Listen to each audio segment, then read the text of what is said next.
The history of history dates back to a stupid night, when only the wings of the night predators were enveloped, which was silently spread in the sky. However, this silence violated someone's voice, tearing it like a haze. At that moment, the young man rejected the ground with a female selection, who hit him just in his back. The guy lay fate, and the girl was standing with his leg on his back. She skillfully twisted the sword in the air. The girl strongly cut the sword blade into the boy's outstretched hand. He was scared insanely from what he saw, and acute pain pierced his palm. The girl shouted that he did not resist, otherwise she would kill him. She then asked what this man was doing here. The young man trembled from fear and did not take his look away from the ground. He had passed for a while, but he was not going to answer, so the girl exclaimed impatiently why he was silent. The guy put his forehead to the ground and exclaimed loudly that his name is Zabat Koski. His last name is Jabat, and the name is Koski. The guy reported that he was 24 years old, and he was convinced of the bachelor. He works as a regular office worker, and in his spare time is fascinated by computer games for survival. His daily ritual is jogging. The girl continued to look at him until the guy explained that the only thing left in his memory was as he stood in the middle of the forest, so he did not know where he was. He went to the woods to find water and food, as well as spread the campfire, hoping to meet someone there. The guy continued to tell, recognizing what he really got lost. The girl has questioned this story, asking if he really believes that she would believe in such fictions. The young man turned to her and noted that it was true, regardless of whether she believed him. Suddenly, he noticed the girl and exclaimed that she was a dark elf. Then, without holding back, he added that she is incredibly beautiful. He was about to say she was a good girl, but suddenly she struck him with a foot. The young man could not tread why she did it. The girl said that the guy called her a dark elfski because of the color of her skin, but let it only try to say so again. Kosuke shouted that she was just wild. The girl smiled with a small trick and asked her husband if he really dared to call her a dick. Then, turning to the guy, she wondered what he was looking at. The new moon noted that his view involuntarily slides on its attractive forms. The girl replied that he was a very frank person, and she liked it. She closed her eyes and laid her sword. Then she asked him what he was doing here. The young man confessed that he actually did not fully understand why he was here. He unexpectedly realized that he was in the middle of the wild and did not understand how it happened. Lifting his gaze to heaven, he noticed another planet there, which occupied about a third of his entire view. He also noticed a moon-like planet, the size of his fist. The girl realized what she was talking about, and explained that she was Ralacor and Orcus. The girl realized that the guy really had no idea where they were. It was located in Risu, on the continent of Pens, in the wild area Omit, on the border of the Black Forest. On the first day of his survival, the young man was somewhere in the desert without imagining where he is. Then he decided to look into his pockets to check what he had with him. In his pocket, he found only a smartphone and home keys, and found only 2 bills on a ticket in his wallet. At least he could take a taxi. If you can find the city, he will be able to return home. However, there was no soul around. If he were on Earth, for example, in Japan, it would be good if it was only a game. However, the young man realized that he was in the real world, and there was nothing to rejoice. He has not yet met any dangerous creature, but does not know what awaits him this night. This is not the Earth, and it has no idea what monsters can be used here. He still has to understand where to start, and maybe find water. It is, without a doubt, here, and his intuition confirms it, because he, after all, is a fan of survival. He will not be able to do anything until he concentrates all the attention of something. The primary task is to build shelter. With this thought, he stands in the middle of the thickets of the forest in an extremely disadvantage. If it were a game, he might have created shelter from danger. However, reflecting, he realizes that it does not matter, so he begins to make stones. A little later, the first stone knife was ready. This tool will greatly facilitate the further survival of the hero. It is time to move here. So the hero headed into the forest. Breaking through the thick thickets that prevented him from moving to full force, he moved forward. In addition, the forest was saturated with giant insects that surprised the young man. Sighing, he shook his hand to get rid of one of them. Later, the young man arrived in the lawn, on which a giant tree stood. Considering him, he decided that he should be safe here, because he did not see any traps or traces of claws on the bark. This is an ideal place for the future base. He lifts his gaze to the sky and reminds himself that you need to go on the road while there is still light. Soon the young man collected several sticks, a handful of dry leaves, and came across a very flexible vine. He wondered if it would be enough for him. With a stone knife, the number 1 among its tools, It begins to drill a hole in the stick, rotating the knife in a circle. You will also need a rope. Reaching it from the belt, he thinks how to tighten this rope around a flexible stick. The inventive new moon creates its own way of inflammation of the fire. With agility and perseverance, he begins to rub wooden sticks on dry leaves, trying to lift the flames. The young man notices a small piece of coal and notes that now it is only necessary to add some dry leaves. Suddenly, the fire fades, but it does not lose hope and tries to restore it again. The sun almost disappeared behind the horizon, but the new moon was still trying to spread the fire. The coals were gone, the sticks were clumsy, but it did not give up, once after trying again and again.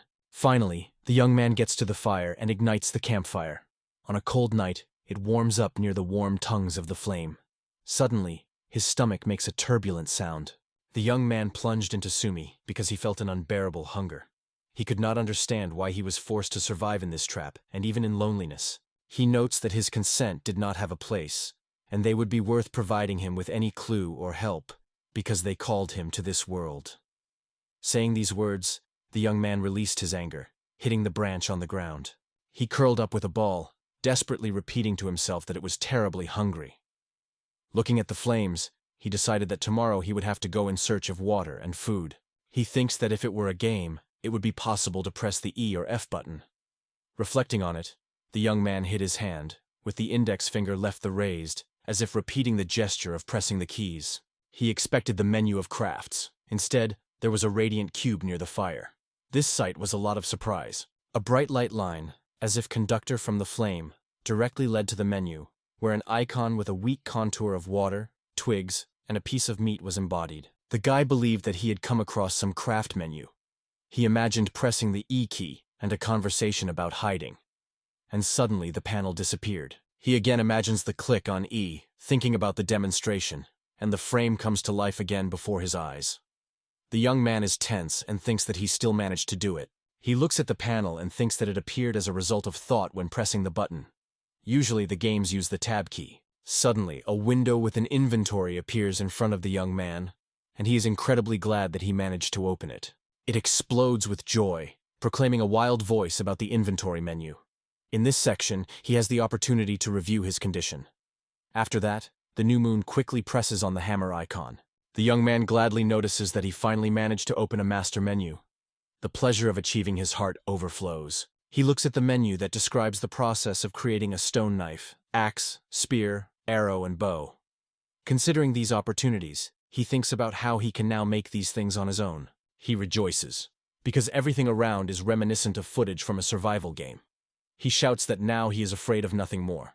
Looking at the manufacturing instructions, he notes that in order to implement this plan, you need to place your hands in a certain pose. Suddenly, there is a report on the manufacture of a stone axe. The young man is full of joy, because everything he needed was already prepared, and you can get to work. Finally, he created everything he could. As a result, the young man created a stone collection: a knife, an axe, a spear, a flask, an arrow, and a bow. Subsequently, the young man dared to try his tools.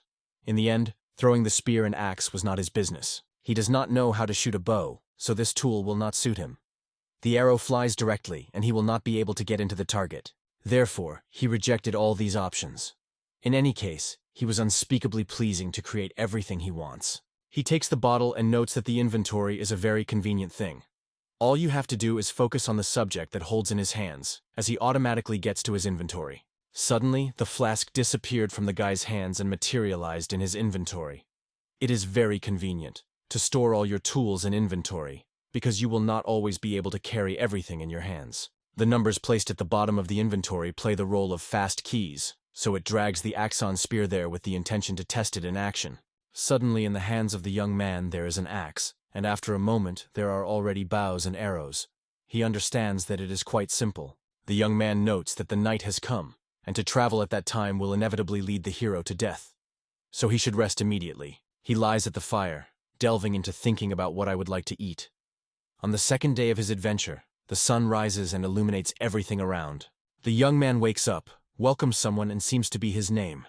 He solemnly promises that his second day of survival in another world begins today. No one answered him because he addressed all these words with dry branches standing on a stone.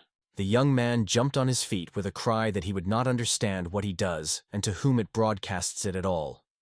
He knocked the branches out of the stone and began to fiercely trample them with their feet. The young man, suffering from thirst, says that it is time to go on the water. After a while, the young man was surprised that he only had to think about the WASD keys as his body begins to move. It so struck him that he decided to say goodbye to all the known laws of inertia. Then the guy realized he should only think about the shift key as his movements become more rapid and fatigue disappears. Imaging himself in the game, he clicks in his imagination a blank key and easily jumps over a stone. Its jump is much higher than usual. Noticing something brilliantly, the boy concludes that there can be water. If he looked in the usual way, he would not see it. Then his gaze comes across a stone in front, and he thinks about his height. In the case of high height, the guy jumps, pressing on a space. He then repeated the press and made a double jump, easily overcoming a tall stone. A young man with joyful surprise noticed that he can easily jump over such obstacles. He lands elegantly, and lifting his head, looks around. Suddenly he notices a huge monster that stuck on a stone in the middle of a small pond, and the young man was thinking, how unfortunate it is, and why there is so much troubles in his fate. At this point, the giant monster lushed his lips. In the next moment, he rushes to the young man with a roar, and he is aware that he should run away and not look. A young man, frightened by a terrible monster, with a frightened cry, rushes to flee. It turns out that the monster is also surprisingly fast. The guy quickly gets the spear from his secret place and states that this is his chance. He threw the spear, but the monster suddenly evaded and began to twist, hissing. The young man felt the heart froze with fear and thought he had been defeated. He rapidly pulls out a spear from his inventory and, barely holding back tears, says he must try again. The monster opened his mouths and hisses. The young man is horrified, but suddenly broke out and threw the spear straight into the head of the monster. He fell just on the guy, throwing him to the ground. Kosuke noted on his spear crack, realizing that the weapon was broken. However, a huge monster was fighting helplessly on his back and could not rise, and a spear sticking out of his jaw. Kosuke realized that it was stuck in the monster in the throat. The young man pulled an axe out of his stock and hit her with a huge monster. He struck him again and again so that he never got back on his feet. Finally, having a breath, the young man asked if the monster was really dead. Looking closely at the carcass, he realized that it could be searched. The text said that a lizard should appear from raw meat. So it happened. It was a lizard. It turns out that all his junk can be dragged to your inventory. It is good that there is no need to disassemble it alone. Suddenly, the new moon looks at the place where the lizard was lying before, and notices that her body is gone, although the puddle of blood is still visible on the ground. He was urgently needed to get out of here until no one appeared. It is time to use the things he was able to get. Opening the craft's window, the young man decides to create a water flask first. With this flask, it will hold water. Subsequently, a whole bunch of water with water was lying near him. Although he felt a strong thirst, this water had to be treated at least. Looking at the flask, he realized that she was holding a liter of water. In the end, the young man created 50 flasks and filled them with water. Thus, 50 liters of water were found in his reserves. He is convinced that everything will work and that he should return to the base to boil water. However, suddenly the guy realizes that the menu of the fire of the campfire has a function that allows you to create drinking water. Once on the base, the young man thinks of filling the flask with water and using it by the fire. After that, he decides to fry a little meat. The young man turned his gaze on the icon, and suddenly in his hands was a plastic bottle of water. It seemed to him that it contains more water, and for some unclear reasons its volume increased 1.5 times. He decides that it does not matter, and there is no need to delve into the details. After that, the young man opens a bottle of water and drinks it to the bottom. The young man drunk water and notes that she is surprisingly delicious. Then it looks around and notices that the meat is also ready. He bites a juicy piece of meat and is surprised that it resembles chicken. There is almost no smell, but the texture is gentle and the taste is just wonderful. This is his first meal since he was here. The young man believes that he still has time to work, so he thinks about improving his base. Initially, he will make a stone shovel himself. Subsequently, after creating this tool, the new moon digs a small pit, and it will be noted that the work is much easier than his bare hands, although it is not very convenient. When the character uses a shovel, the soil is automatically added to its inventory as soon as it raises it. This means that he does not need to dig all the earth, so he will be able to save a lot of effort. It would be really cool to be able to dig in the real world. Subsequently, the young man concludes that the idea was the best. He managed to create around the tree a ditch he sought so. He was extremely interested in what he discovered. Looking into the inventory, he saw rich soil and clay. He is now able to make more things, such as a stove. By making the stove, it will be able to smelt iron, from which it will produce much better tools. The new moon seeks to understand where he can get iron ore and fuel, and whether he has to dive again in the mine. After a while, the new moon builds a hammock. He notes that tomorrow there will be an opportunity to look for more food, and maybe find iron and salt. In addition, he is interested in seeing what new things can be made. The new moon falls asleep. However, his camp is approaching the ELN. She looks carefully around and, without hesitation, pushes the guy from the hammock. When the new moon woke up, there was a girl next to him. She repeated the words of the hero that he does not come from this world. The girl said she believed in him. Suddenly, ghostly creatures appeared around the young man. Looking at the girl in surprise, he asked what kind of green light balls. She explained that it was the spirits of life. And unexpectedly, the wound healed on his body. The young man feels as if he plunged into hot springs, and it gave him great pleasure. The girl assures that the spirit of life has a commitment to him. The guy is wondering if it is really and whether he can use magic now. The girl replied that she didn't think so. The protagonist said she had broken all his hopes. The girl suggested that he go with her. What the guy asked where they were going. She replied that if a young man dreams of becoming a beast or meeting an elf from her village, which without thinking will destroy him in place, he may stay here. The guy replied that he was ready to listen to her, but here he suddenly remembered something important. He asked how the girl was called, noting that she was not introduced. The girl confessed that she had forgotten to introduce her, because everyone around her knew her for a long time, so she had no opportunity to even think about it. The guy, in surprise lifting his eyebrows, wondered, or is he not a celebrity? The girl introduced herself as a village and said that she was one of the guards of the Black Forest, which was why she was called the Witch of this dark edge. At first glance, she had an innocent face, but on her back hung a sword. The young man barely had time for Sylve. Finally, he asked her to wait. It was the third day of his struggle for survival. The young man told the girl that they were going all day. He wondered how much else to go. Sophie asked the boy to behave as a real man. After a while, she asked him to look in her direction.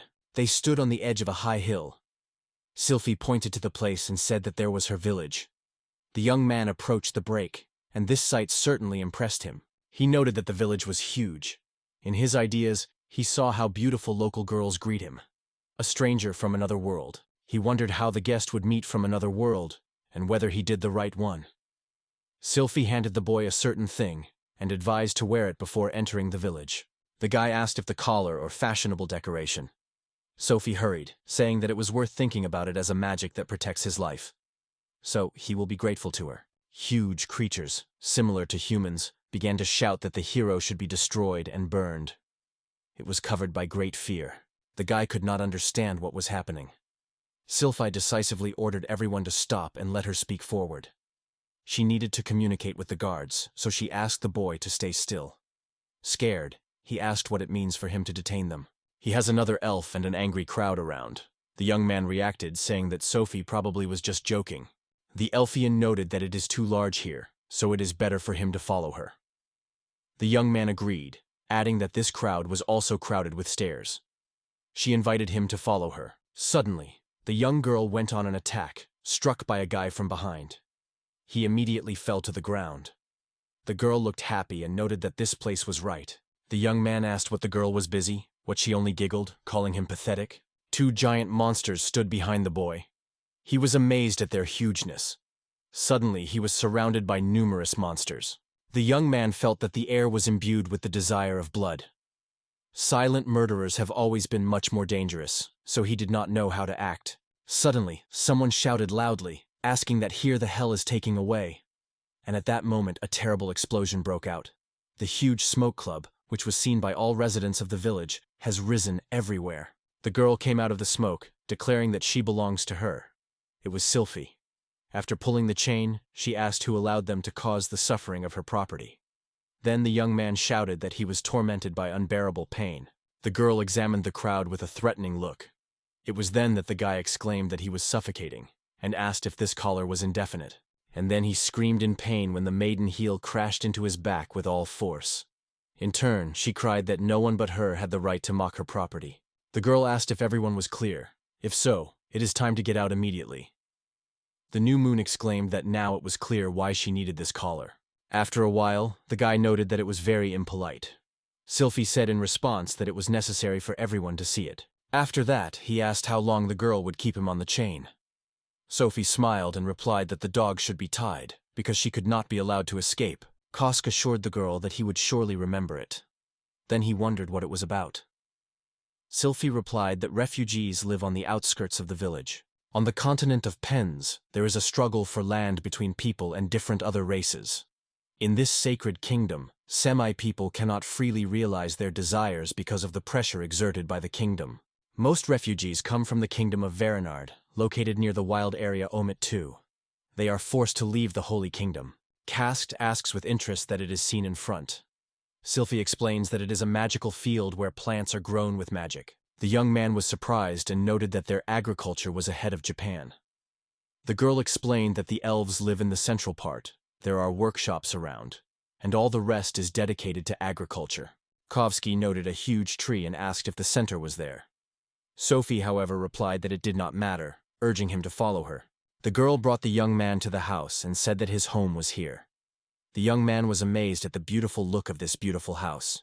They come to the house, and the boy immediately begins to sniff the air. He takes a deep breath. Sylphie wonders why he does so, asking if he always behaves when he gets to a girlish home. Koska noted that the house smells pleasantly and suggested that the girl was burning aromatic sticks. Sylvia replied that she had never done this in her life. After a while, Koska asked why he was captured. Sylphie replied that there was no reason. You can even say it was just for the sake of entertainment. Koska noted that she was lying. The girl expressed her interest in the young man, but hinted that he should understand the next steps on his own. In the Holy Kingdom, there is a legend about the god Ador who calls people in some places, having different goals. There is even a legend of elves, which are known as forgotten people and subsequently save the world. The girl hopes that the guy has a similar power. Kosk notes that this will be a real test, to justify her hope. Salva wondered what magical abilities the guy possesses. She would be very glad if he shared it with her. Koska suddenly felt as if he was questioned. The guy would point out that this is his guarantee. He is very grateful to her for saving him, and all his talents cannot be admired. But as soon as he got into this world, he cannot yet determine whether he is able to do something. He believed that his significance would disappear instantly if he tells her everything. Sylphie assured that she would not give it to anyone. However, the young man did not know whether to believe these words. The girl smiled and asked the boy not to be ashamed and be frank with her. The guy wondered if it was true. She has an incomparable beauty, and she likes it. The young man confidently stated that he understood everything, and now he would show the girl his skills. He has a special inventory where you can place different things, as well as something like a chest. The girl noted that it was a really useful skill. The guy asked if he could borrow a plate, although he was still not sure how much space is in his storage. Sylvia wondered if the guy really made an axe on his own, because it was a difficult job. To which the guy, heezing a little, replied that probably yes. After that, Sylphie noted that this spear is not yet finally processed, but still suitable for hunting. She also wondered if the guy really made him. The guy confirmed. The girl, surprised, asked how a newcomer as he was able to do it. The young man does not understand what his action was. He would just have to show her a grass or pebble. Sylvia laughed, noting that the guy is ready to show her a lot, so she should be careful. The guy thought that everyone had such talent. The girl pointed to the plate, asking what it was. The guy replied that it was a lizard. He still had skin and bones. As soon as all it was collected, his body disappeared, leaving only a blood puddle. The boy confessed that he was very hungry. Sylphie intended to ask him a question. He asked what the girl wanted to find out. Sylphie asked in surprise, should the servant not cook for his lady? The young man wondered when he became her servant. The young man bowed and asked the mistress to tell her how to prepare her branded dish.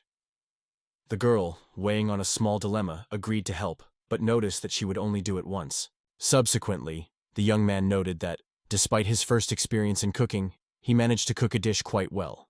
After that, he expressed gratitude to the hostess. The guy wondered where he could spend the night and whether he could put a hammock.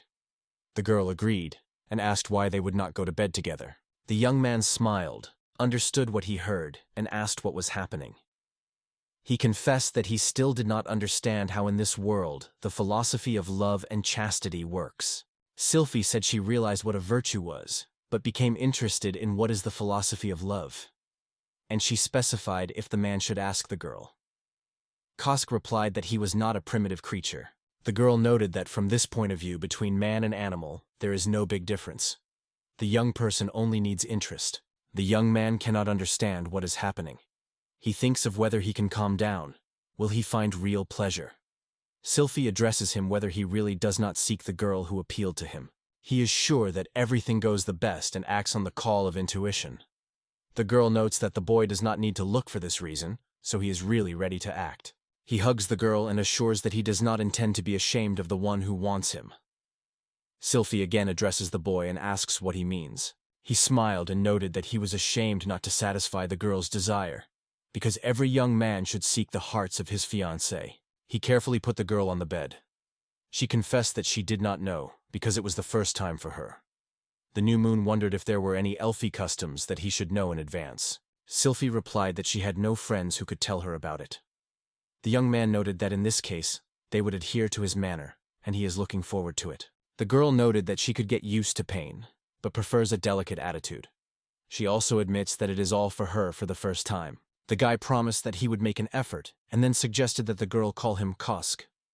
He then asked if he should contact her Sylphie, or maybe call her a lady. The girl suggested, given that they are now alone, to turn to her as a village, and in other cases it is better to use the lady. The guy agreed and noted that he liked to call her ladies. So the endless night lasted on. The morning of the fourth day of heroic survival has come. The girl who was sitting on the couch complained that she was feeling a little ill. Kosuke prepared breakfast and wondered if everything was fine with the girl. She, in turn, asked if it was normal because it seemed that she had lost her dignity. The guy replied that the difference between expectations and reality is so thin that it is not easy to notice. The guy approached the girl, holding 2 plates in his hands, and reported that the breakfast was ready. Suddenly, Sophia blushed with embarrassment and began to offend Kosk. She began to beat him with his fists on her back, demanding explanations how he could do it with her. The young man, joking, said it was pain and asked the girl to stop. Suddenly, the girl hit him with his hand, and the guy yelled as it caused him considerable pain. The girl said they would go hunting and gather a few things after breakfast. But you have to do everything before the sun. The young man agreed, although at that moment he kept the side. At lunch they enjoyed a sandwich with ham and pieced salt, and for breakfast they tasted pancakes and fried meat. After breakfast, they went to El Molidic village, that despite their need, felt a great inconvenience. Everyone around merely contemplate them without saying no sound. Probably because of fear. One thought sounds in the heads of people. They are afraid of Sylpha. Then the guy suddenly stated that he was. Sylphie did not understand who exactly was discussed. Koska mentioned that he had come across a dangerous person. And here to Sylphie came that the guy was talking about Nate. Sylphie assured him that he would not worry about her. Kosuke expressed confidence that anyone who dares to overshadow his master would instantly regret it.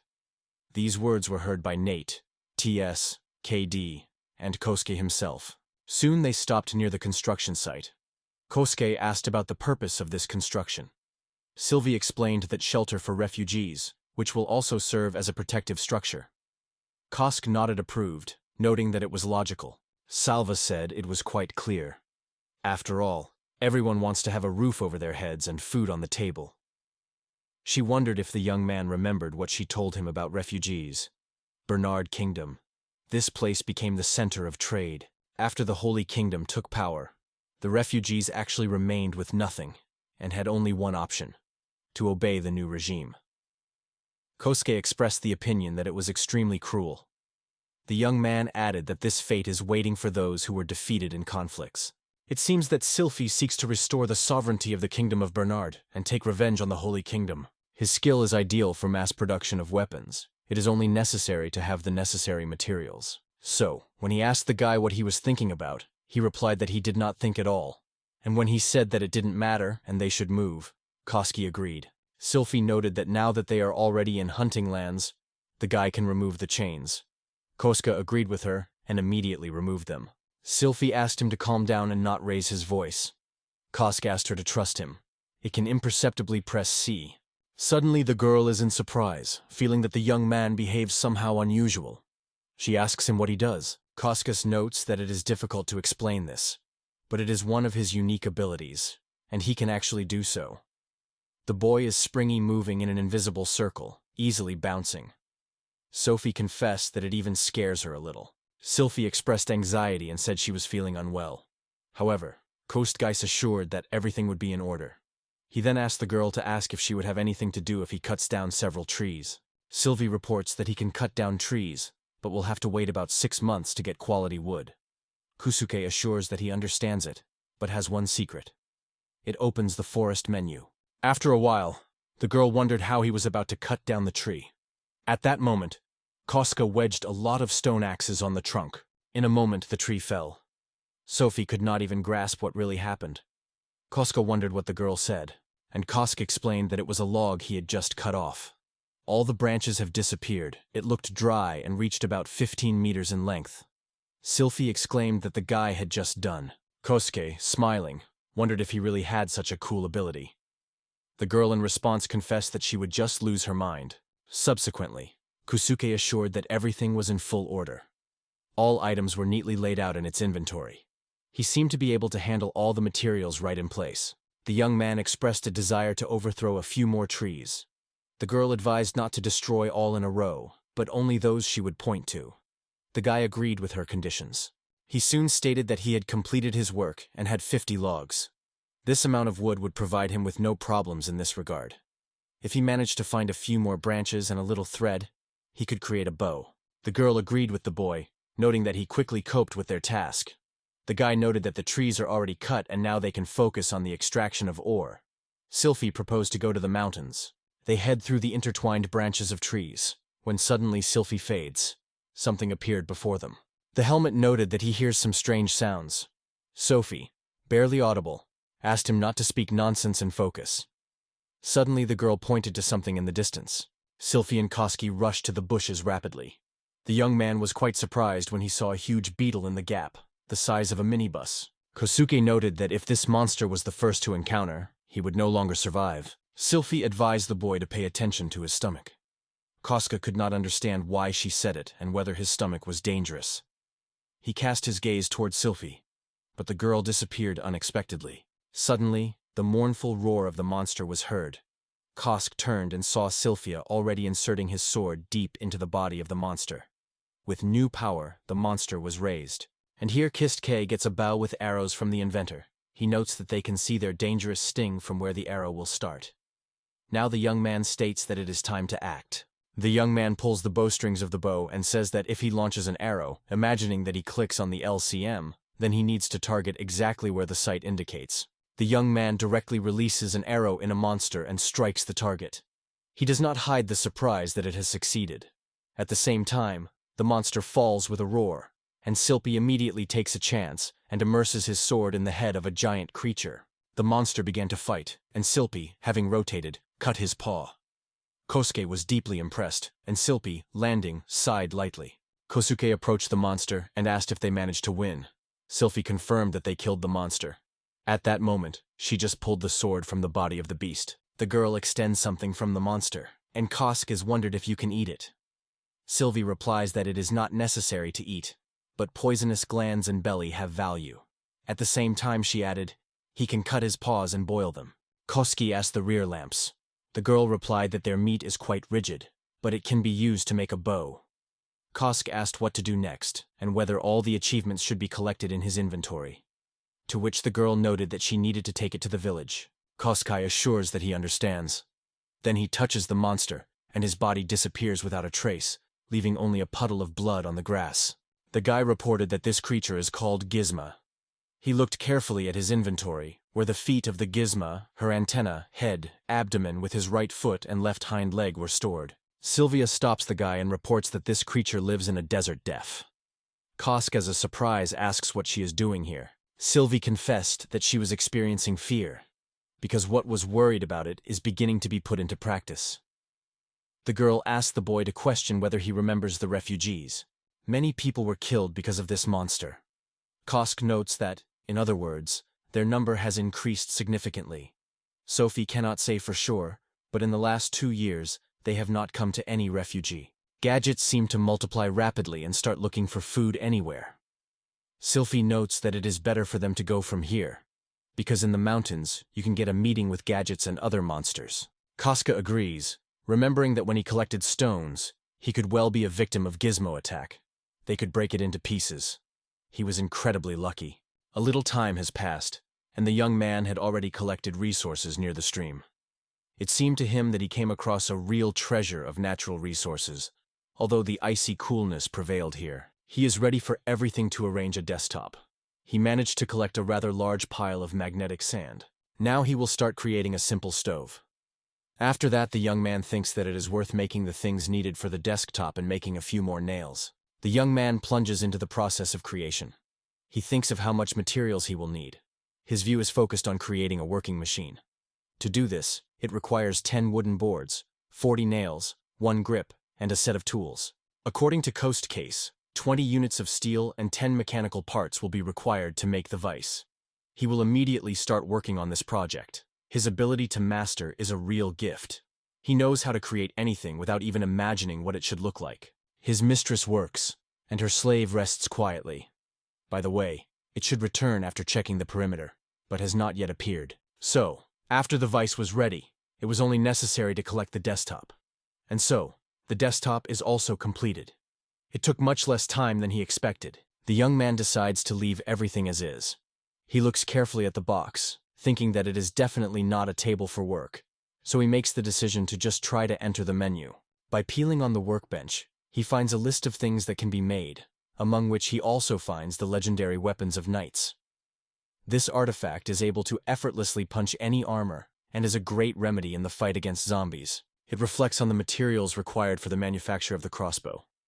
Now he is able to make both a homemade and advanced crossbow. However, he does not know how to create a leaf spring. This cannot be done in a regular oven. He may need to upgrade the equipment. Looking at the menu, he notes that there was more new products. This indicates that materials, such as mechanical parts, steel springs, and leather paper, will be required. The update menu also appeared here. He cannot understand why it has occurred so suddenly. It was found out that to activate the plate, it is necessary to fulfill certain conditions. If so, he could be warned in advance. However, his attention was attracted by another menu. Nothing has caused doubt. Everything has changed here. The guy opens the status and skills window. He immediately realizes that this reflects his current parameters and abilities. It becomes clear that a system of levels and many different skills are represented here. It turned out that they can be improved with glasses. Among the available skills, only 5 are aimed at crafts, and 8 to improve physical fitness. And now the young man thought what to choose. Extension may be useful during digging, or in the event of a fight. And if they are attacking, it will somehow handle the increased strength and ability to recover. He is not sure whether they will be able to regain these points, so he decided to keep them for the future. And here he draws attention to the achievement menu, realizing that many cells are filled with questions. This means that you need to fulfill certain conditions to unlock improvements. Considering his other achievements, he encounters the first night. The young man recalls that this night was a selfie extravaganza and a full surprise. He then reads the description of the technician, and again remembers the night with Sylphie. The young man was indignant that it was not the work of the system, and he just took a chance. Suddenly appeared, asking what the boy was busy. Kusuke was actually scared. Sylphie noted that if she was a monster, he would not have lived for a long time. The boy apologized, recognizing that he had lost his vigilance. The girl threw the rabbit to the boy and asked to add it to her so-called inventory collection. She watched his actions with interest, and noted that he had a great deal with this task. It was amazed by a steel shovel. The young man explained that with a good tool to produce resources is much easier. By the way, Kirka is also just wonderful. He shows Sylphie Kirk and asks to hit several times. The gap suddenly opens. The young man assured that in the end, the girl would get a stone like iron ore. He handed this stone directly into the girl's hands. Sylphia is surprised that it cannot be done with magic, and asks if the young man is sure that it is not a charming tool. Kusuke assures that this is not similar. It's just a regular tool. Sophie was surprised and told the boy that he was undoubtedly special. Kosk replied that it was a good remark, so the girl should protect him. Sophie reassured the boy, promising that she would not leave him. Koska noticed that she said it with a serious facial expression, and looked a little embarrassed. Sylphie noted that, despite the fact that she prepared a sandwich in the morning, he was still warm. It seems that time in inventory stops or flows slower. The guy put a wick there, and when he pulled out, he was still burning. The girl noted that it was incredible. The power of the boy is completely ignored by the laws of nature. Slyvie noted that after lunch it was worth returning to the village. She needs to report about the events of this day. Subsequently, the girl appeared near the village of rural old age and declared an important message for the elders. Elf said that if she wants to convey the news, he can tell him, and he himself would bring it during the meeting. The girl cannot be trusted because she brought some man here. Sophie noted that she did not see the point in talking to him, and Kist said they should go. Elf grabs Sylphie by the shoulder and tells her to stop, because it is not a place for ugly creatures such as people. Sylphie gave the boy a slap with force, ordered him to release the road, and warned if he tells something like this again, then she would break his tongue. After that, Sylphie called Kosuke to approach. Kosuke realized that he would no longer annoy Sylphie's. After this scene, they both went the corridor further. After a while, the young man, along with the village, enters the space. The men, when they saw them, smiled and noted that they thought for a long time who could come, and it turned out to be a girl. The guy notices a round table behind which numerous elves sit. The girl notes that it is quite unusual, because Sylphie, which usually does not like the company of the elders, comes to them for the second day in a row. It looks like tomorrow. Sophie said she came to tell them the important news. They replied that in such a situation it is not a very appropriate joke. After that, the girl was asked about the guy she found in the forest, and the elf turned his gaze on the young man. At that moment, Sylphie asked him to stop it so. Other elves assured that they almost did not feel any magic from him. Truth be told, he does not seem to feel anything. Can he really be Marabito? That is, a creature arriving from another world. Sylphie ordered Koski to buy antennas. The Elfian remembered that yesterday, Sylphie allegedly said that she would turn him into her servant. The young man pulled out of his pocket. Sylphie noted that they came across a gizm in the forest, so the biggest fears have already become a reality. The elven girl confirmed this. The meeting began. If gadgets come alone, this is not that big. But if the whole army is approaching, it's another matter. If you become a country with developed defense structures, the question can be resolved. Then you have to decide on refugees. If left for them, they are doomed to death.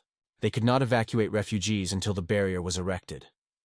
They had to call a representative to discuss the situation this evening. Koski believed that there was no point in ensuring the elves to help refugees.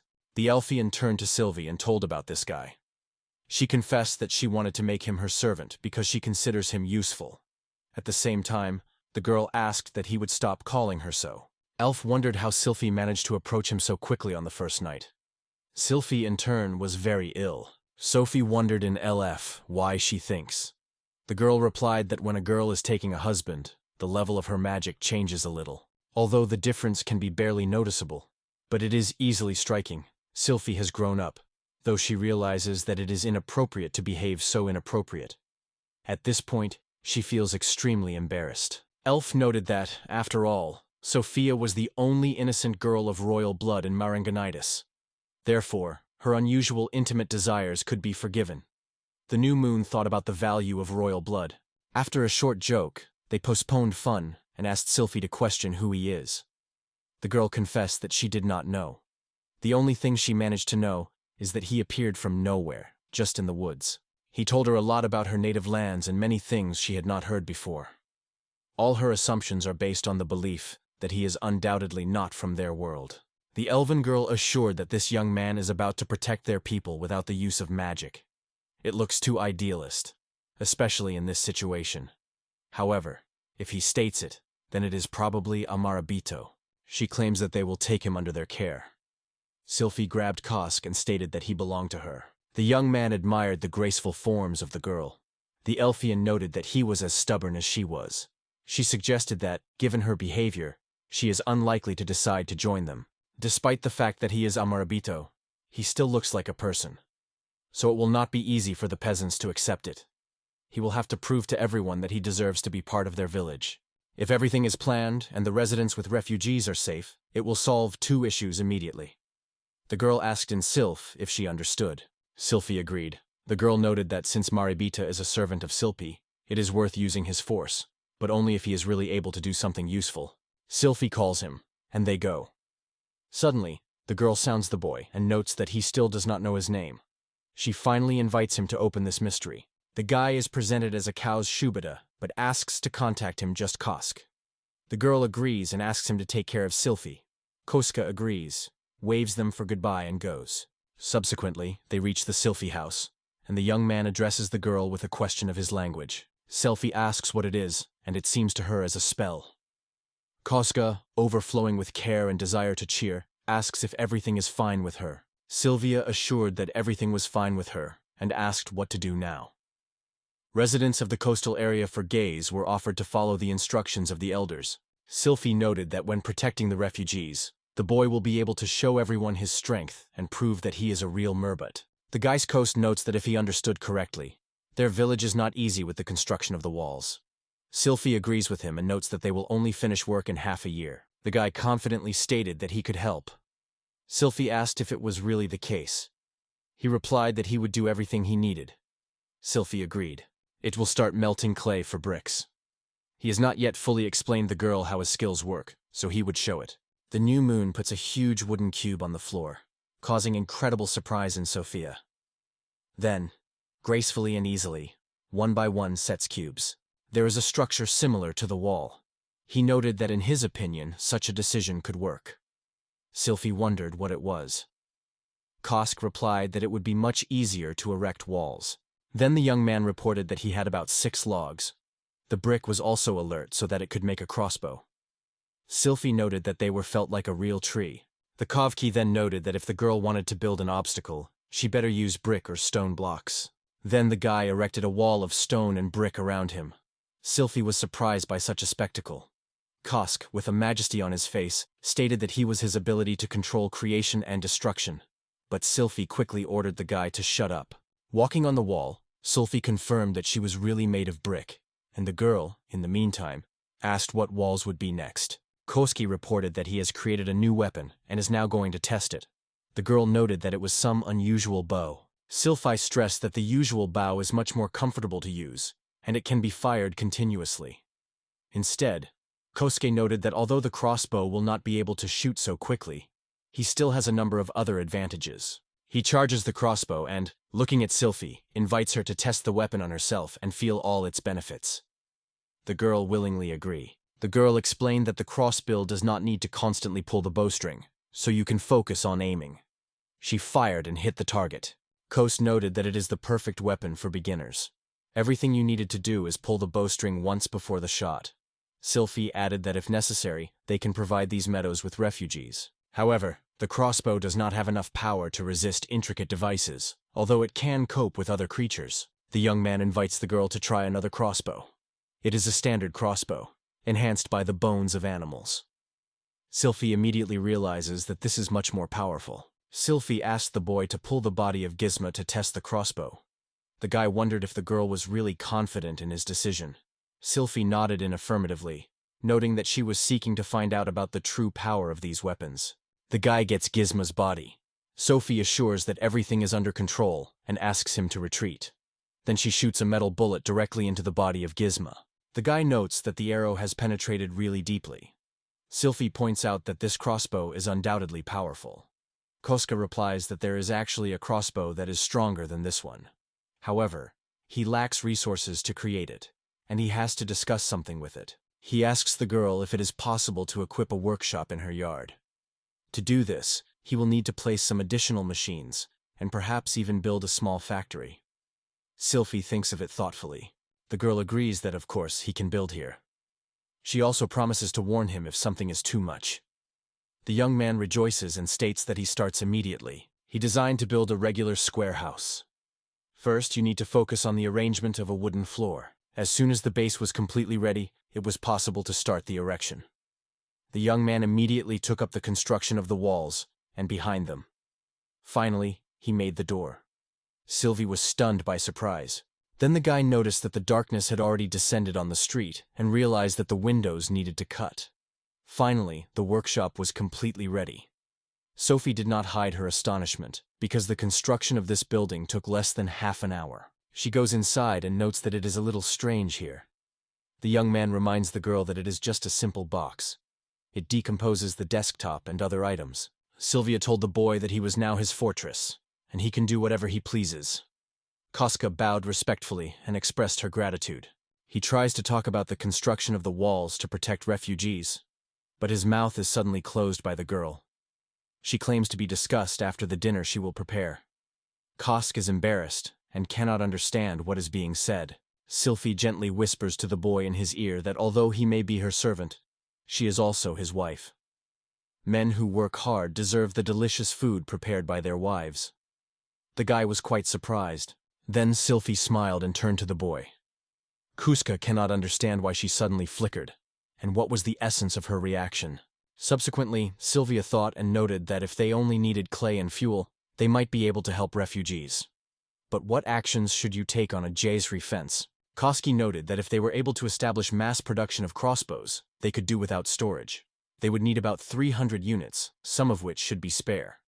The main obstacle is the shortage of animal bones, because they will also need as much. Sophie is wondering if Gramaza's Chatin is possible to use instead. The guy confesses that he has not yet considered this opportunity. He adds that if they fit, it is quite real. The girl smiles and says she suits her. Kosuke believes that Sylvie is so charming that sometimes it is difficult for him to live with her.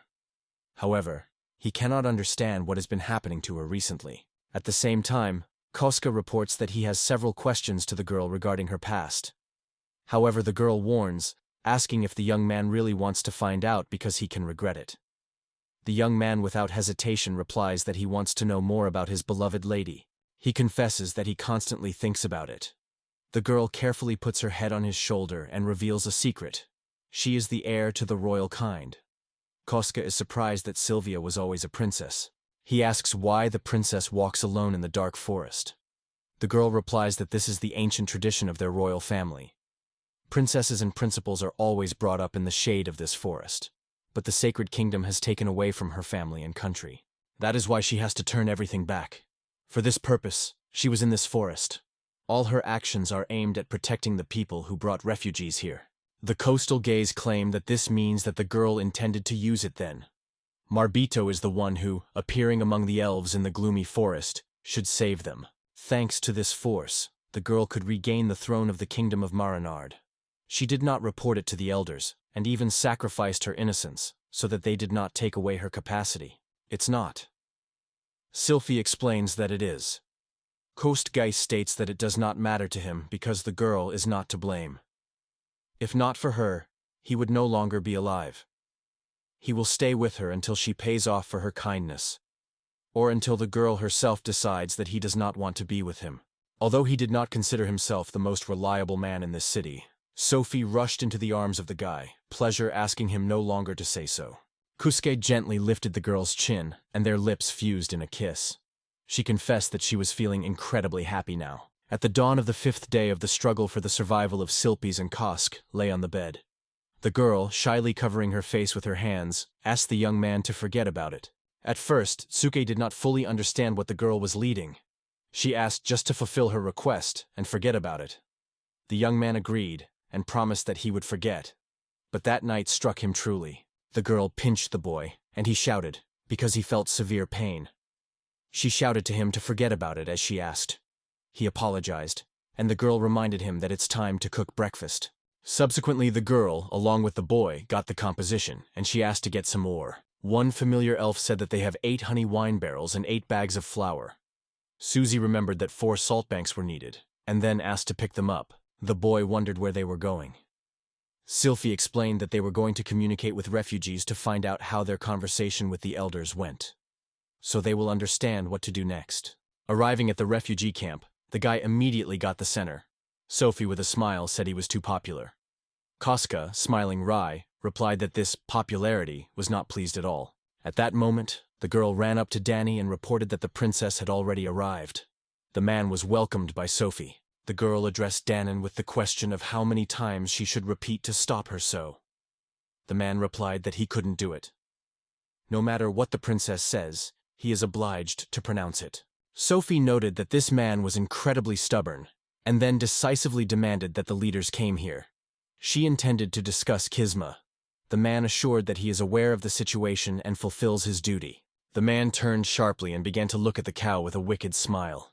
The new moon felt a difficult look through him. He turned to Sylphie and noted that this man looked quite crazy. Sylphie explained that Dane's wife was offended and killed by people. In addition, he lost his children in wild lands. At that moment, the man turned to Liasadina and ordered to call the leaders. Koska asks in Sylpha whether it was justified to bring him with him.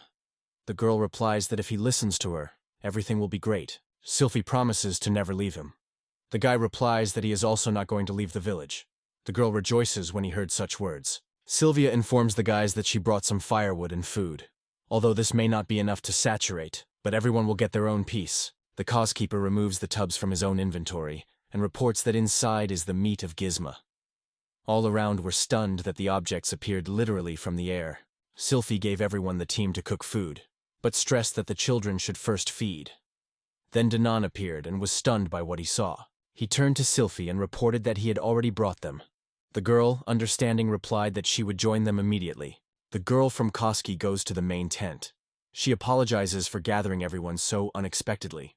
Elders, sitting on pillows, ask what they can help. Sophie said that the case concerns games, which was addressed yesterday.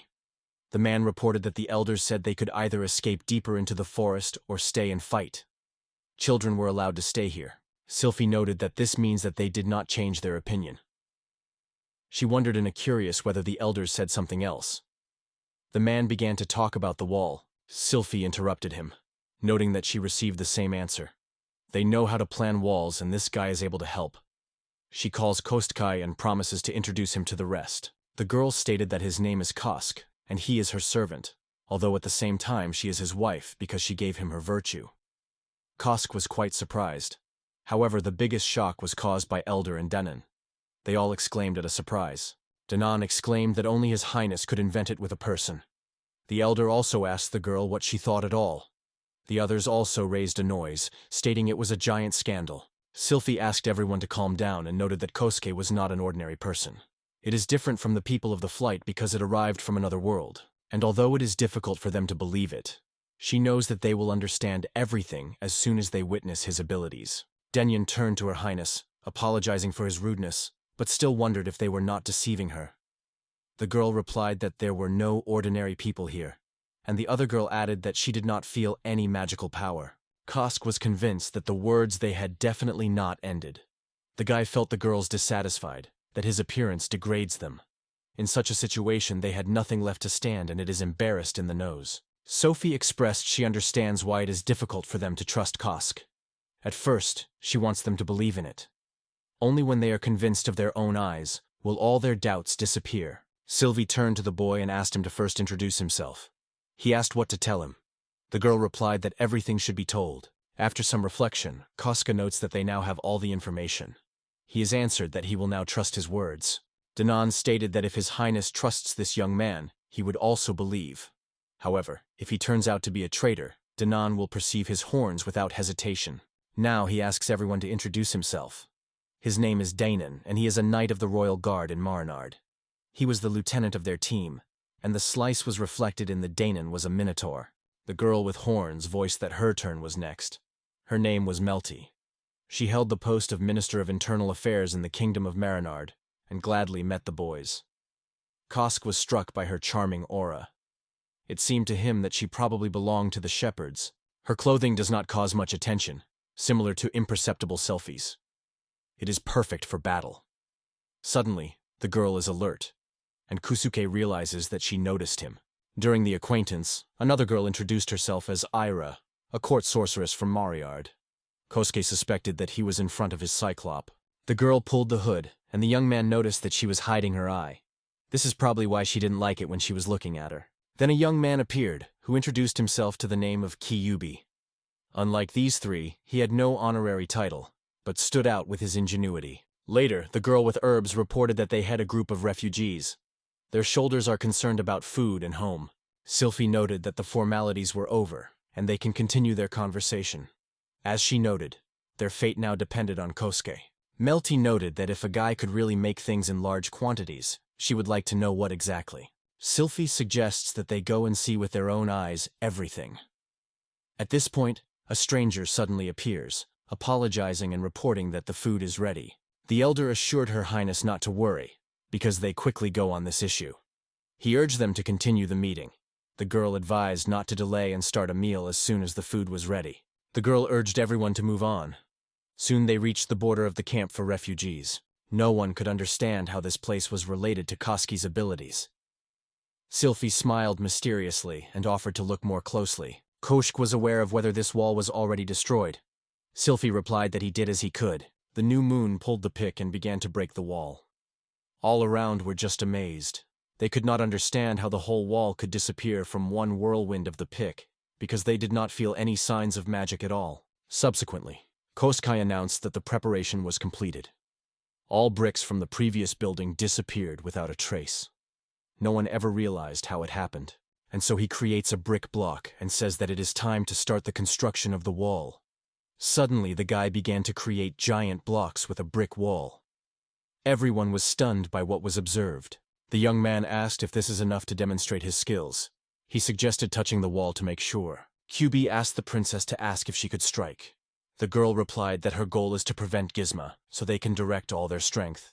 Unexpectedly, Cuba and Denon began to beat the wall, but could not break it. They were amazed that the young man managed to build this obstacle so instantly, because it usually takes 2 weeks. Her clairvoyance was right about the boy's strength. I replied that without any equivalent exchange, the guy would not be able to do so. Something clearly did not come together here. She wondered the boy that he was liked for focus, because he did not use magic at all. This was contrary to all the well-known laws of this world.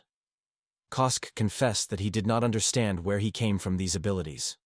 They neglect all rules such as the law of conservation of mass. Ira noted that it sounds pointless and called the boy to explain in more detail. Sylphie added that he should tell as much as he could, because Era would not retreat until he clarifies everything. I was told that it was full of nonsense. The original and the result were too different in weight. In addition, she could not understand why the water was in another container. The girl had a flask and a bottle of water. The Hyatter wondered if the guy really was using this appliance for fraud. Kosk assured that it was not. In response, the Era noted that it would seem strange that if you put a wooden flask on a fire, then the water inside would be suitable for drinking. Melty noted that it was just great. Multiplication of objects is not a problem. You can even cook food with this ability. Kost Kasazan noted that he did not even try. Melty and Ira grabbed Kosk by his hand, persistently asking him to check as soon as possible. How wonderful if the amount of food has increased as it happened with water, so you should not waste time. Koski appealed to the owner for help. Sylphie noted that they seemed to get along well. Subi also noted that Koski is a very popular guy, and even expressed envy on this. It took a while, and a boy tired of fatigue decided to rest. Cuba noted that they seemed to have squeezed all the juices from the guy, and asked where the Melty. The Arairo replied that the girl was busy with the distribution of all food stocks. Kosk told he spent about an hour, grinding flour on millstones, as if fascinated. Due to this, he realized that self-grinding is much faster. After that, the boy was brought lunch. It was a grizz. Kubi asked the guy if it was really delicious. Kosk replied that it is really delicious, but it is better not to know whose meat is. Kosuke noted that in his land mostly insects do not eat. It was the first time he came across such a huge beetle, because there is no ugly at all. Ira asked how it could be. Where there is magic, there are a monster. Kosuke noted that they have no magic as such, no magical abilities. However, Ira confessed that it is difficult for her to believe it. There are no creatures without magical abilities. Kosuke pointed to himself, noting that he was falling under this description. Ira also noted that its existence is a complete nonsense. Sylvia noticed that they and Era were fine. Kosk suggested that they reach out of support together, because it was not obvious. Kosuke wondered if the village was already jealous. She looked so cute. Kosk reassured her, saying that he had betrayed only her. Suddenly, Sylphie hit the boy directly into the stomach. He was stuck in pain. Sylphie shouted at him, warning not to approach the girls in broad daylight. Cubi noted that they were a wonderful couple. Then he turned to Silva and asked the princess what she planned to do next. Sylvie replied that they would first take advantage of the coast keys in full and complete the construction of the wall. Dinan points to the place where the clay can be obtained. She asks Kosk if he needs something but fuel. The young man replies that he does not need anything more. Cuba is concerned about the almost complete absence of trees in the area. This Grows replies that it is not necessary to worry because Kostge will be useful here. When a certain time has passed, far in the forest of the forest, Ira and Ku talked about how meaningless the situation is and is reminiscent of a deception. Kosk noted that nothing could be done. Ira noted that the guy barely touched the tree and it had fallen, straightened, dried up, and became ready for further use. It is even more pointless than water. Cuba said that you can create as many beams and firewood. Sophie added that their fates are now in the hands of the Kostgeese. Ira noted that Melty would start dancing when she saw it. Kyobi added that if they continue to cut at this pace, then nothing will remain from the dark forest. Kosk laughed and assured that they would not do so. Kosk asked if they were not going to do so, and whether it is acceptable not to inform Melty. Iris replied that they were looking for. Cuba noted that you can try to find something positive in this. And then Sylvie turned to Ira and Cuba and asked them to follow the clay, as they had already finished everything here. Cuba noted that with the presence of a girl, there was nothing to worry. Ira added that he intended to expose the coastal cascading delusion. The presence of Cuba is enough. Sylvie agrees with Ira and orders Syubi to act. The man says Koski to make more effort and instantly disappears. Koska is affected by the capacity of Cuba. Sylvie assures that he will take responsibility for the selection of trees for Koskide so that he can cut them down later. Subsequently, when the sun began to come, it was time for them to collect their things. Sophie asked what Era was talking about. The girl replied that it looked like a mantle of God, still remained unclear. Although this ritual did not have magical properties when Koshchi used it, something amazing happened. Koski notes that it is good that no one can use it anymore. This is quite an unusual power. The ARC expresses the opinion that it is too much. The axe was sharp and the guy did not leave her choice. Koski complained to Sylphie that the air was scaring him, so she should be saved. Sylphie reassured him, explaining that it was only a joke. The air confirmed that this is exactly how it does not do such things. Ira said that while the man was breathing, Kostkai was frightened and asked if it means that when he dies, the girl did not even reach out. And why is she talking about it while he is still alive, and is it normal? He confesses that he is afraid of his lady. Kosk noted that he had been tired. Instead, Sylphie noted that the guy did not look exhausted at all. So, today he coped well with his task, and the girl did not forget to praise him. Then, paying attention to the package, she asked what was hidden for her. Koska told that he had buns, and they still remained warm. The villagers brought them to the young man as a sign of gratitude. He was surprised. Koska believes that they are slowly starting to take it. Sylvie, smiling, confessed that she forgot to praise her for her excellent work on the grinding of the flour. Kosk asked the girl not to mention it anymore.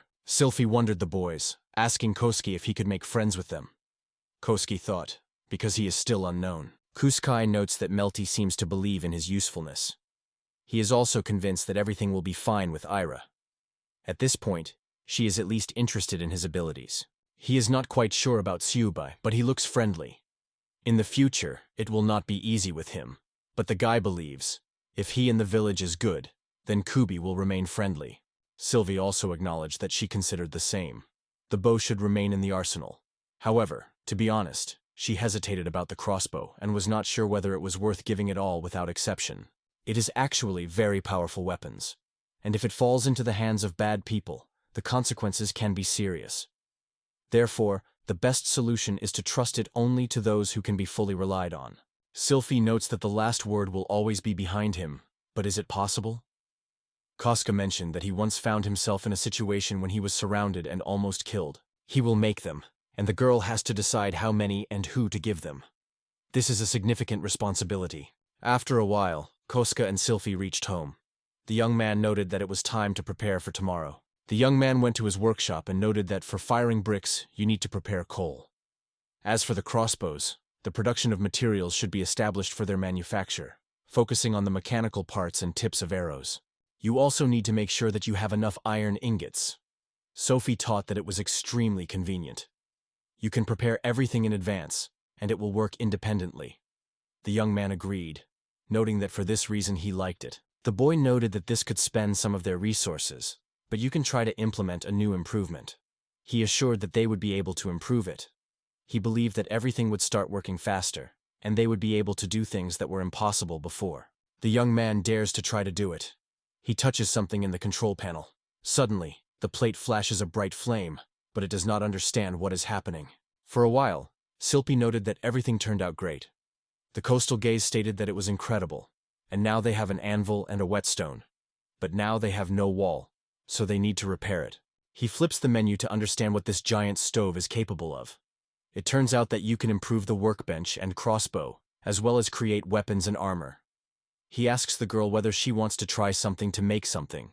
Silphi advises to make sure that if they decide to do it, they will be able to use it properly. Danan copes with an axe perfectly. Maybe the guy can bring this idea into life. And here the guy talks about Galabird and a fighting axe, though they are a little special this time. He suggests that Galaberta would have been a great guy very much. Silphi is wondering what it is. The young man notes that the thigh was not mentioned in the list until he thought, so he can add new points. Sophie asked if the guy was really capable of this. He replied that it seems possible. Sophie was surprised. In addition, there was an opportunity to repair various things, in particular, weapons and armor. Silphi realized that she could now restore damaged armor. She appoints a meeting of the new moon in a certain place. The girl takes it to the composition where military trophies are stored. Opening the door, the young man is lost in the assumption of the origin of this specific smell. The girl explains that it is the aroma of the trophies of war. The guy from the coast notes that at the beginning there was much more blood. The girl sighs, noting how grueling her. He thinks about making it all up in the inventory. The new moon was extremely surprised and noted that he had a damn armor in the inventory. Salva suggested that she may just need to be cleaned. Koska exclaimed that this girl seems to say about a contaminated carpet at home. Silphi recalls that rumors are that the equipment wearing the dead can possess such power. If you keep it away from the fire, you can clean the weapons and armor a little. Kosk Guy says we need to start repairing them. Subsequently, they visited the workshop again. Kosk noted that fuel and some iron will be needed to repair. He examined the existing reserves and noticed a warning about the damned armor. He could not understand what he was imposed on a curse and how many more signs ahead. The new moon swore and noted that in the meantime, they would continue to restore the rest. Finally, Danan's axe was ready. The girl has to demonstrate herself. The guy pulls out an axe from the inventory, which is quite heavy. Despite its usual look, it looks surprisingly sharp. He said that this weapon is called Bird. Her strength was a significant weight and incredible sharpness of the blade. It was rumored that this thing could cut a person in half, although he was not sure whether it was true. Salva takes a weapon to his hands and notes that someone like Dan, she could work great, but a little too heavy for him. The guy notes that the girl would come a saber. Sylvie is wondering what it is. Kosk explains that it is a sword with a curved blade, somewhat annoying. Sylvie says it sounds interesting and asks if the guy will make one thing for her. Koska wondered if the girl had a leather strap. He really needs two to improve his workshop. The girl noted that she has one idea, but maybe better relax. Koski thought that her offer sounded very attractive. When the sun sets behind the horizon, he says that a girl can do with him everything she pleases. Soon the young man asks to stop because he begins to feel pain. Silphi wondered in Kosk whether it was possible to change the strategy from the offensive. He asked the girl if she was tired, because the duty of his wife was to take care of her husband. The girl assured that she feels great and does not feel any difficulties. The young girl asked if she was doing everything right. The young man confirmed this, but advised to reduce the revolutions, because at the beginning of the hurry was not needed. He felt pleasure and joy thinking, as he predicted that it would be. Once again, Selfie asked Kosk whether she was doing everything right. The guy admired the landscape and noted that she was studying quickly. When the girl gets used, she will be able to move as she wants. The girl answered that she understood. The girl smiled at a tricky smile and told the boy that she liked to act attack. At the same moment, Kosk raised his voice on her, reproaching that she behaved too hard. He asked her to calm down a little, but the girl only replied that nothing prevents her from doing what she wants. The 6th day of survival has come. Silphi shone with joy. Instead, Kosk looked as if he had squeezed the last forces. His appearance resembled a dead man. Sophie raised her hand and suggested to repeat it today. The guy reluctantly agreed. Finally, they got to the refugees, who congratulated the princess with a good morning. The girl answered them the same. Koska has given a giant pile of clay. Sylphie turned to the boy and asked him to bring the weapon they restored yesterday. Kosk nodded, demonstrating that the girl was well understood. After a while, Sylphie advised Dane to distribute this weapon among those who can own it to use it for protection and hunting. She also instructed Kosuke to prepare a weapon for Danon. Having reached out to Kosuke, she asked him to do it immediately. The girl handed Danon's weapon, assuring him that she had already checked her carefully. She emphasized that it was a true work of skill with which he would have to protect everyone. The man looked at the sword carefully, which was mounted by numerous signs, and several times waved him in the air. He noted that it was a wonderful weapon that could break the mechanical detail like a paper. Sophie confirmed that she was absolutely confident. Danon asked if it was really because of Koska's abilities. The guy thought he spent a lot of time on it.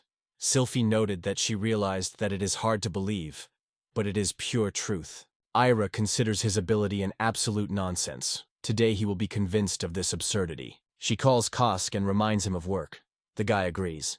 He reports that he is going to erect forge, so he asks everyone to retreat sideways and give him a little space. Unexpectedly, he installed an advanced oven along with several ordinary models. Everyone was amazed at such an incredible sight. Ira even noted that it was just nonsense. At this point, Kosk is considering the menu and notes that it is extremely necessary to teach coal as a fuel. Ira approaches him, and the young man says that it is a little interfering.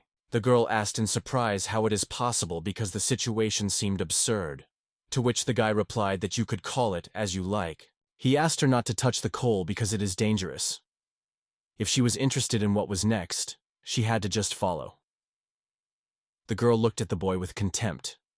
QB grabbed Aura and said Kosk that they were watching. The guy is engaged in creating things and invites the village.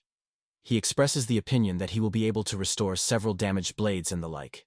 If they have them, they propose to repair together. The girl agrees, saying that it sounds great, so they will take up the business. The girl asks QB to collect everything you need to collect clay. The boy proceeds to excavations. When the clay rises, it disappears instantly. Era is questioned how it works, and how the guy collects this clay. Koska replies that he simply throws her into her inventory as usual. Era noted that she immediately guessed the existence of magical traces. She wondered if there was some kind of power except magical. Koshiga replied that he had already collected a lot of first-class material, so now we can rest. At this point, Melty approached us. Her face glowed with a friendly smile. Kosk was thinking that he would never look at this thing and was not going to turn it on. He says they will look for him. He needs to translate bricks in a brick block. He sets a desktop and announces time to work. Melty is amazed that something new has emerged again. But Kosk explains that it is a workbench. It can handle different objects, which increases the ability in craft. He says he needs to improve. The guy warns Ira that the workbench seems a little dazzling, so it is better not to look at him. Iris reassures, they say, "Nothing wrong, everything is under control." Koska agrees with the girl. And then, during the creation, the work surface suddenly begins to glow. Melty wondered the guy what it was. He replied that it was the embodiment of improvements, new opportunities, and increased productivity. At that moment, I covered her eyes again, because the glow was blinding. The young man cast his gaze on a huge desktop and noted that it was a simple but advanced machine. It was made of steel and distinguished by its great strength. The lathe was put into operation. The guy wondered if he could click on this lever. At that moment, Ira expressed what she was able to see. Kosue asked the girl what she noticed. Ira replied that she saw the beginning of the truth. Iro noted that this light is reminiscent of the glow of sacred magic used by priests. His abilities may be more like a divine gift. The young guy confirmed that it was. Ira wondered if he knew something about it. Koska, instead, found out whether the girl was aware that he came from another world. Ira carefully assumed that maybe some mysterious power has moved him here from another world. Iro realized something and noted that it was a mistake. Kosk decided that Iro was really upset because she did not lift her head before lunch. In the end, everyone enjoyed lunch, tasting the hamburgers based on bread with a variety of meat, and deeply fried vegetables and meat, flavored with sweet spices. Sylphie asked the cost of whether he was going to build a wall today. The guy agreed, and noted that he had already produced enough brick blocks. But if necessary, he will be able to do more. I returned to the princess and reported that she would like to ask something. The princess agreed and clarified what it was. Aries stated that she found a simple and obvious way to prove that the track K is not belonging to this world. Sylphie asked if that's the case. The girl told Kosuke about the collar and asked that he himself removed his own, who certifies that he was a servant of Sylphie. This was extremely surprised by Kosuke. Sylphie again addressed Ira with a question, and everyone, as one, breathed in support. Kosuke remained in ignorance, not understanding what was happening and where such faces from everyone around. Kyubi explained the boy that if he tries to remove the collar, he would suffocate and die, even if it could be false. Kosuke categorically refused to check it for himself. He started shouting and asking what was discussed at all. I calmly explained that the collar of the servant restrains the magical power of the owner, squeezes his neck and paralyzes the body. However, due to the complete lack of magical abilities in Kosuke, the collar does not work at all. Thus, for him, this collar is nothing more than a burden on the neck. Kyubi asked if it was true, to which the braid answered that she did not know. Danon then asked the princess whether she wanted to give any orders. Sylphie, without hesitation, ordered Kosuke to immediately remove his clothes and everything else. Kosuke, hearing it, shouted at surprise and asked how such an order could appear. Since everyone was certain that he would certainly try to remove the collar, they were genuinely surprised and asked whether the young man really had such courage. Melty asked Kosuke whether he could actually remove it on its own. The guy replied that he believed in his strength and believed that he could do it. He suddenly mentioned a few unforgettable moments made from Sylphie that night, and thought that she did not even suspect that he was not affected by the team. The young man was stuck in his own thoughts until Sylphie suddenly hit him and asked what he thought about. Melty addressed Kosuke to the question of how long, in his opinion, it would take to erect a wall. The guy noted that, if there are enough blocks, it could take 2 or 3 hours. However, he could not be sure until he started working. Melty noted that after completion, they would announce how minor and the non-Koskisi claims.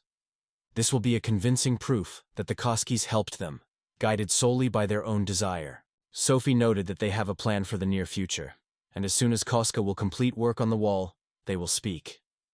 Melty noted that she was personally worried that everything went smoothly.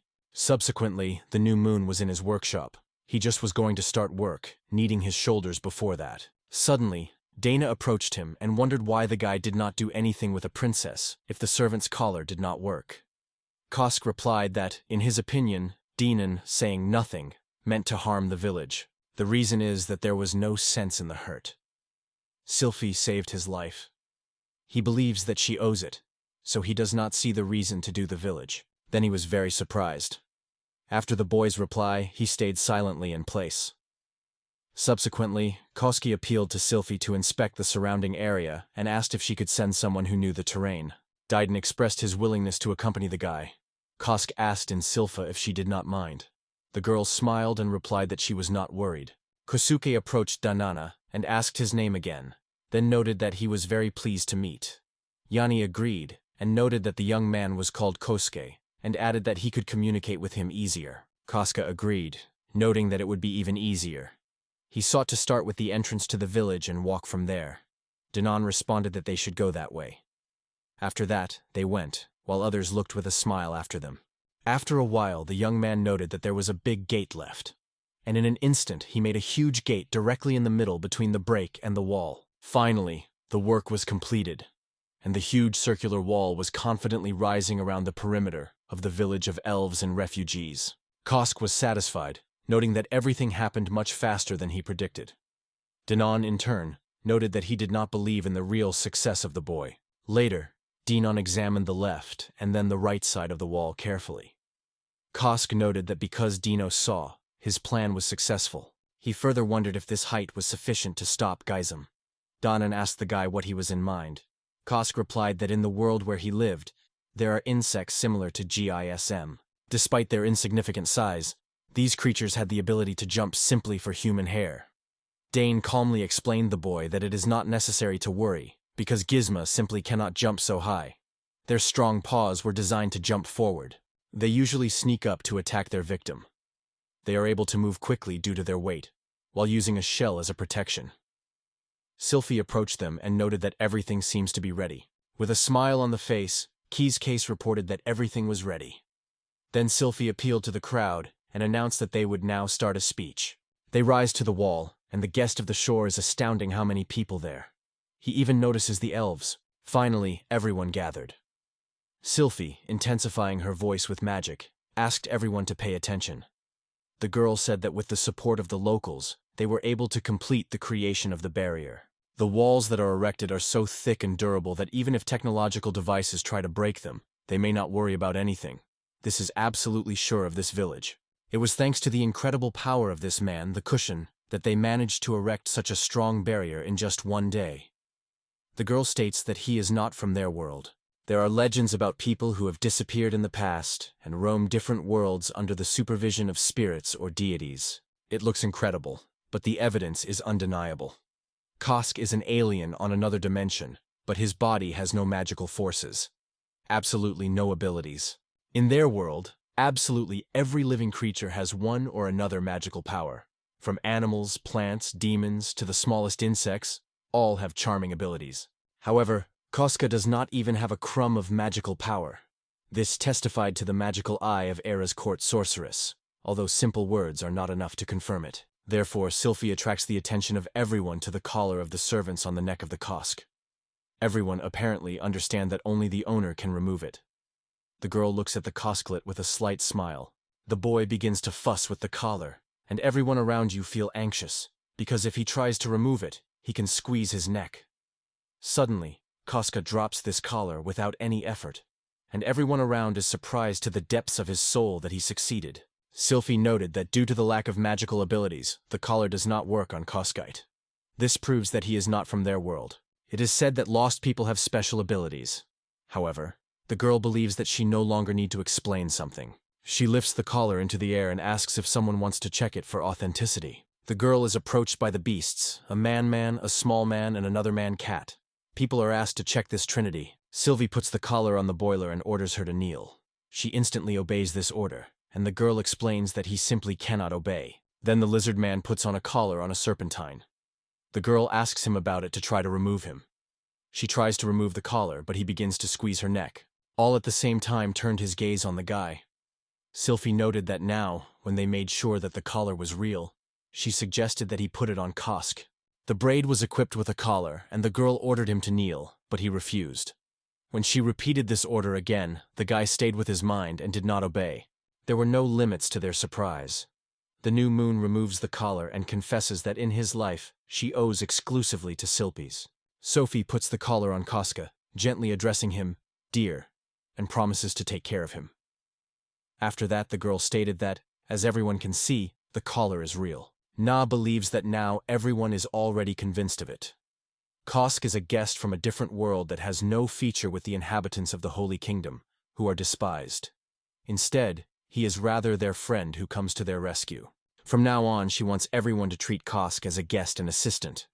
The whole hall exploded with applause, greeting the princess and Kosk. The young man noticed that Melty applause notes the event when his ears were struck by the excited crowds of the crowd. He thought it was even a little frightening. Sophie noted that she was pleased to see how everyone supported her idea. From tomorrow, they will begin preparatory and protective training in anticipation of the arrival of Gizmo. She wanted everyone to take this process actively. The Cushion thinks whether it means that it is time for some truce. From now on, it is only necessary to deal with the mechanisms. The next day, Sylvia noted that she was thinking about drawing up a defense plan for Gizmo. The boy drew attention to the fact that there were many new faces. Among them was a beast woman who had previously threatened to wear a collar. The girl was introduced as a jigger. It was part of the reconnaissance detachment of the Royal Army. The other girl called Pyron and reported that she was working with Jigger. The wolf named Frieries reported that he was a guard commander in Tantro. Kosuke, however, decided that Jigiro belongs to the cat type. P purely appeared to him as Harpy, and the power is something in the middle between the dog and the wolf. The girl approached the boy and introduced herself as Geld, noting that she was serving in the difficult infantry of the Kingdom of Marinard. Kosk thought that Gelda reminded him of a bear. Kosuke noted Sylphie that although they were all the former soldiers, for some reason, they were dominated by girls. Sylphie explained this by the fact that among the animals, the physical strength of men and women is about the same, and women in total number are much greater. After that, she asked Kostite to pull his weapon from her inventory. The young man willingly agreed and got fresh crossbows. Everyone was amazed and embarrassed, not realizing that they were strange items that look like a bow. No one has encountered a similar form before. Sylvie explained that this is called a crossbow. She asked Kosk to show how to use the crossbow properly. The guy carefully puts the deck inside the updated armor. It takes the crossbow, tensely pulls the bowstring, until the mechanism is fixed with a characteristic click. He then installs an arrow, thus completing the preparation. Then you need to sight and press the trigger, which will lead to a shot. Sylvie points out that, as everyone can notice, the shot is marked by considerable power. Although the weapon does not shoot quickly, it is very easy to capture. Having worked a little, everyone will be able to hit the target quite successfully. That's all. Now they can try to shoot on their own. Jagir says he will try first. I also took the crossbow in my hands. Chigir wondered whether it was possible to keep the bowstring in a stretched state. The young man replied that it could harm both the thus himself and the crossbow as a whole. However, if a girl prepares it just before the battle, there will be no problems. The girl pulls the bowstrings of the bow and admits that she is clear. She squats, noting that these weapons are extremely interesting for intelligence. This form is ideal for invisible shooting. Iris noted that the mechanism is not particularly complicated, but it is surprising that, having such compact size, it is much more powerful than onions. It seems that a lot of skilled artisans were needed to create so many products, and the service costs a considerable amount. Koski replies that he agrees. Without his participation, mass production could be a much more difficult task. In addition, it is unlikely that anyone, except for me, is capable of maintaining crossbows in a proper condition. Dinan claims that without Koski, the production and repair of this equipment will be impossible. From the point of view of weapons, it is difficult. Melty notes that in the long run this is no doubt, but the situation is not so critical at this time. It is likely that by examining this mechanism, it will be able to create something similar.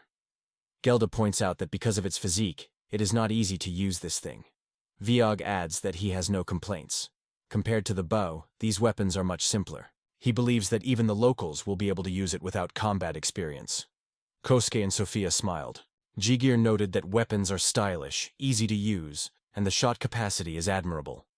She wondered what her range was.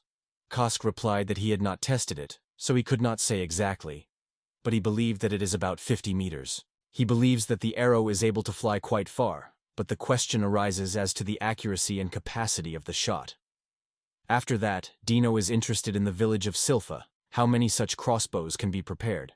The girl wondered what Kosk would say. The young man replied that, given the available materials, he pretended to be about 300. However, if we needed to produce a large number of bolts, the iron stocks did not inspire confidence. Sylvie thought and addressed the man with a question whether 300 crossbows were enough for all, taking into account reserves. The man replied that most likely, so much would be enough. They had about 100 to 130 people capable of standing up. Sophie notes that in this case, he asks Koska to show more kindness and produce 300 crossbows. As for the arrows, she proposes to make 5,000. Kosuke assures Sylvie that he has enough iron.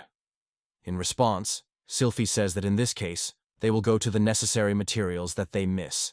She asks him to use all the resources they currently have so that the boys can check the arrows during further training with weapons.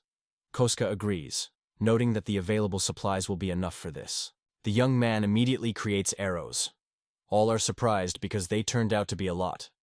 Kusuke notes that 200s of 2. If you add those that have been made earlier, the total number is 230. Jigira informs Danan's commander that he will quickly experience these items. Koska encourages the girl to simply collect as much arrows as possible. The girl agrees and jumps over the wall. Danan notes that she is unlikely to succeed in ill-advised actions. To test their strength, Hilbero passes 2 crossbows with hundreds of arrows. He hands her the milk of the crossbow and emphasizes that it is her responsibility. The girl agrees. Sylvie notes that in the event of a weapon shortage or materials, it should be reported.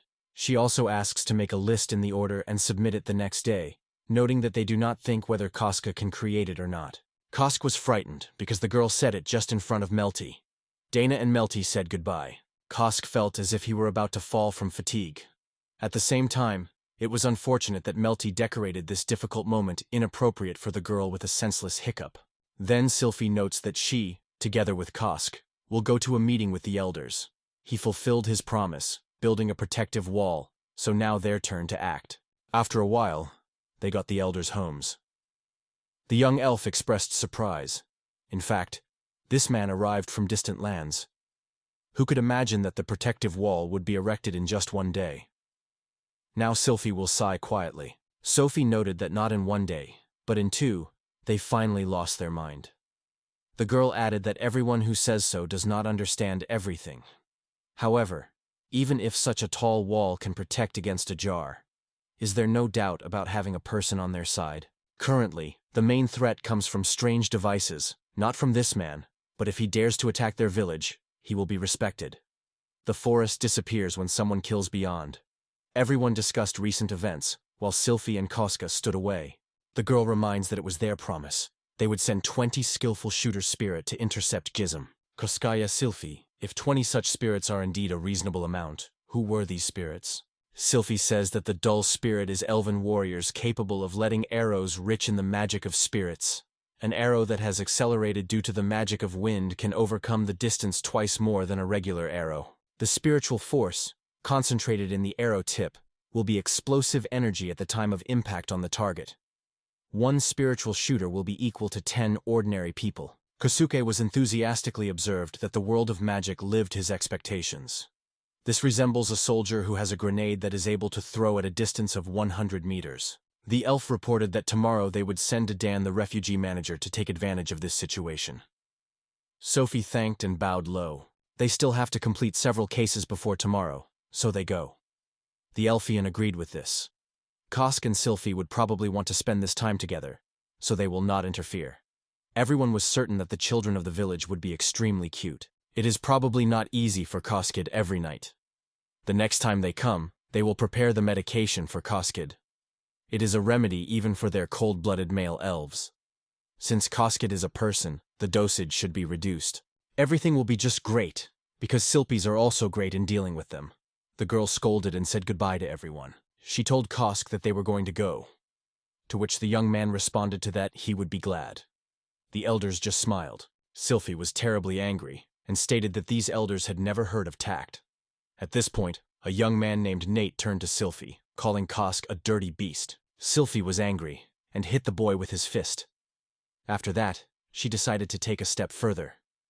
Sylphie warned that if she hears again, as the guy opens her dirty lips, he would kill him.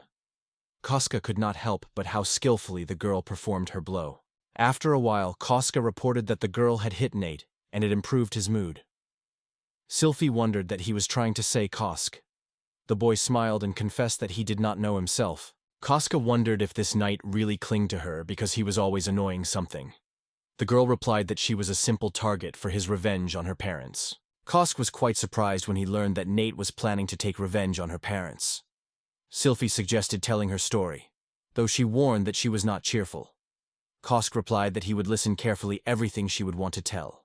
Sylphie said that it all started 3 years ago, when the kingdom of Marinard, which was a vassal of the Holy Kingdom, broke out the uprising. Then the young girl, after learning about these events, could not stay. She abducted all the brass stones from the common storage and went to Marinard. Kosk replied that it was extremely cheeky. Of course, it did not go unnoticed, and the pursuit immediately followed. At that time, her pursuers were not as parents.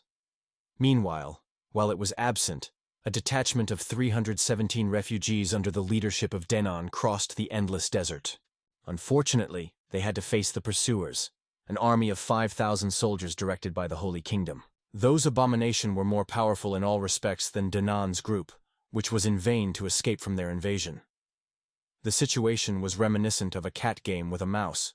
One movement, and its head would be in the teeth of the predator. Seeing this, hatred and anger boiled in her heart, and she rushed to the army of the Holy Kingdom. Because of this, the darkness mastered it, and the skin began to cover the shadow. Her body gained incredible strength, and the muscles became surprisingly stronger. Koska asked that the girl was referring to the darkening of the skin and thickening of the muscles. Sylphie said that when the elf, covered with anger and hatred, the strength of the spirits resorts, it is absorbed by the darkness, because by nature, the elves are a transitional link between spirits and humans. Thus, the skin of the elf darkens, and his body turns into a tool of destruction. The classroom thought about how the body can be transformed under the influence of a certain circumstance.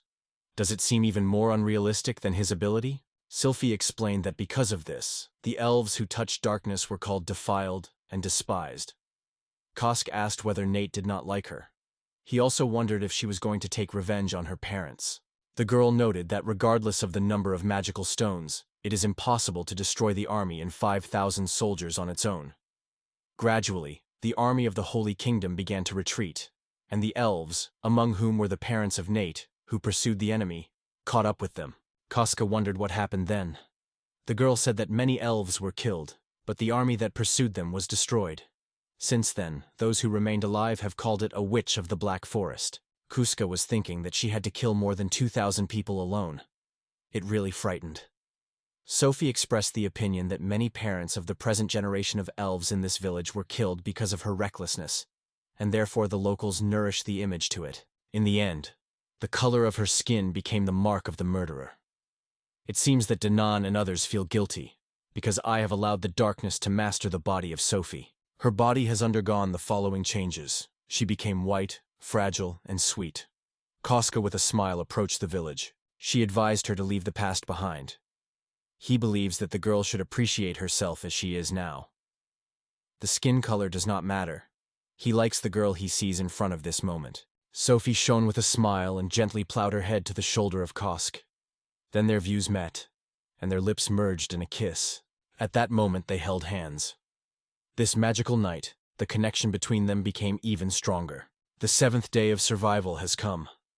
Casca was in his workshop, stating that the things he prepared since last night was finally ready. He came across them and suggested that this time the highlight would become an improved crossbow. It should be made of metal now. He tried to pull the bow of the bow and realized that it was more difficult than it seemed at first glance. If he imagined that it was just the choice of action in the game, it may be easier. He still pulled the bowstring and realized that he could really do it. The ability to choose actions was extremely powerful. With one hand, he managed to pull this rigid bowstring. He charges the bolt and puts on a tree. At the same time, he notices that the starting speed of the boom is much higher than the usual crossbow, so the shot becomes impressively powerful. This is some special weapon that they are going to hand over only the strongest. However, at first you will have to negotiate with Sylphie. In addition, this thing requires unexpectedly a lot of iron.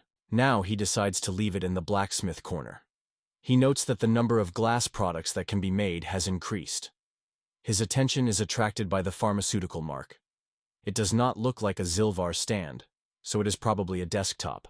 He chooses not to waste time and immediately take up the craft. All the necessary recipes were on the workshop menu. However, too many resources are needed to create a cooking rack. He decides to focus on making glass items to create a potion rack. Then the young man recalls his achievements and skills. If you think about the function of choosing actions, it seems that there are many more new recipes for craft. There are no explanations, and there is no sense of unity with users at all.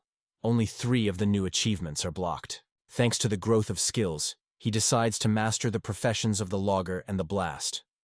Using the remnant of points, he chooses to improve cardio and resources, fast runner skills, and excellent shooters.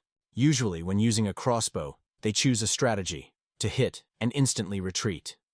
Suddenly on the threshold appears to the village. Kostja welcomes the girl with a good morning. Suddenly, Sylphie's turn red and hastily leaves the workshop. Kostja smiles, thinking what to do next. It seems to him that she is very sweet. Perhaps due to constant stress, when the night comes, Sylphie's open, and its restraint disappears without a trace. Every morning when she wakes up, her consciousness of the great warrior comes to life again, and a wave of suffering, generated by a sense of shame, reaches on her. Kusuke believes that it is just incredible. He strives for Sophie to always remain so. Subsequently, the girl prepared a breakfast, similar to Okonomics. She appealed to Casca to not discuss yesterday. The young man agreed without hesitation. The girl wondered if Casca was completing the production of crossbows, which he nodded affirmatively. Salvi noted that it is now possible to give out the guys for training, after which, according to the plan, everyone will go to collect iron ore. After some time, they get to the right place and share their responsibilities. Someone proposes to bypass the area and patrol. If the right game appears, it should be shot immediately. Kosuke feels his hands itching when he contemplates this landscape and dreams of freeing some of the land for construction. Jira noted that Kosuke would be able to bring any big catch home without problems. She announces that she plans to test the power of this advanced model. Kosio thinks of who could predict that a crossbow would be able to interest it. Jagir says goodbye and moves rapidly. Perun notes that Jigger does not have a bow at a sufficient level, so she is so fond of crossbows. From them, arrows fly much more accurately. So, the girl asks whether there are any weapons, such as crossbows, that she could even use. Koska thought for a moment. In her eyes, hope was burning. Koski said that the problem was not in the absence of ideas, but in the inability to leave something. Puruna noted that it was very unfortunate. She also shared his plans to go to a reconnaissance mission. Sylphie, in turn, warned the girl to be careful. Kosuke suggested that an explosion or a toxic gas, or even Molotov cocktail could be sufficient. Perun flies to the side of heaven, leaving Kosuke, Ira, and Sylphie Samuan Sam. The braid is wondered if they will be digestible. Sylphie assures that he can dig as much as you like. The boy asks if he can dig from the top. Sylphie replies that it is, after all, no matter how important it is to get there. The young man gets a wooden cube, and with a burning fire in his eyes states that he had an idea. It stands under a huge pyramid, made up of cubes. The guy flies higher and higher, and Sylphie and Ira stand below watching him. Ira again notes that it is just incredible. The young man told about it. Iris noted that he still got up, but how did he go down? The young man puts another cube, gets a pick, and says something that Ira looks carefully. Koska assures that he will gradually descend, collecting materials. The young man creates a neat environment. After a while, the new moon went down, leaving behind the wall, and asked how it was for the girls. The task was very easy for them. Sylvia noted that she had a head rotation.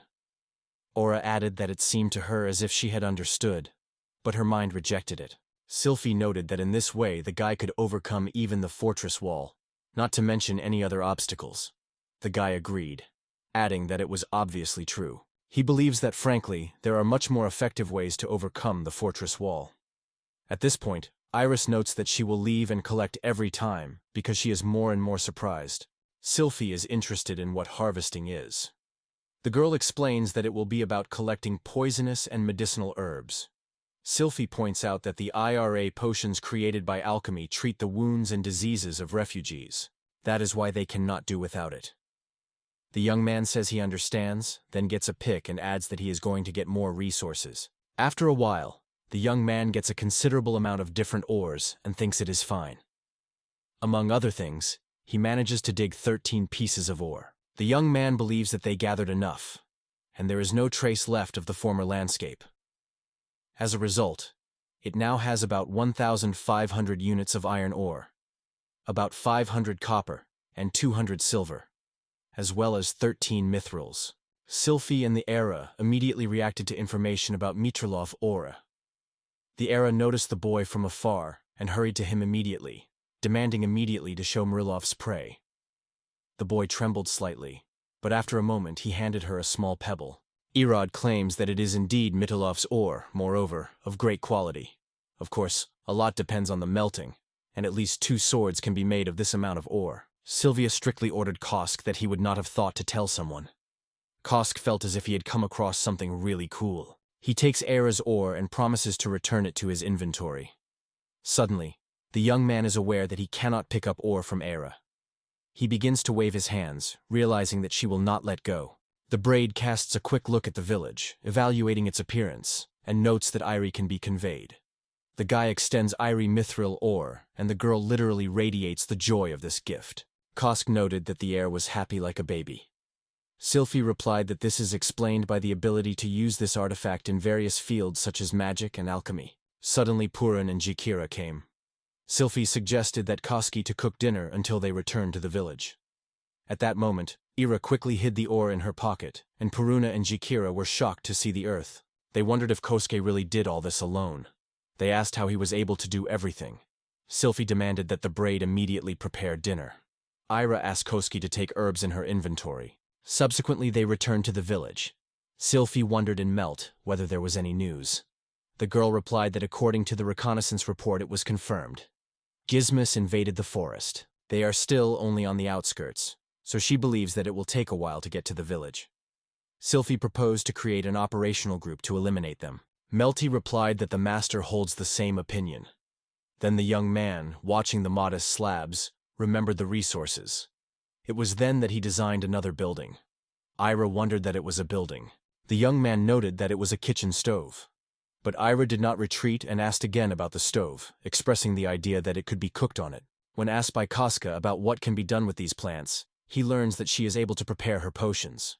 Interested in, he proposes to test their action and asks Air if it is possible to use her herbs. She willingly agrees. The young man opens the panel to find out what can be created here. And suddenly it is covered by unexpected surprise. This young man has the ability to create gunpowder. The initial powder formula contains salt, nitrate, sulfur, and coal.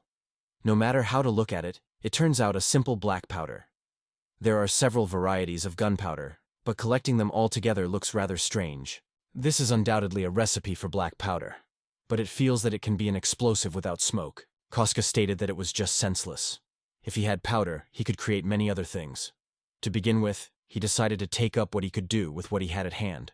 He is engaged in the preparation of evil, and the girl asks annoyingly, is it all that he is capable of? The guy explains that red potion is a health potion, green is an antidote, yellow is a healing potion, the purple ball is a poisonous potion.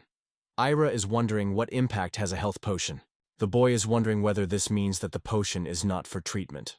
Ira asks whether it is used externally or internally. The boy confesses that he does not know for sure, but he suggests that he is happening. Ira asks about the antidote. What poison it acts on or may be suitable for all poisons. The braid replies that it is intended for poison, so it is likely that it can be effective against any of them. Ira asks for potions for the treatment of diseases, and is interested in whether it can fight all the ailments. The young man replies that this potion really treats the disease, so he can fight everyone. Ira was stunned. The young man realizes that nonsense is saying, but he is still able to answer. He addresses the girl with a question. Unexpectedly, Ira, with a burning look, powerfully demands that the young man hand over to her all the potions he has prepared. The young man agrees and begins to carefully put the potion in the basket. Kosk seems that the girl's look is extremely empty, as if you look into the abyss and she looks at you. If this is created by an absurd creature, then there can be no absurd. He looked at the silhouette of Ira, who was moving away, and realized that it was these words that instantly flashed in his thoughts. The next day there were firing exercises from the crossbow. Diana managed. She noted that the group has coped perfectly, and now it's time to prepare the next team. At this time, Cuba and his comrades taught ordinary residents from crossbows. The sun was blinded by a bright ray, so the young man found shelter from him in the shade. He unexpectedly approached the village and asked what he was doing here. At that time, the young man was sitting with a weaving machine and a rope of threads. The new moon explained the girl dealing with the spinning of the thread. Sylphie never stopped why he needs it. Kosuke, however, explained that he managed to make a loom, and now he prepares raw materials for him. He notes that he wants to make fabrics, because its use is boundless. You can never have too many fabrics. In the world of survival, where even insignificant wounds can become fatal, bandages can stop the greatest bleeding. And if there is a fabric, they can be made without problems. Sylphie realized that it was necessary to find clothes for the boy. She examined his outfit. The host smiled comfortably, because the girl did not even forget about such a little thing. Although it was not difficult to sew something on its own. The girl advised the young man to go to the composition to find something suitable for herself. He agreed to this proposal. Sylphie wondered what the bug was busy. The guy replied that she took his potion and went somewhere. Subsequently, they got the composition and handed over to the employees. Those, in turn, assured that for such a reward are ready to find anything, so you cannot hesitate to contact them with any requests. Kosk was surprised that ordinary ore caused so much joy. The girl replied that he is well versed in the magic of the earth, and after the death of Gaston's elder, the supply of gemstone decreased significantly.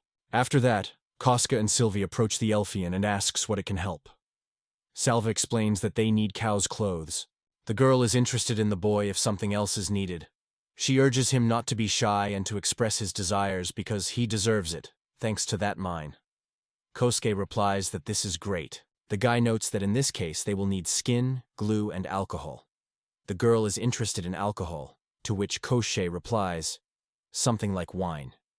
The taste does not matter, the stronger the better. The girl agrees and states that she will take them inside so that they can take everything they need. Sylphie and Koska view the shelves with goods. The girl points out that she found clothes that suits his physique and suggests trying it in the shade. Koski thanks her. Soon the young man changes his clothes and is interested in girls like a place there. Although the fabric is dense, the clothing created from it is quite convenient. The elf girl notes that this color does not look too much because of black hair. Salvi assumes that the hair can be repainted. Koska denies that hair color should not limit the choice of clothing. The guy sits on a chair, and the Elfian ties his pants, noting that they are now securely fixed. Kosuke thinks that although their assessment was quite dubious, it is most important for him to be comfortable, and then everything will be fine. After some time, Sylphie and Kosuke approached the workshop. They were met by Ira, who looked extremely upset. The girl says she checked these potions with the help of the reagents and animals she has. Kosuke is wondering how she did it. The girl went straight to the substance. She was able to confirm that all potions have stated properties.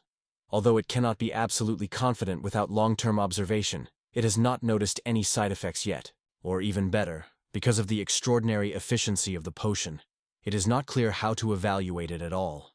Kosuke asked why this was happening. Ira said Kosuke claimed that these potions can heal wounds, neutralize poisons, and treat diseases. However, human lives may depend on them, so it is simply unacceptable to appoint them without careful preliminary study. Suddenly, Ayura felt bad. She started crying and apologizing to Kosuke. The boy could not understand why she suddenly began to apologize. He asked her not to cry and then turned to Sylphie for help. The girl answered that she would take care of Ira personally, and the young man should go and do her business. She persistently advises him to end these potions at last. Over time, the young man plunged into his affairs and concluded that Ira was undoubtedly brilliant. She is smart, but short-lived. It seems that it either conflicts with the environment or just keeps away. Recalling the last conversation, she went to check the elixirs she prepared on her own to make sure of their influence. Since their effectiveness could be a matter of life or death for someone, she sought to make sure that they are prescribed. However, after these words, she suddenly began to claim that everything went wrong, apologized, and then suddenly broke. The slice did not realize anything. And was her communication manner a little sharp? Subsequently, Sylphie's turned to the boy, asking him to approach her for a minute. After a short pause, they begin to discuss how Ira envy his abilities. Potions have always been the fruit of persistent training and a thorough knowledge of chemistry. But one day a young man appeared who effortlessly created potions with stunning properties. Seeing this, Ira was just shocked. Having completed the elixir exam, during the conversation with him, she realized her true feelings and immediately began to apologize. Something in this situation seemed to her. Ira notes that the boy's strength was not given to him just. He paid for her all that he had in the past. She bowed and asked the boy for forgiveness. Kosuke replied that he was not angry at all, so I asked Ira not to worry so much. He notices Melty and Sylphie, who suddenly stopped, and asks them about the cause of such silence. Sylphie replies that the words of Eras were forced to go into reflections. Melty approached Kosuke, wondered if his strength was really coming from this world, to which Kosuke confirmed his guess. Therefore, this power costs him family, friends, and native land. She asks if he is right. Kosuke recognizes that it is difficult to argue, and confesses that he has never thought deeply about it. He is also not sure if he will be able to return to his world. Sophia expressed fear whether they abused the help of a poor guy for their own benefits. To this, Kosuke replied that he still owed Sylvia. And unfortunately, it is not possible to pay completely in the near future, so you do not have to worry about it. In addition, he actively improves his skills, because he wants to create even more different things. A place where you can safely eat or wait for bad weather. This is perfectly consistent with their intentions. In addition, everyone helps to meet his needs as long as he fulfills his duties. Everyone is satisfied, and the result is a mutually beneficial situation. He appeals to the girls not to be ashamed, because they can use his strength as they please. However, he would like to work without sleep and rest. If you have any remarks, you should notify it. Sylphia confesses that they have already agreed. He also asks Ira to treat him as before. He is always fascinated by talking about magic and alchemy. In his world, this did not exist. The girl agrees. He extends his hand and asks whether they have already reconciled. The guy explains that in his world it is custom and is called a handshake. When people seek to reconcile or express friendly feelings, they usually shake their hands. Ira discusses this, and to support his words, extends his hand in agreement. They shook their hands, and the guy stated that peace had reigned between them. The Red smiled, and Sylphie and Melty watched with his curiosity. Kospkin notes this and offers girls to shake their hands. Sylphie and Melty then press Kospki's hand. After a while, Sophie asks Kosuke to take up work again. The guy agrees. Then Sophie instructs Melty to inform Danon to choose the soldiers to eliminate Giza. They plan to go tomorrow morning. The young man comes to his workshop in the yard of Sylphus. Sylphus notes that everything is calm today. In response, the young man says that by this point he did only his business. This time he, without thinking, invaded the territory of Iris. He was fortunate enough to avoid trouble, because Ira is an innocent and pure soul. From the point of view of those who treat their skills seriously, his ability to master is a direct threat. She challenges their social status without hesitation, even their daily being. He seems to be brought, and he crossed the border. Selphie assured Koski that without his ability, their chances of survival would be minimal, so the boy should not be so worried. If the guy did not use his strength to the full, they could have difficulties. She will cope with minor troubles, so he should not restrain himself. Kosuke wondered what she dreams of. Sylphie promises that he will be in defense of the guy. If, for example, he is pursued or expelled because of his strength, she will always be near him. Kosuke replies that the words spoken by the girl cannot react. The guy asks if it really is. Who still flirts with whom? Sylphie smiles mysteriously in response. After all, after a while the meeting was completed. Kosuke thinks on the manufacture of tires. The crossbows and arrows will be ready tonight, so he plans to go to the battle with mechanisms tomorrow. Sophie says they will wake up early tomorrow. The guy agrees, adding that they should take up the case. Sophie asks Kosk to stop, reminding that they need to give the body rest properly. It was the 8th day of our survival. The Nan was informed that they were moving 3. The main thing for us was to save everyone's lives, not to kill a Jeet. The harpy should be monitored from a height to avoid the environment. Kubi caught something his nose, and a gesture asked Sylphie and Kaustkai to stop. Sylphie thought that the devices fill their land too quickly. At this point, the girl grabbed her sword, and the guy took a crossbow. They noticed that the soil was exposed. Cuba removed the park and resolutely threw it into the open land. After landing, the park suddenly stirred the explosion. The Gizm got out of this place, and Kosk realized that they were in fact caught by surprise. It was a real threat. Guzma attacks, and Sylphie exclaims that she will follow them from the rear, and orders Kostahein and Cuba gradually retreat, but in no case stop shooting. Now the battle has unfolded in the forest. Kusek and Kubai expressed their consent. The guy touched the finger of the tribal bracket, imagining that he pressed the left mouse button. At once his attention was attracted by the sight. The guy is kissing, but at the same moment Kyubi opens the fire. Gizmo corresponds to a cry. Kosuke enthusiastically notes that Kyubi hit perfectly. One moment, the Gizm notices them, and Kosk decides that it is time to take the risk. The boy focuses, targets, and produces a shot. The arrow accurately hit the Gazma in the head. QB is crying to Kosk so that they immediately get out of there.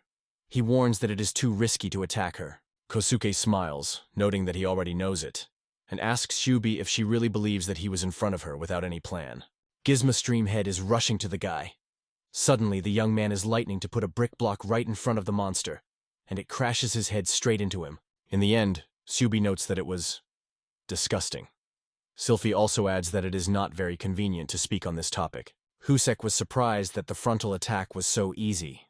At first, he intended to use wooden pegs, but doubted whether they could stop such a giant. Guibi could not understand what the guy was leading about. After a while, Koska removes the structure made of spears. Sylphie points out that there are great doubts about the ability of this design to stop the Gizm. Cuba added that he could hardly be delayed something like that. Kosk replied that the pegs are not made of metal, so it would be difficult to break it. Sylphie told the boy that he had to take care of cleaning the corpse. Koska agrees and first collects a brick block. He plans to install wooden pegs later on the outside of the walls. They are now massively made. After a while, the guy puts Gizma's body to his inventory. Sophie invites everyone to go to the next monster. Kubian and Koska agree. The next time, Sibi throws a stone in an open place on Earth, and Gizma jumps out from there. The monster flies straight to the guy again, and he puts a huge brick obstacle in front of him. However, Heismak manages to escape from the blockade, and the guy exclaims that she is still alive. At that moment, Sophie rushes to the rescue. Her sword is in the monster. She, with a smile, notes that it is so easy to hunt Gizma for the first time in life. QB noted that when attacking by surprise, they are unlikely to be defeated. Kostkashad added that such an insidious way was quite effective. At this time, the wall is covered with an abundant row of pegs, and along the bottom of the dry moat that surrounds this structure, also houses are arranged. Many soldiers armed with crossbows are in full readiness. If the circulation is broken, in no way should be in underground or above-ground structures. At this point, the young man remembers something. Sylphie asks what happened because the boy unexpectedly built a wall from nowhere. He replies that he is just going to conduct a small experiment. It picks up the pick and quickly removes the lower level of the blocks. Further, when performing a double jump, it cleverly rises to the wall. To his surprise, it does not fall, but remains to hang in the air. Sophie is sharing with a cube, which may be from fatigue, but she notices something strange ahead. Kubai agrees that he sees it too, so it probably happens. Koska laughs fun, stating that in this way, he will be able to create a base just in the air. After that, he takes off from the steaming wall, apologizing for taking a little time. Kiwi replies that nothing is wrong. Koska asked in Silpha and Kubi why they were so tired. Kubai replied that although Era constantly claims that it is senseless, now he fully understood her point of view. The guy claims that he realized, but Sylvia emphasizes that it is not to decide him. She constantly reflects on the fact that it is time to stop to hit what this guy is capable of, but despite all his efforts, she does not succeed. Suddenly they hear noise. Kosk asks what happened, and Chubi replies that Gizmo hears, and this is not one or two. Probably a whole flock of mechanisms goes to them, which looks extremely dangerous and creepy. After some time, the characters come across a bunch of fallen trees. QB feels the presence of 3 devices, but subsequently corrects and adds that there are 4. Crucit was heard. The outflow patrol reported that they were approaching. Kiwi accurately pointed out the place, and Sylphie ordered to move faster. At this point, the gadgets were mercilessly pursued by a girl, and a girl's girl, on whose back the guy was settled. The gadgets were approaching every moment. The Chanterelle turned to the Smillian girl to continue to move forward, and in the meantime, she would hold the enemies. The girl looked at her in response and assured that she relied on her strength. At that moment, the girl risenly rose to the tree, demanding that the gadgets focus on it. She boldly ordered them to attack her.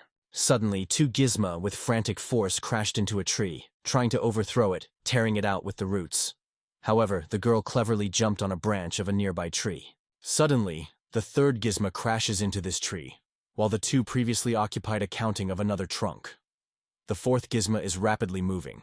The girl lost her balance on the tree branch when the 3rd Gizma suddenly arrived, forcing her to break down. At the same moment, the village was rushed. The girl said he could see them. At first, she needed to focus on attracting the enemy's attention to herself. She ordered Chubi and rapped closely at the place where they shoot. Both already held their crossbows on the site. At this moment, a girl named Nadok fell to the ground and burst into despair when 2 Gimizm attacked her. She made an attempt to escape, but the village was already standing behind. She gifted her head with one of the monsters with her saber. In the same moment, Kostyaka stated that he would cover them. Sylphie quickly nodded and continued to fight other ugly. At that moment, the 4th Gizma attacked a girl who kept in the arms of a man-screen man. Kosuke appeared on stage and called on Gizm to approach him. The cunning girl approached the boy and wondered what he was busy. Kosuke reassured her, saying that she would not worry, but better bent. Suddenly, Gizma jumped forward and instantly installed 2 brick blocks. The guy, using a double jump, easily found himself on them. He aimed and fired from the crossbow, hitting the head of Gramaza. Kosuke threw a crossbow on his shoulders, with a sly smile on his face. If he managed to add a monster to the inventory, there would be no doubt about his life or death. The whole thing was extremely simple. At that moment, the Nadok and Cuba released arrows from the crossbows in the direction of the next mechanism. Sylphie, who had just overcame the previous enemy, noted that it seems that the end was finally ending. She turned to the rest and asked if everything was fine. Kosuke assured that yes. Nark added that their help was huge, so they all have well. The snake girl reassured the princess, assuring that everything was fine, although her friend was seriously injured. Sylphie was worried that someone could have been harmful. The lizard had a fracture of the leg. Suddenly the young man remembered that in the morning he made a tire. Ira also confirmed the potion efficiency. There is absolutely necessary experiment. More precisely, emergency care is needed. He warns the feast that the treatment will be painful, so he will have to come together with patience. The drug was struck by the fact that the boy managed to heal that leg. Sylphie assured them not to worry and rely on Kosk. First, he gets a bottle of water and notes that the tree needs to be washed. Kusuke noticed the head of this reptile but cannot understand what she expression. He suggests that she is experiencing pain. He then removes the bandage and the tire to apply everything. He has never dealt with such things. And here the young man notices the pop-up window and clicks the use button. The young man suddenly realized that his body was working on its own. The girlfriend pointed to him to stop, because first it was necessary to properly adjust the broken bone. The young man laid the tire, and the healing process started. No one could explain the strange crunch that came from somewhere. However, when the treatment is over, the leg was in a wonderfully leveling. Everyone tried to understand if everything was fine. Sounds of cod and crunch were heard. Then the young man noted that the treatment seemed to be over, so he would remove the bandage. The leg was completely healed. After that, he extends the healing elixir, noting that Ira approved him. The girl and Nadak immediately began to ask a friend about the taste of the potion.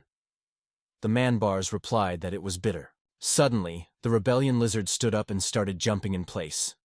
He announced that the pain disappeared and his leg was completely healed. The girls were amazed, because their friend was just a terrible fracture. They did not understand what was happening, and it was just absurd. Koska noted that it seems that everything really got into place. The man was deeply worshipped and sincerely thanked Kosk. With so serious wound, the idea of a possible amputation of the leg did not leave him. Kosk smiled, seeing what benefit he was able to bring.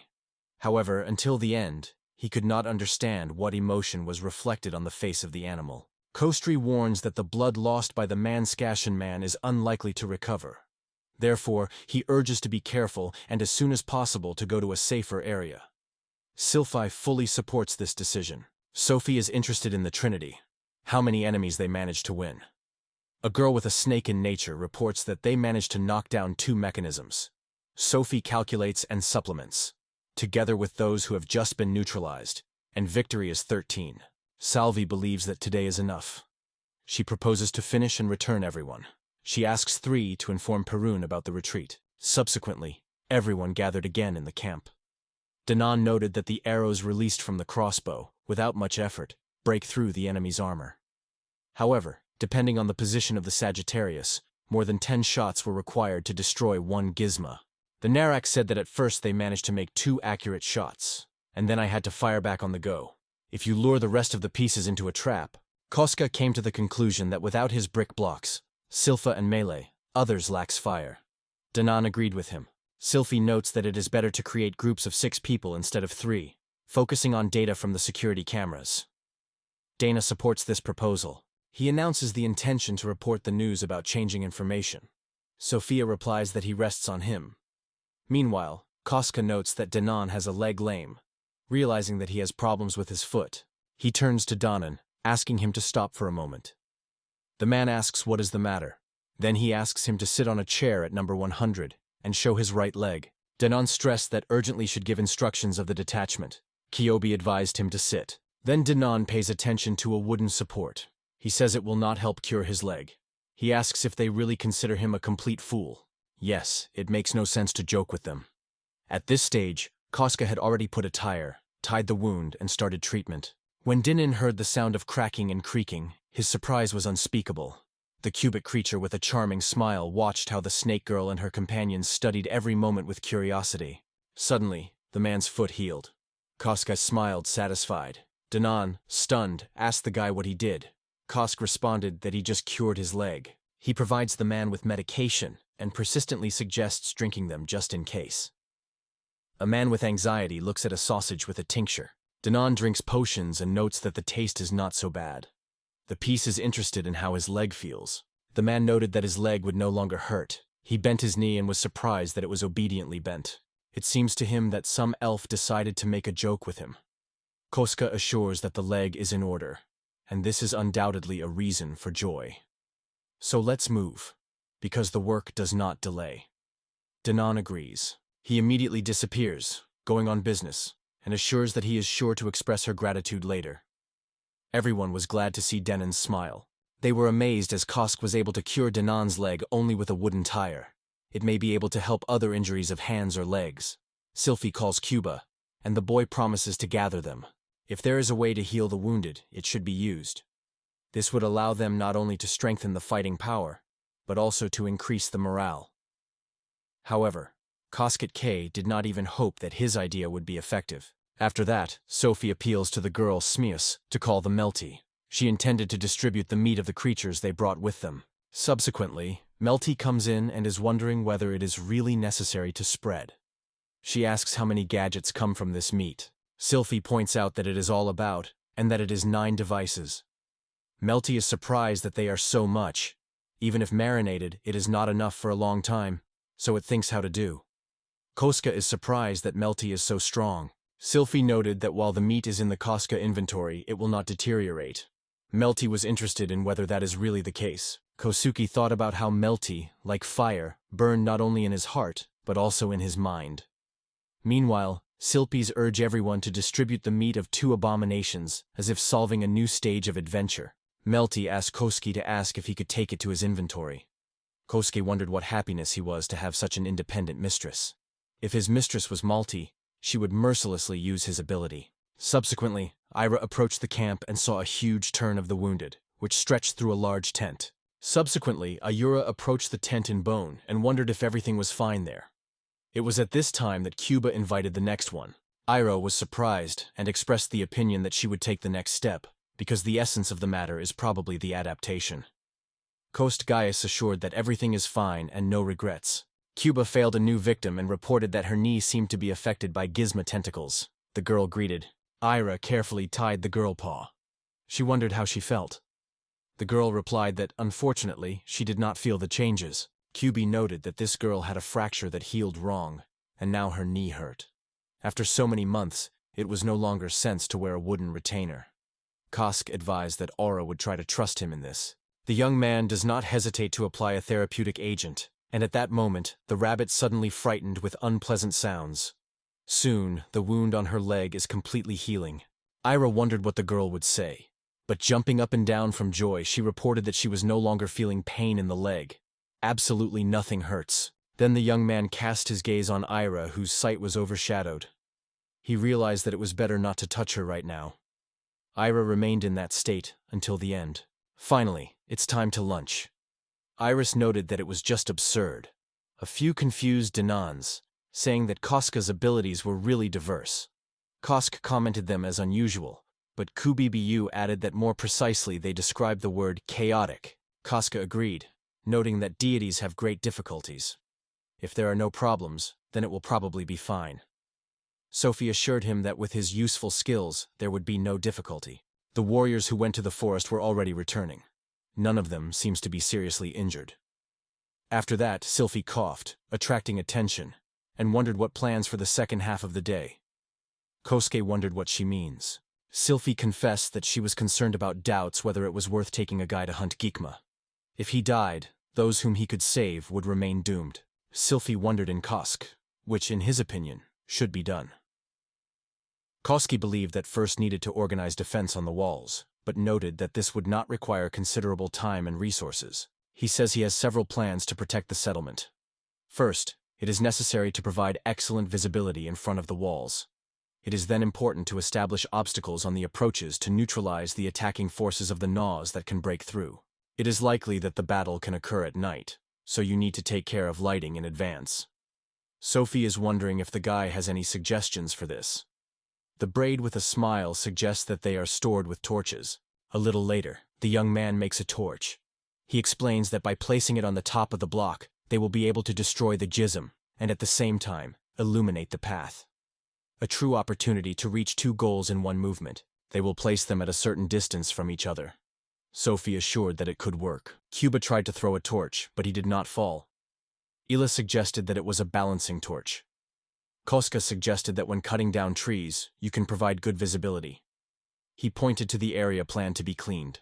They got to work. After a while, when the forest was finished, Sylphie and Kostite stopped on the wall, admiring the illuminated area. Kosuke noted that everything looks great, and the torches add brightness around. Sophie was scared, because now there was no forest left. Kosuke is convinced that now these devices will not even be able to get closer to their protective fortification. He then turns to Kubi, noting that the torches do not seem to be extinguished. The helmet smiled and noted that it was just a torch, and you did nothing. As soon as the torch is inflamed, it will burn without stopping until it is destroyed. It was indeed quite common. Ira looked carefully at the torch, thinking that it was an eternal fire. Sylphie ordered the guards, after which they would go to rest. The guy looked down to the sky and saw the red moon. He asked in Sylph if he also noticed how the moon became red. The girl replied that everything looks white, of course. Kosk asked Ira if she noticed that the moon became red. Ira replied that when it comes to the color of lacquer, it is usually yellow, and today it remains so. Sophie wondered in Kosuke what happened. The guy replied that he himself did not know the reason, but noticed that the moon became red. According to his knowledge, the red moon meant that enemies were rapidly approaching. In other words, it is a harbinger of a bloody massacre. At that moment, a crowd of jism was crowded in the forest. There were many of them. Announced preparation for battle. Residents gathered on the walls, ready to shoot from the crossbows. Many gadgets were heading to the village on the illuminated road. The team on the shot was given, and the wall exploded with the drains of crossbow arrows. The devices were painted with pain when they slid between walls illuminated by torches. Koschi urged everyone to reload the crossbows immediately, because now their army was insurmountable. Jakira laughed with laughter that the army was at the peak of power, and the young man was right. She smiled and noted that she wanted to shoot with such weapons again and again. She asked for another arrow in Kos. Kosk replied that the strength of the crossbows was the number of shooters, and there are about 200. Koska again warned everyone that time to prepare for battle. It seems that about 20 Gizm was attacked at the same time. If so continues, those creatures will not be able to get closer to them. They use the bodies of their fallen comrades to overcome obstacles. In any case, their fighters are skilled craftsmen in charging the crossbows. Since they have been attacked, they are constantly shooting every 10 seconds. Jakura noted that it was due to the very high endurance of the bodies of animals. She believed that even if everyone had now undertaken the improved crossbows, the firing speed would still not decrease. Koski comes to the conclusion that it is probably time to think about the mass production of advanced crossbows. At the same time, he is worried about the question, will the materials be enough for this? At this point, Danan took the guidance of the attack in his own hands. He ordered the peasants not to let the enemies go forward, but instead direct their hand at the offensive. The hearing broke the sounds of new gradation of Gizma arrows. The coastal protection of Tisa continues patrol, so there is no need for shooters, Elfie, one of the audience said. Jakura smiled and agreed. That's right. Then Melty turned to Kosk, noting that they lacked arrows. Koska suggested that if each of their detachment produces an arrow every 10 seconds, then 5,000 arrows will be enough for about 7 or 8 minutes. He produces 5,000 arrows and emphasizes that Melty is not ashamed to take them. As soon as they begin to disassemble the arrows, Jakura turns to Kosk. Kosk suggested that the girl stood next to him only to get to the stock of arrows without extra effort. At that moment, Kosk pulls right 100 arrows in his eyes. The guy asked how much time it took to be ruined. Melty replied that if you leave it for half a day doing nothing, then in her opinion, he would begin to deteriorate. The guy says he understood, and then adds that he would go there to pick it up. Melty asks if he really is going to go there immediately. Kosk noted that if he gathered a team capable of fighting with the Gams closely, then everything would be possible. The meat of these creatures is quite delicious, and it would be unfortunate if so much food was in vain. The guy approached the gate of the village, just to the command post. Danan asked him what purpose he appeared here. Koska asked whether these mechanisms really attack but waves, so he decided to go to collect mascara near the walls. Thanks to his abilities, he could do it quickly, and the meat would not be deteriorated in his inventory.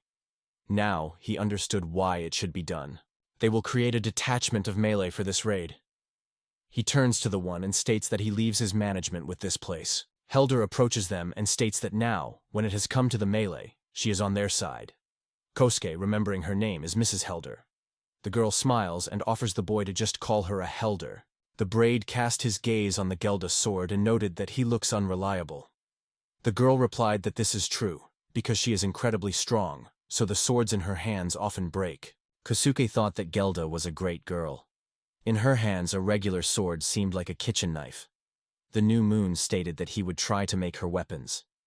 He wondered if she had any special wishes. Helda replies that when she served in Royal Heavy Infantry, she had a full-size shield and a long stick. The young man notes that this means the need for a full-size shield and a long stick. He asks Helder to pass Danan that he is about to make weapons instead. Subsequently, the guy approaches the improved furnace. He carefully views the menu in search of a long mace. His gaze stops on the mace, but there is no long there. In such a moment, if he focused as he did before, and imagine a clear image, suddenly, a long mace appears on the menu. The coastal case says it will be difficult. The materials from which it is made is a solid metal, so it is not surprising. To do this, used a copper plate and iron. Now the turn has reached the shield in full size. It will require a copper plate, wood, untreated skin, and glue. He considers it wonderful. After that, Koska noted that it would be great if everyone could make a weapon for themselves. At all times and in every country, a regular soldier has always had a spear or a double. The guy forms a long mace. At this time, Sylphie, Danan, and Gelda approached him. Sylphie asks if he really intends to go outside. He is wondering if spiritual archers have taken their positions. Sylphie noted that it took a long time to prepare, to which Kosuke replied that it would be unreasonable to allow good meat to deteriorate. He then reports to Gild that her weapons are ready, and invites her to pick it up and test it. The girl thoughtfully contemplates the young man, believing she takes a shield and a long sword. The girl notes that the weight is wonderful. Now, even with intricate devices, she will be able to cope. Kosk at this point confesses that the sound of the wind from her mows is actually frightening. He gets his masonry and says that it is possible to try to help with his weapons. Sylphie asks as a surprise whether he has just done it. The cast case confesses that he is not used to such heavy things. Sylphie asks if the guy can give her a mace. He agrees without hesitation. Sylphie waves with a mace and notes that she is quite good. Koski realizes that Sylphies are also endowed with incredible physical strength. Danan announces that since everyone is ready, it's time to go. Subsequently, he quickly represents all present. He points to the man-screen man and says that this girl is called Miss Samir. She is his mentor in a list of spear. It was she who taught him the ability to possess a spear in Marinord. The basket once again realized that for him it is absolutely incomprehensible to decipher the expression of emotions on the face of Reptile. Danan represents Lord Leonard, an extraordinary sword, capable of combining two powerful forces. In the kingdom, his sword is known as Gemini Leonard. The Slid is amazed that this highly respected aristocracy has arrived personally. Leonard noted that Kosk had healed his hands, and now they are new. Dinan shared a similar history, but in relation to his leg. He wondered if it also used that strange potion. A huge girl approaches the boy. He believes that she looks like a red demon. Danan claims that this girl is called Sumar. In the past, she was a brave adventurer and headed her class. It is called Mitgronder. The girl with a smile informs Kosk that he is glad. Koska says that he is also pleased to meet her. Danan notes that he, Gelda, Ira, and Her Majesty will be made up of their fighting team. Sylphie replies Danan that this is a great choice. Koska asked Ira how she feels and whether she was fine with her. The girl assured that everything is well with her. She noted that the court magician is not just the title. Koski thought about how Ira shot his eyes lasers. No, most likely he would use some spells in the battle. It could really be interested in him. The views of Kosuke and Sophie met, and they exchanged barely noticeable nods. After that, Kosuke wondered if everyone was ready. In response, the weapon rose to unison, and on all sides was a decisive yes. Sylphie explained that the main purpose of the operation is to collect the meat of Gizma, which is engaged in Kosk. Others should ensure its protection. Together they went on the road. The characters went to the front to get the meat of Gizm. The new moon has carefully put them in their inventory, one by one, their bodies. He was accompanied by a detachment of experienced soldiers. Leonard sighed and noted that Koska's abilities were, to put it mildly, unusual. He could heal and disappear things. At this point, Koska had already placed another gizmus in his inventory. Summer noted that although she did not fully understand what was happening, such abilities are very useful. As it seemed, it was something like magic. However, Dinan denied it, saying that it was not magic, because Kosk was completely devoid of magical energy. Suer replied that she was not too skilled in magic, so the guy made a great impression on her. At that moment, Kosk asked to stop discussing his person. At the same moment, the punch warned them. It is impossible to lose vigilance. Gizmo perfectly has the art of unexpected attacks. Hearing this, the girl looked around carefully. Gelda confessed that she supports Samir's point of view. However, after receiving a wonderful weapon, she could not refrain from trying to test her in action. The girl demonstrated her elongated mace, and the measurement was enthusiastically stated that she looked so impressive that she would even envy. Seymour asked Denon to the question of whether the man also created his weapon. Denon, calling the girl a mentor, confirmed her words. Seymour looked carefully at Kosuke. Although the face of the reptile does not express anything, her eyes are pronounced. She also dreams of quality weapons. Leonard noted that he also needs to improve his swords. In response, Seymour noted that while we are discussing weapons, she really uses only a regular wood deck. Kosuke drew attention to their weapons. The blades were blunted and covered with chips. It seemed to him that their piercing views were literally punched through. The young man looked at Sylphie, who stood nearby with a sweet smile. He reported that Sylphie had given them good, so they managed to win this time. He promised to make weapons for them. He still asked them to think in advance what weapons they would like to receive. Everyone agreed. Suddenly Gizmo's squeak was distributed. Leonard was angry and noted that they seemed to have guests. Kosk asked if they were going to go or stay somewhere. Leonard reassured that they were not worried so much. He claims that they are not threatened with the environment here, so there is no point in hurry. Denon notes Lord Leonard that he is too optimistic in his calculations. Meanwhile, the Summer tried to swing his head over her head. The maternity was wondered if Lord Leonard was right. In such a place, as it is, Gims would not be able to use something against them except their antennas.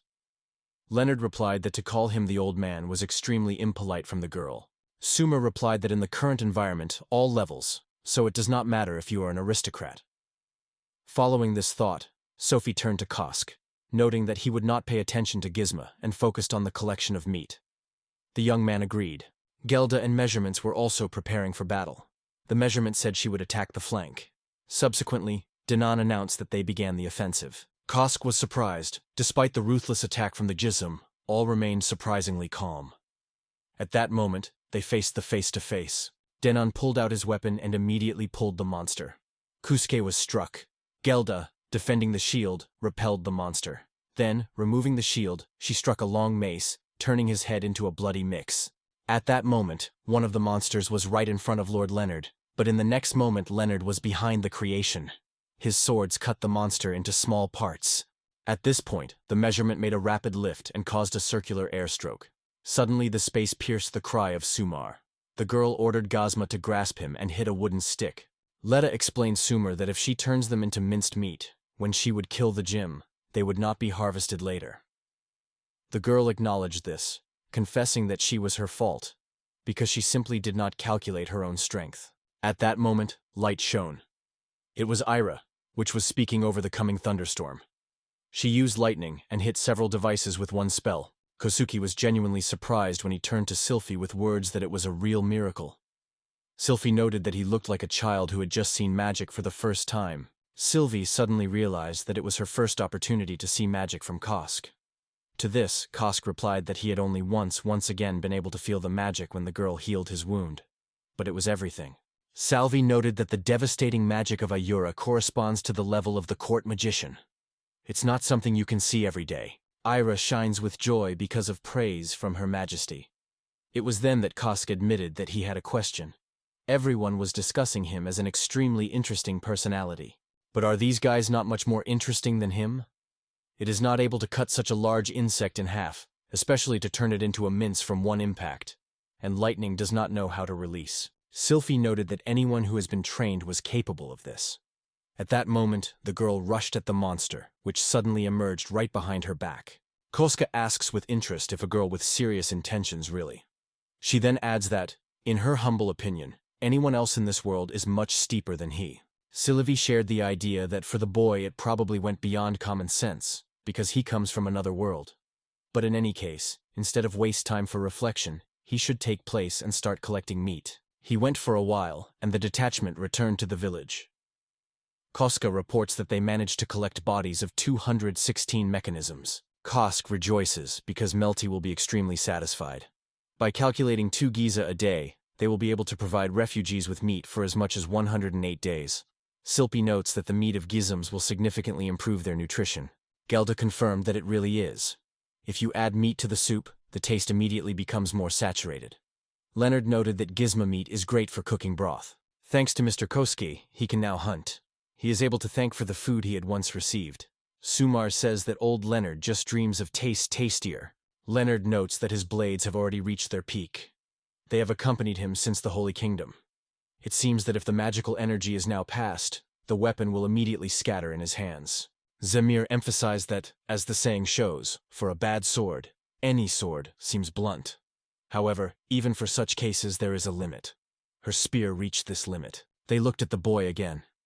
Samaria noted that it would be suitable for anything. The main thing is that it was great and difficult. Sylphie emphasized that she wanted something longer. Kosk also decided to join this choice. Suddenly, Ira pulled Kosuke by his sleeve, wishing as she spoke, "A stick with it." The guy was somewhat puzzled by her words. To explain, the girl stretched him a piece of ore, and then he realized that it was a sword of Merle. The young man expressed doubts about whether he could create a rod with existing equipment, and whether special runes or rituals would be needed. I would support him. She says she will follow the drawings. Kashit asks her not to rush, because perhaps it is not necessary to go into detail. Then Kosgite invited everyone to share his wishes.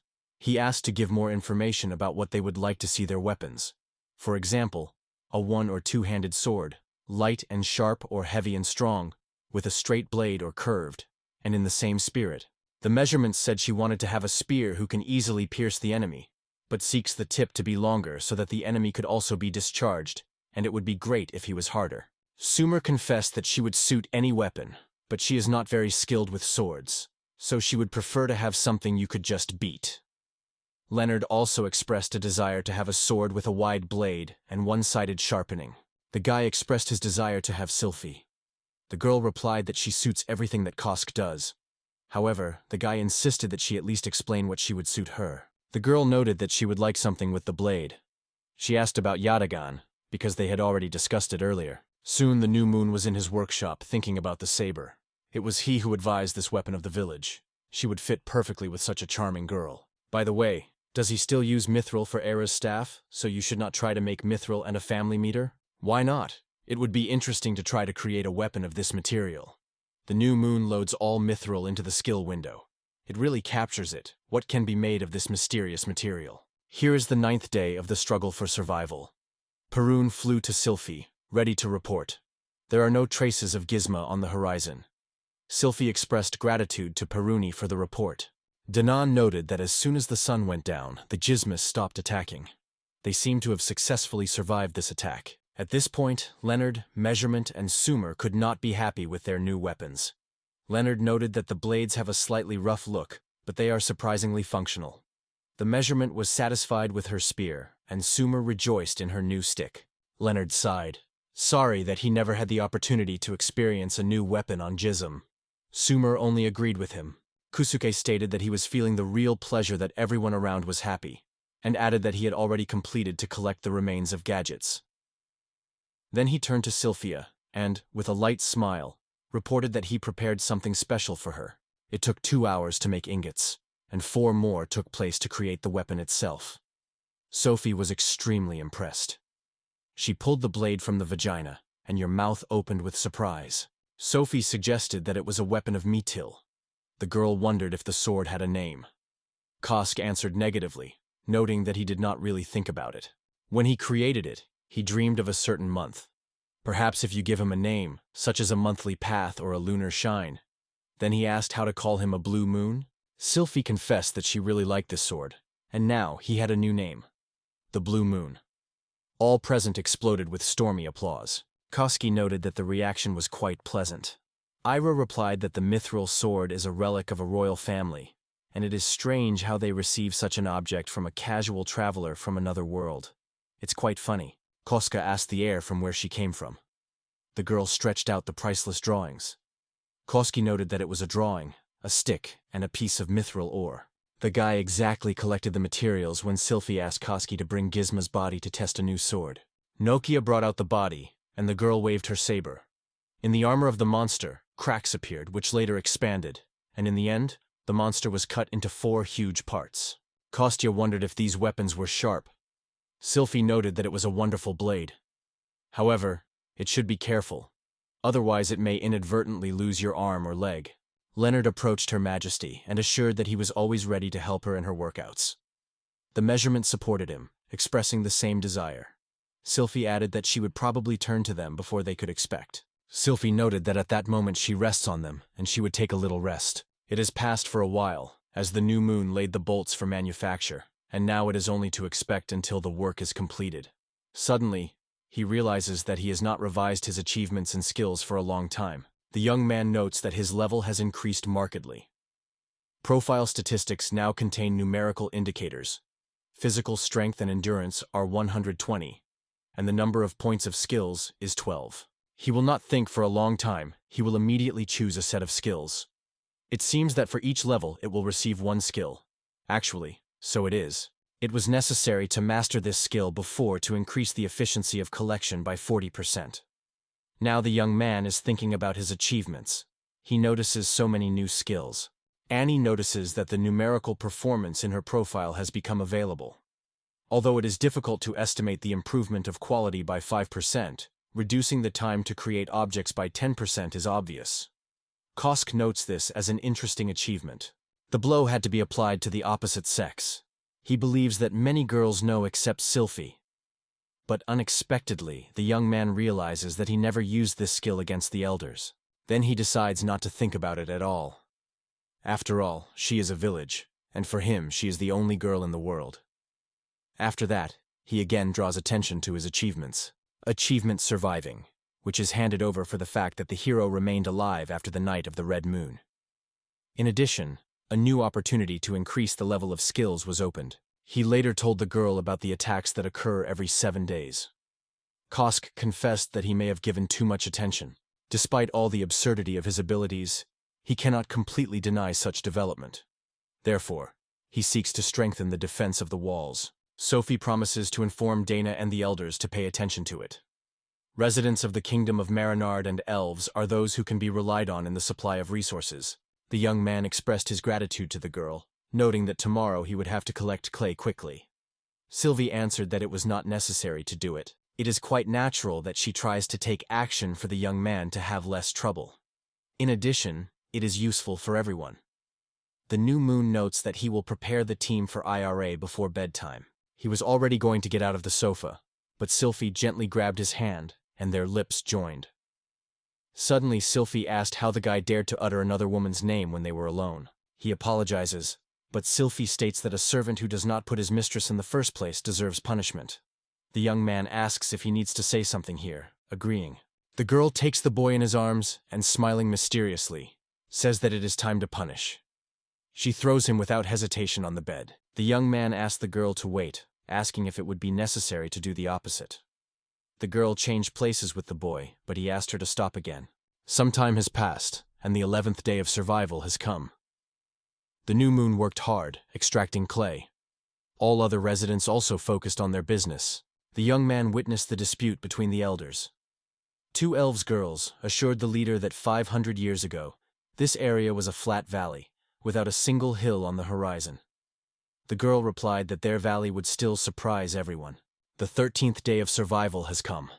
The new moon has not yet collected the Q for AAR, but has constantly produced an incredible amount of ore. And here came the 13th number. This day, the young man created even more weapons, swords, crossbows, and spears. The 14th day has come. The young man built an observation post over the entrance to the village from which Danan looked tense. The 15th day of struggle for survival has come. On this dark night, Sylphie, being near the coast quay on the wall, asked him if the moon was really red. The young man noted that it seems that the moon was not red. No Gama was noticed during the Black Forest survey on the approaches to the Black Forest.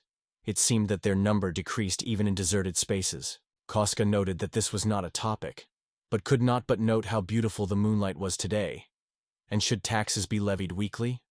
Sophia agreed with him, adding that the month is really extraordinary today. She wanted to see the radiance of the blue moon, but the soft and warm lighting of the golden moon also caused her warm feelings. And then Sylphie asked what to do now, when the red moon disappeared. Kosk did not know how to do in this situation. Sylphie added that thanks to the efforts of the guy, the wall around the village was completely prepared for defense. Kosk asked if the girl was going to regain Marinard Kingdom. The village smiles and agrees, because it has long been concerned about her thoughts.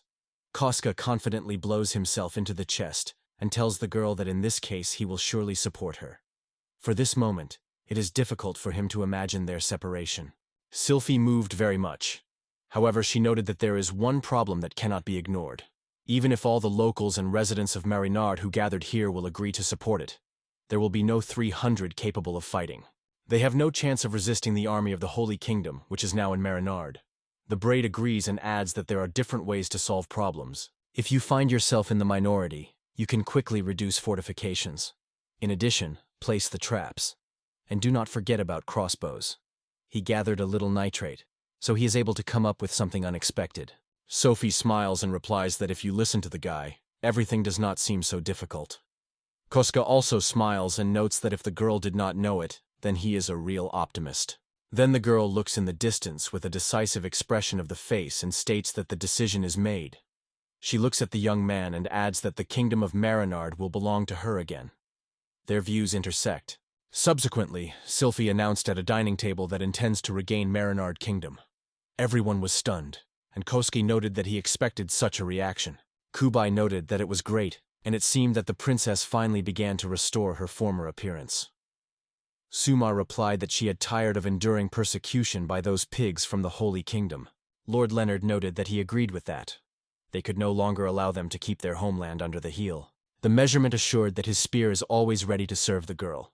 Surprisingly, Danan noted that it would fully support her ideas. Melty noted that the preparation of the necessary resources for war will take some time. Many were ready to stand on the side of Sylphie, but some unresolved issues demanded that he had grown into a long conversation. Ira assured that thanks to the strength of Koska, they will be able to overcome any difficulties. One accurate remark of Ira, which recognized the true intentions of both himself and Sylphie, determined the further development of events. Now Kosk continues to survive in a completely different world. He arrived in the Great Desert as part of a group that was to do the preparatory fortification work. Koska was instructed to set a mark in a certain place of this area. The young man built a pillar of brick, crowned with a torch. The task of the expedition was to reduce the base in a place that could be reached from the village long before the sunset. Koski removed the lower blocks under the torch, noting that it was an 8th landmark. Leonard replied that they would soon have to choose a place for the fortress. The measurement replied that they had already left well. It will take at least 10 days to overcome the desert. The young man, looking into the valley, realized that the forest was no longer visible. Seimer noted that if they retained their strength, then everything would look like this. If the road would be moving faster. Kosk added that 8 more bases need to be built. Staying on the front was a real test for endurance. Unexpectedly, Leonard put his hand on Kosk's shoulder and expressed his desire to get a sword from Mithril, preferably with a name. Samira noted Leonard that it is not very polite to just ask a person in a person without warning. Getting a Mithrila spear would be a great advantage, and it would become a more valuable asset for their team. Leonard wondered if the young man was going to make mithril weapons during this expedition. They sought to take possession of a sword of mithril and a spear of the same magical substance. Koski believed that this was what pushed them to escort. At this point, a shot was fired. Leonard and Zamir were very scared. It was then that Jakira reported that she had hit the target. Sylphie stood nearby, covering his ears with her hands. Jasiri exclaimed enthusiastically that his lever rifle is a real treasure. Koski advised the girl not to shoot excessively left and right. He was able to create only 3 of them, and the production of cartridges has not yet been set up, so the girl should handle them carefully. Jakura replied that she understands everything. Leonard noted that these weapons are too loud and he did not like it. The measurement agreed, noting that she also did not like it. However, Jakira was satisfied and claimed that there were better weapons than a rifle. However, there was no need to argue with the effectiveness of this goal. Jakira was able to overcome that huge gizm of only 2 accurate shots from the rifle. She also noted that the collection of trophies would entrust the braid. The young man agreed without hesitation. After that, Leonard asked Silpies to question where they planned to build a base. The girl asked a little time to think about it. At that moment, Koska expressed Gisir's wishes to hit Gizm for something closer to the next time. Sophie asked Leonard, "What about that hill with a break?" Leonard replied that it would open a wonderful species, and that the relief would be profitable for protection. Sylphie said Koskite that they were planning to equip a base on a hill with a ledge rock. After a while, they got to the right place, and decided to prepare for the night that was scheduled for today. To begin with, the Koski slides the surface slightly. He applies his new skill, bilateral symmetrical styling. He will lay the floor and determine where the symmetry axis will pass. After that, he will instantly erect a wall, not gradually, 1 cube. Immediately decide to create a wall and a roof. Sylphie told Koski that for unknown reasons, the walls began to grow anywhere. The guy replied that it was the result of his new ability, the skills of fast construction. Finally, the base was prepared. Although not everything has been completed inside, it is possible to live. Now it was necessary to build a protective wall around it. It plans to create a square with sides of 100 meters. To do this, he needs to place 100 blocks on each side. Initially, he will mark the contours with the help of blocks to accurately determine the shape. After that, it will break the trench around the perimeter, 5 meters deep. Jakira notes that even if he only digs, this speed is absolutely unrealistic. Leonard adds that even the Landomans would probably not be able to cope with a similar task. Koska stated that to prevent possible jam, he decided to fill the trench with stone blocks. The protective wall will consist of 3 blocks in thickness and 7 blocks in height. The corners plan to build fortifications and install the main gate. Finally, the basis was created. Leonardo noted that he had no idea that they would be able to complete it today. All you have to do is apply some of the last strokes. Sylphie gives an instruction to everyone: inspect the walls. If something is unusual, they have to report it. At this point, Koski says he decided to build a ladder here first. Suddenly, it is covered by a strange sense of danger. The young man suddenly begins to flee. Leonardo notes that they were discovered. The measurement replies that they took care of hiding their presence. Leonardo adds that suddenly he became extremely fast, and the measurement was amazed at his unusual manner of movement. Kusuke did not know what to do next. At first he decided to climb higher, but later he realized that he drove himself into a dead end. Leonardo persuaded Koska to go down, assuring that there was no reason for fear. The measurement supported his words. Kosuke noted that he is a servant of Sophie, and without his consent cannot make weapons of such precious metal. In fact, if they really wanted to do so, they should turn to Sylphie's for permission. Kosk felt at the crossroads. But suddenly someone called him. It was Perun who asked if Kosk had fallen into the mess. She was on his side, ready to pick him up to bring him out of danger. Kosk replied that this is the best he could do. Perun confessed that she did not know how to be further, because she was catastrophically lacking in energy. She believes that if Koski finally fulfills his promise and create a dreamy weapon for her, he will feel much more energetic. Kosk noted that he was not an ally. Now Piran has turned into another predator, and this is said. Suddenly a familiar voice asked what was happening here. It was a village. Kosk, full of excitement, ran to her, acknowledging that everything had happened through him. Leonard turned to the princess, proposing to make mithril weapons for them. Sylphie noted that she should recognize their impressiveness. However, speaking of a mythical weapon that was so powerful that she could overcome the whole country, she could not immediately decide what to do. Kosuke notes that his understanding of values is gradually destroyed under the influence of this world. He realizes that he is slowly turning into a master capable of destroying the goals of the state. Sophie also emphasizes that Kosuke does not belong to their world, so he does not need to follow their system of values. If they were not lazy to make friends with him and agreed to pay the right price, she was sure that he would have made the same desired weapons for them. However, she was aware that sooner or later the detractors would start attacking the Sos. But when she couldn't be near the young man, she had no doubt that Dane, Leonard, and Zamir would be able to protect him. Koski said that these defenders almost forcefully forced him to produce mithril weapons, and Sylphie expressed his hope that he would still pay attention to their requests. In exchange for this, they promised to protect it in all circumstances. Koski believed that this means that the brave warriors of the Kingdom Mariner would become his personal guards.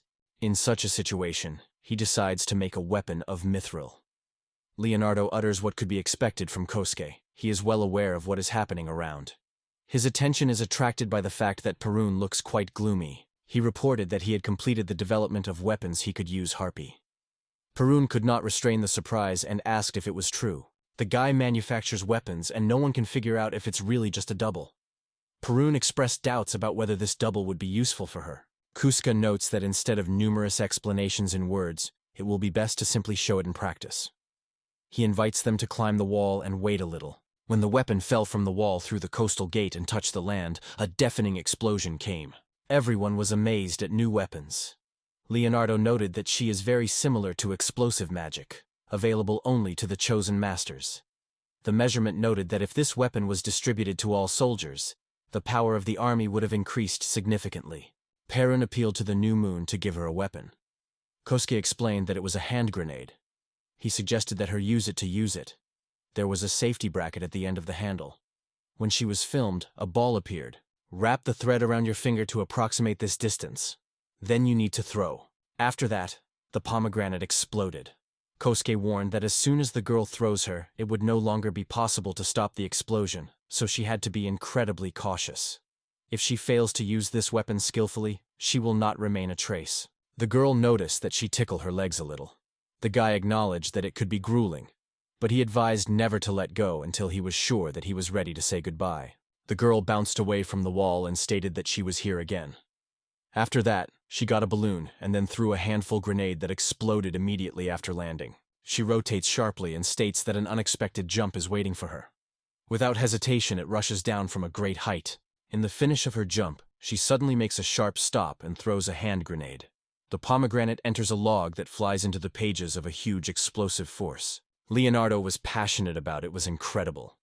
Such destructive force is able to radically change the schedule of forces on any battlefield.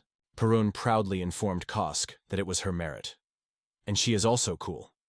Kosuke, having read a little, turned to Sylphie for her opinion. The girl thought, thinking about the situation. She then asked, explaining that she thought for a moment. Instead, Chikira stated that she was no longer able to hold on, because the stomach seemed to stick together. Sylphie confirmed that this is true. The sun has already gone, so it is time to end for today. Subsequently, Chikira expressed his dissatisfaction with the fact that she is not enough, and she wants more. Others also began to demand more. Kosuke was surprised that he was able to prepare a meat. The boys wondered in Kosuke what this dish is called. The young man explained that in his world this dish is called burger. The boys acknowledged that it is delicious.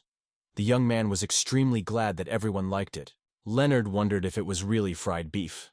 Junior was thought out to taste it without cutlery.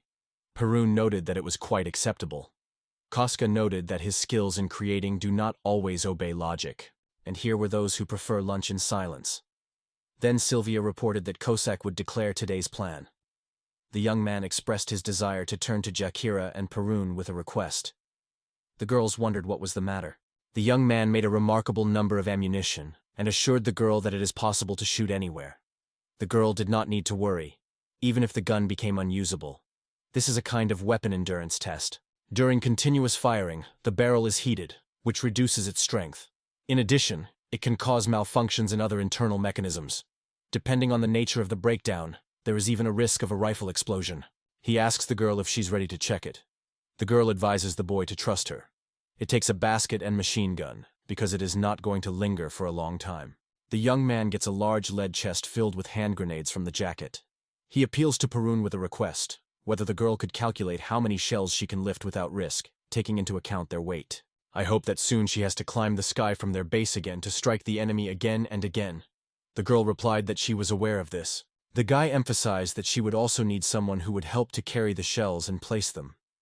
By the way, these shells lack gunpowder, so they are only simulated and designed for testing. Samira suggested her help by Perun.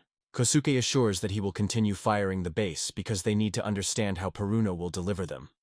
Sophie, however, replies that she and Leonard will go with Kosuke. While Perun is training, Kosuke is busy with the base. Leonardo noted that the quality and speed of construction are striking. Sophie agrees completely. Kosuke power is simply incredible. Other words are not even. The young man has completed the door, and now everything is ready. Kosuke tells about 20 barracks. He also notes that according to their request, there are 4 double rooms and 1 living room on the floor. Because the house has 2 floors, 16 people can live here.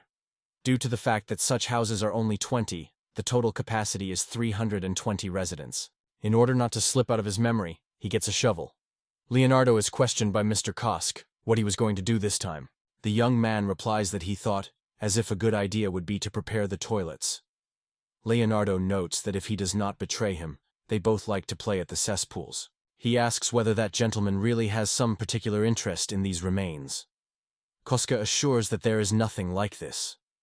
Is it necessary to explain at all that he just tried to get the materials for the production of gunpowder? Koskas notes that cleanliness and hygiene play an important role in our lives. In the case of unsanitary conditions, the risk of disease increases. Sylvie agrees that this is a really relevant topic. Leonardo notes that epidemics cause fear. He then remembers the cesspit. The guy constructs the first simple toilet, then, inspired by success, repeats his work several times. Kosk notes that there is not enough space, but without it cannot do. Leonard also notes that it turned out quite well. Kosk believes that they need to install several such objects in different places.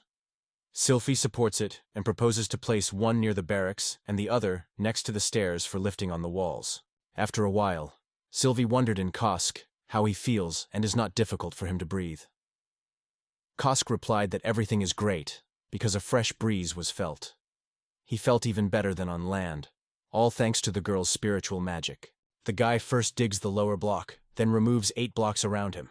After that, he fills the liberated space with paving stones, and then moves to 1 level deeper. Puzzled, he holds his eyes on Sylvie.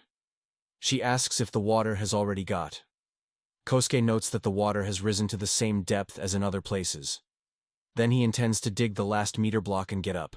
After some time, the young man gets out of the well. Leonardo approaches him and praises for his wonderful job. Kosuke thanks in response. 4 wells in the corners of the base are ready. Salvi notes that tomorrow they will check if drinking water is safe.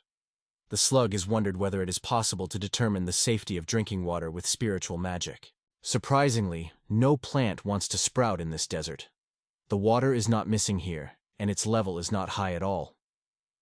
Sophia tells the story, they say. The cause of the abuse of the destructive power of the spirit in these parts was the abuse of the devastating power. As a result, spiritual harmony is broken, and now no plant was destined to grow here as it should. The gates of the coast keep the memory of the elders. Is the power of spiritual stone not destructive to the human body? He felt a slight fear. Leonardo is interested in what they plan to do next. Kosuke replies that he is engaged in the manufacture of beds. Leonardo guesses that it is a special kind of fertile land. Kosuke explains that this is due to the use of a piece of soil from Black Forest. The soil from the Black Forest in combination with its abilities is, without a doubt, the reason why the earth looks so fertile. He is convinced that within 3 days after sowing it will be possible to harvest. After that, there is a sap in the queue, because the land needs to be loosened. He carefully digs it, creating beds. Leonardo notes that he now understands why His Highness and IRA cannot always reconcile with what is happening. Meanwhile, Kosuke, admiring his work, continued with the pleasure of digging the ground. After that, it creates rice seeds, because the preparation has already been completed. Leonardo notes that he also has a headache. Kosuke at this stage receives a real pleasure in the seed sowing process. Leonardo notes that the sprouts have already appeared. Sophie replies that this is because he cares for the braid. The young man thinks that the field lacks moisture. It may be worth building a source from blocks. It is best to make it an area of 4 by 4 and dig a hole, plunging into 2 blocks deep. Then it will lay the inner surface with stone blocks, and then pour on a bucket of water into each of the diagonally opposite angles. The boy finishes his business. Sylvie wondered how it happened that the guy only poured 2 buckets of water into that pit, and she was already full. Kosuke laughed, wondering why it really was. He then decides to collect water to water the field. He believes that this will be enough at least to the beginning. Sylpies are wondering whether it is collecting how much water it is gathering.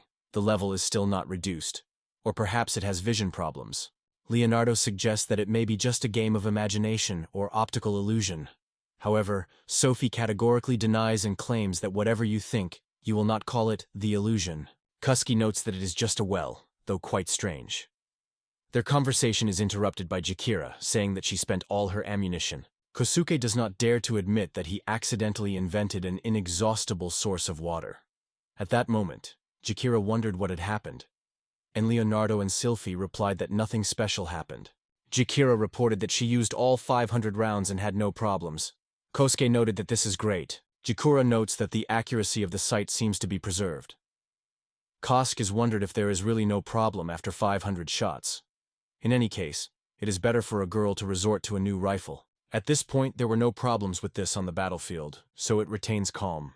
Due to its properties, it cannot say unambiguously whether weapons were so effective from the beginning, whether it is a merit of his skill.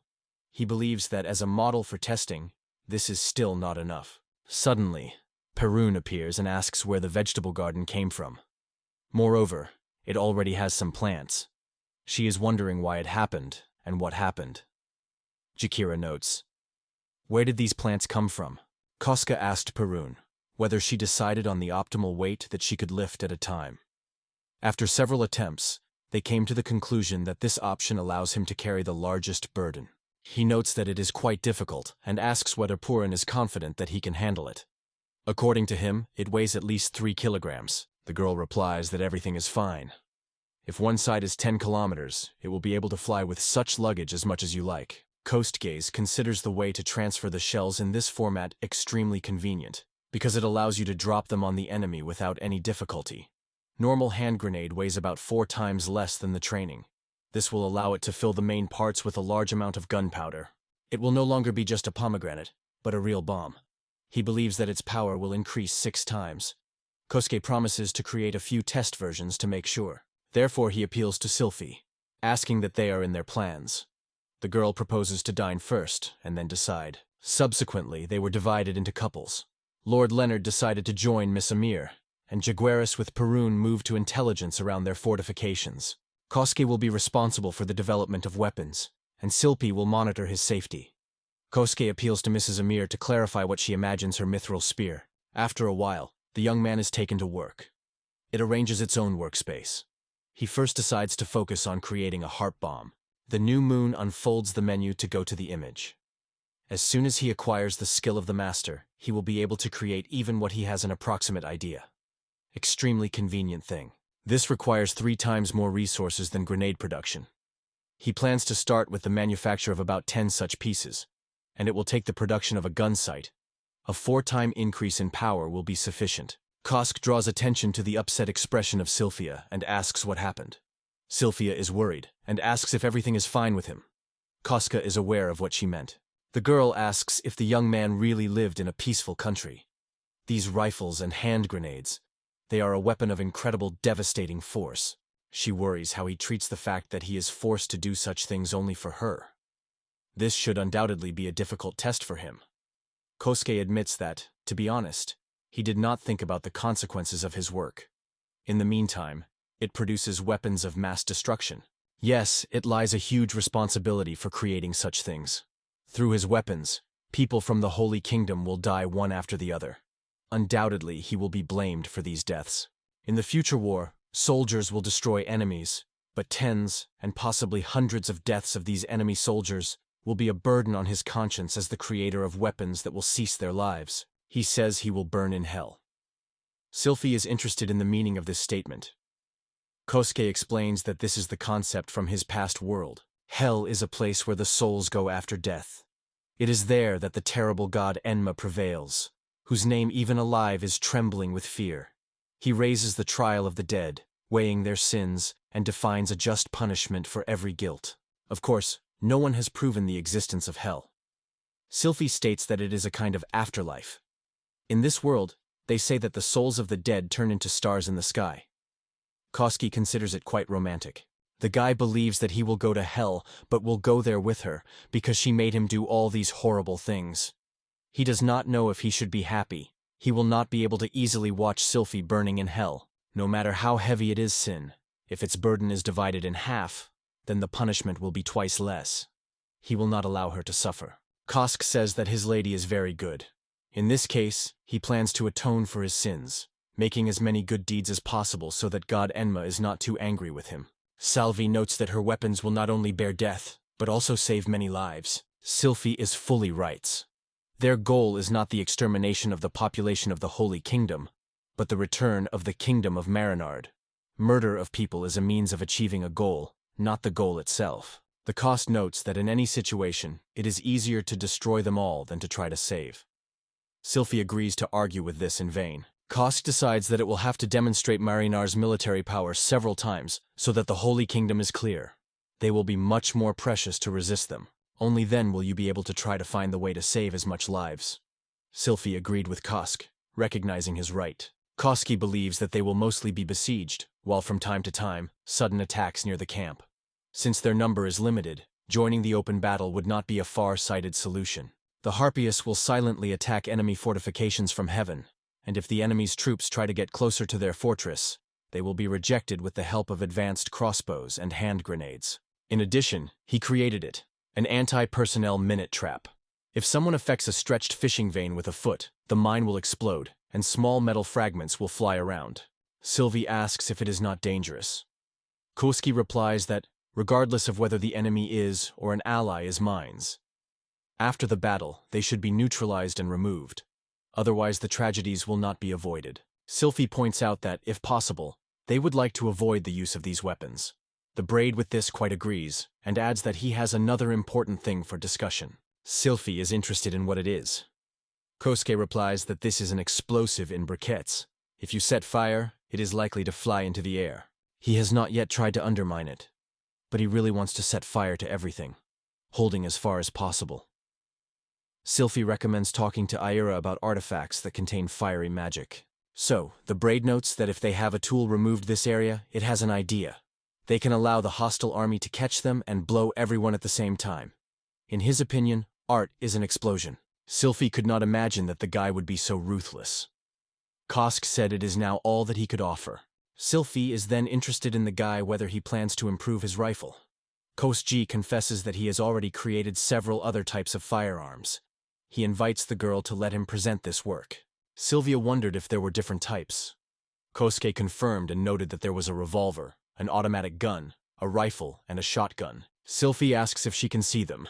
The guy agrees and notices that they are still not charged now. Sylphie takes a revolver and notes that it is much heavier than it seems at first glance. Kosuke explains that this is because it is made completely of metal. The young man notes that the girl holds a revolver intended for short-distance shooting. He demonstrates her how to stand for a shot. Able to shoot 6 times in a row, the cartridges have the shape of lead balls, about the size of the tip of the finger. Their firepower is sufficient to neutralize a person from one shot. Kosk explains that it is a revolver. It can be used to make up to 8 shots without recharging. Sophie wondered whether the gun was also intended in the hands of Koska for a short distance. Koska confirms this. In the present world, young men have not been fighting swords and spears for a long time. Battles are now mostly conducted using machine guns and other firearms. In contractions at a short distance, guns or machine guns are often used. Sylphie explains that these weapons can only 6 in a row. Recharging it during a short-distance battle is far from the most convenient activity. However, in her world, as a rule, rarely comes to melee. If someone dares such a trick, then before you have something to do, it will easily be transformed into a sieve. The girl raises another weapon and asks that it is a giant instrument. Koski replies that it is a gun. Then he notes that it is a vertical double-barrel gun. Sylphie asks, if it is both rifles, what is the difference? Care for the Coast implies that you can shoot a variety of cartridges from the rifle. It can be a lead, similar to a ball of a gun, or many smaller charges at a time. Although he noted that in his world it rarely comes to melee, this weapon is just to his liking. It is used during hostilities in premises and hunting. Sylphie wondered if it was all. Kosk replied that he had something else. He suggested that the girl climb the wall. They climbed on the wall, and the guy installed a complex mechanism. Sylphie called it a large crossbow. Koskai claimed that it was a bomb. She released the arrows about the size of the spear. The first thing he does is return the lever and pulls the bowstring. Then, from the inventory he gets an arrow for bolt assists. Sylphie noted that she really resembles a spear. Then he set the arrow. To shoot, pull this lever, says Sylvia, adding that the goal is murder. The guy presses the lever, releasing the arrow. The giant arrow punches the stone through. Sylphie noted that it was a real power of punching. Koska noted that with the help of these weapons it is possible to attack the enemy from even more distance than with the help of crossbows. He is convinced that the bolt assists will even be able to destroy the ram. After that, he gets another thing. Sylphie wondered what it was and whether it was not some cannon. The guy replied that it was almost like a cannon shot. This kind of weapon is known as a rotary gun. It is capable of striking targets at great distances, and its shells are much larger than those used in rifles, significantly exceeding the ballet by destructive force. As you can see, A lot of iron is needed to make this little thing, but it has extraordinary strength. So, if you reply that the mass production of these weapons is impossible, the basket instead states that it will become a reality only when they get the civilizational achievements of the pendulum, returning the kingdom of Marinard.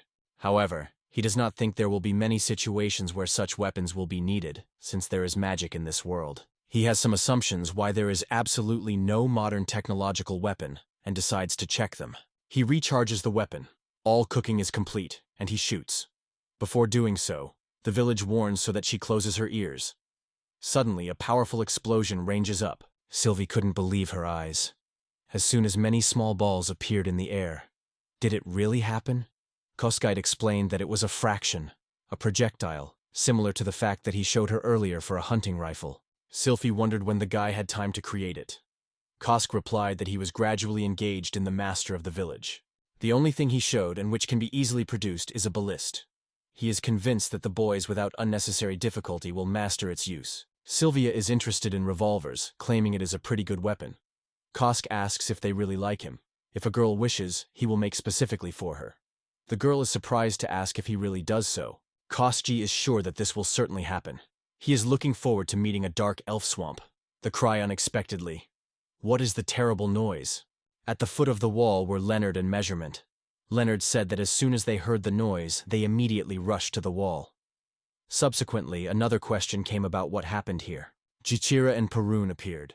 Koska apologized to explaining that it was the sound of a trial shot from a new weapon. Sylphie was glad and said that she would also want to see the test of these weapons. Jirius noted that all around were just stunned. After all, if each of them had the same weapon, they would be invincible. Perun also believes that the guy's weapon is striking. Leonardo noted that these weapons did not convey the pride of the warrior.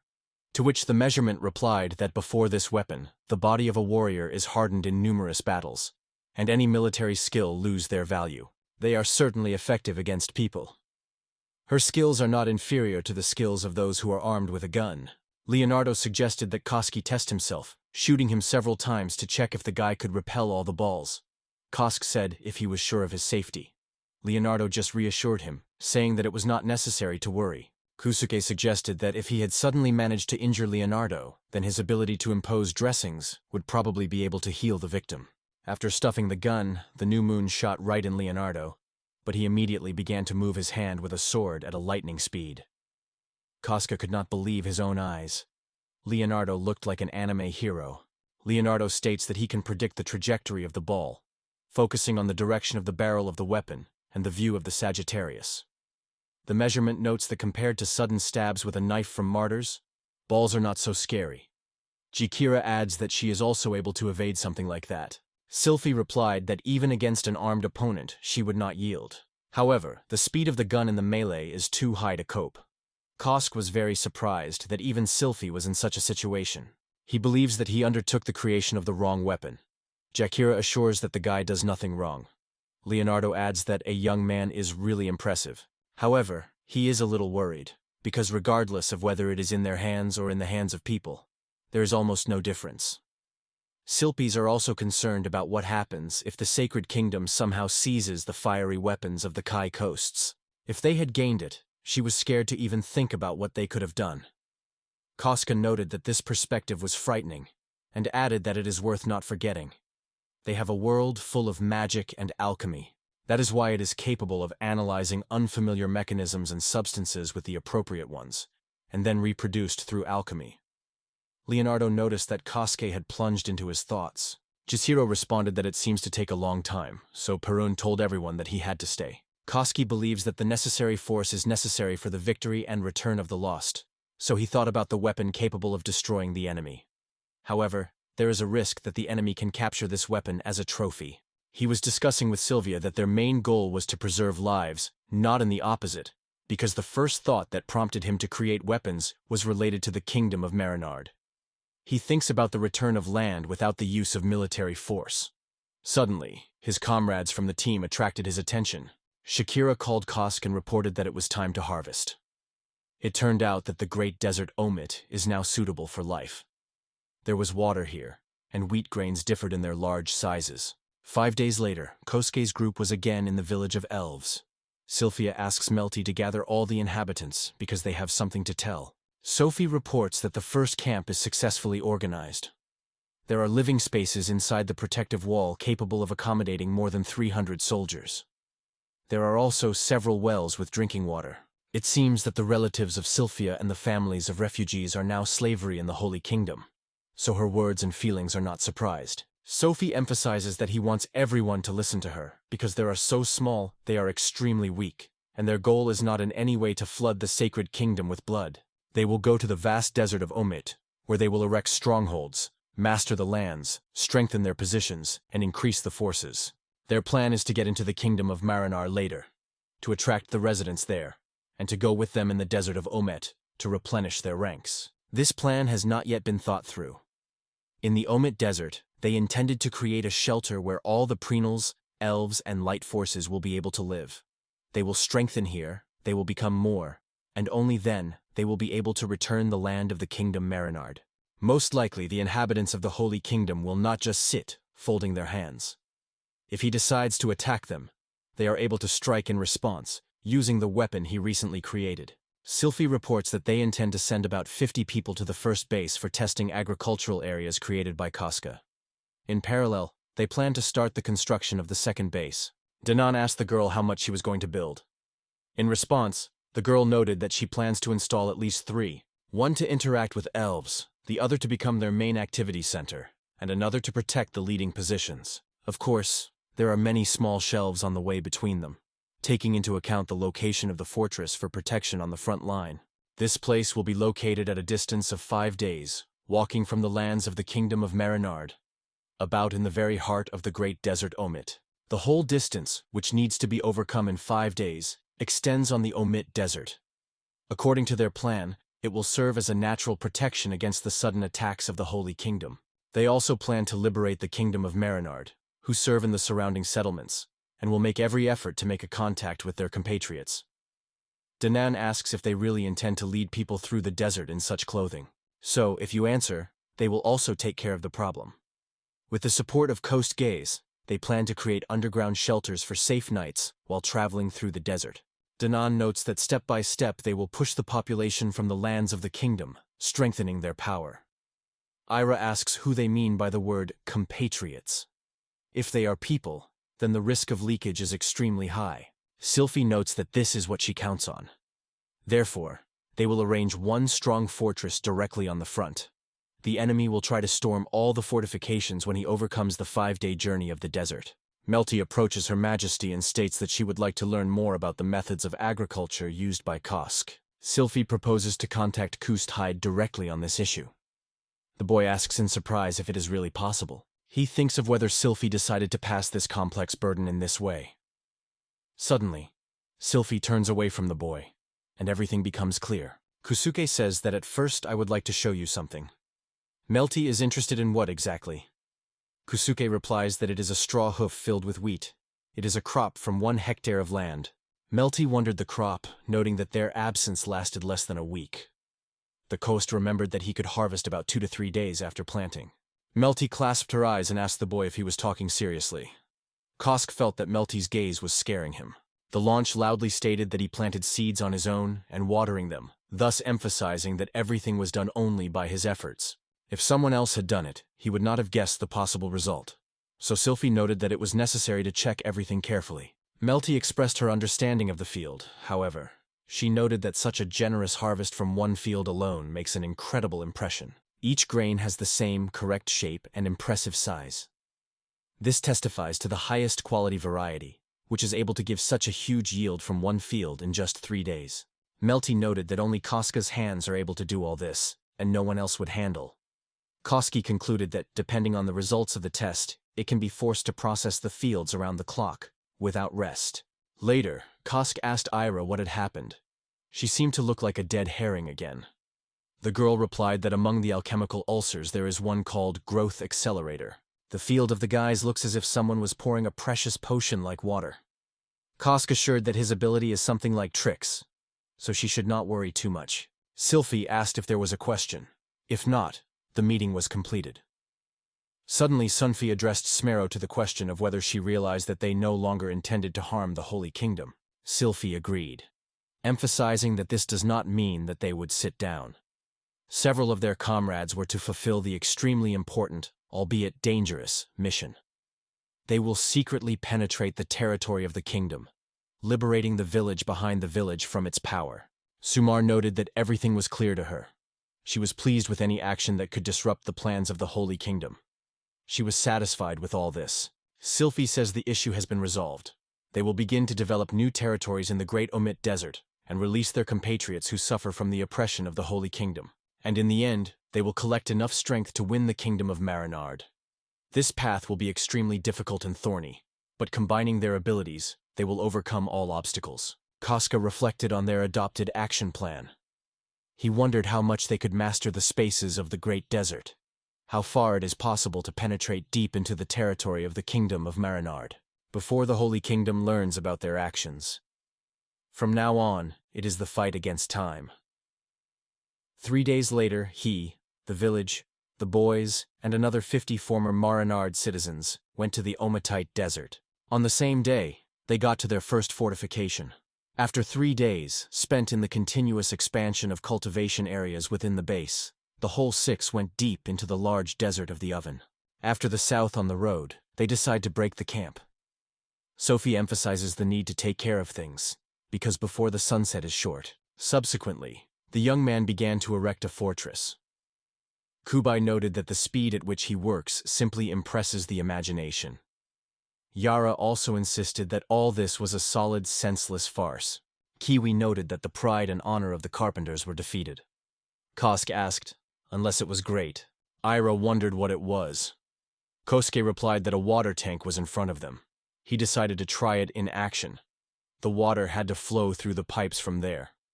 Moreover, he even made some bathing. After a while, the young man decided to freshen up in the shower. He thought that after a workday, it would be appropriate. Although he was not quite understood in the technical intricacies of plumbing, he was glad that everything was possible. He could not think that in the endless desert space you could equip something similar. At that time, the girls also took a shower. Sophie noted that there are toilets and a bath. Kosuke seemed to have a special passion for purity. Summer sighed with relief, feeling the relaxation of the body. The life of the traveler did not indulge in ease, so she was unspeakably grateful for this instantaneous counsel. Iris noted that she seems amazing opportunity to take baths right in the middle of the desert. Peruna added that it is extremely pleased to have the opportunity to clean yourself, because after flights in the desert between her feathers, a lot of sand accumulates. Kusuke noted that girls seem like it. Cuba agreed and added that he also liked it. Kusuke asked what was being talked about. Cuba replied that nothing could be changed. Fur should be thoroughly washed, otherwise all kinds of troubles, such as ticks and fleas, may occur. The helmet noted that when he is wet, he feels like a completely different creature. He suggested that he assist him. The man thanked the helmet and warned the boy not to touch his tail. He will wash him himself. As soon as someone else touches on him, he has itching throughout his body. Kosuke decides to come to Kubi. He believes that such entertainment is a real pleasure. Using a small outpost as a starting point, they spent several days exploring the surrounding desert spaces. Sylphie noted that from a geographical point of view, this area is ideal for establishing the main base. Kusuke noted that the visibility here is just great, because you can even see the shelter, which was yesterday. Sylphie expressed anxiety, noting that she was feeling strange. Era replied that she would find out what is the matter. Kusuke asked what it was by watching the sphere created by Ira. The girl reported that it was magic for research. This ball is able to recognize magical waves. He now captures magical vibrations, almost elusive for human senses. Obviously, there is a strange magical device that causes the gizms and other magical creatures to bypass this place. Summer paid attention to the ashes from the campfire. It awakened in her memory long-standing memories. When they ran to the Black Forest, one night flashed without attacks by Gizmo. She was convinced that this place was located somewhere nearby. Cuba confirmed that it was true. When the girl remembered it, he remembered that it really happened. Piraun added that she also remembers it well. But Ira replied that she was not remembered at all. Cuba explained that the reason was that their lady Iara had successfully fainted after the excessive use of her satellite on that day. Sylphie wondered why something like this is here. The era noted that this thing was left about 300 years ago. It uses the magical energy of the Earth's arteries. Sylphie wondered if it was indeed a relic that survived until their time from the kingdom of the Omi. The era confirmed this. She is surprised that this device is still working, because the barrier mechanism is quite old. Any external influence can change the type of magic waves it radiates, and who knows, perhaps, will attract a crowd of gizm instead. Kosuke asks if the girl does not exaggerate. Ira replies that even the slightest opportunity cannot be discarded. Sylphie adds that they should subordinate this device. She is interested in Ira if the girl knows his exact location. Ira replies that his magic radar responds directly to the source of waves. She said it should be right below them. Sylphia called Kosk, and he agreed. As soon as the instructions, he took the digging.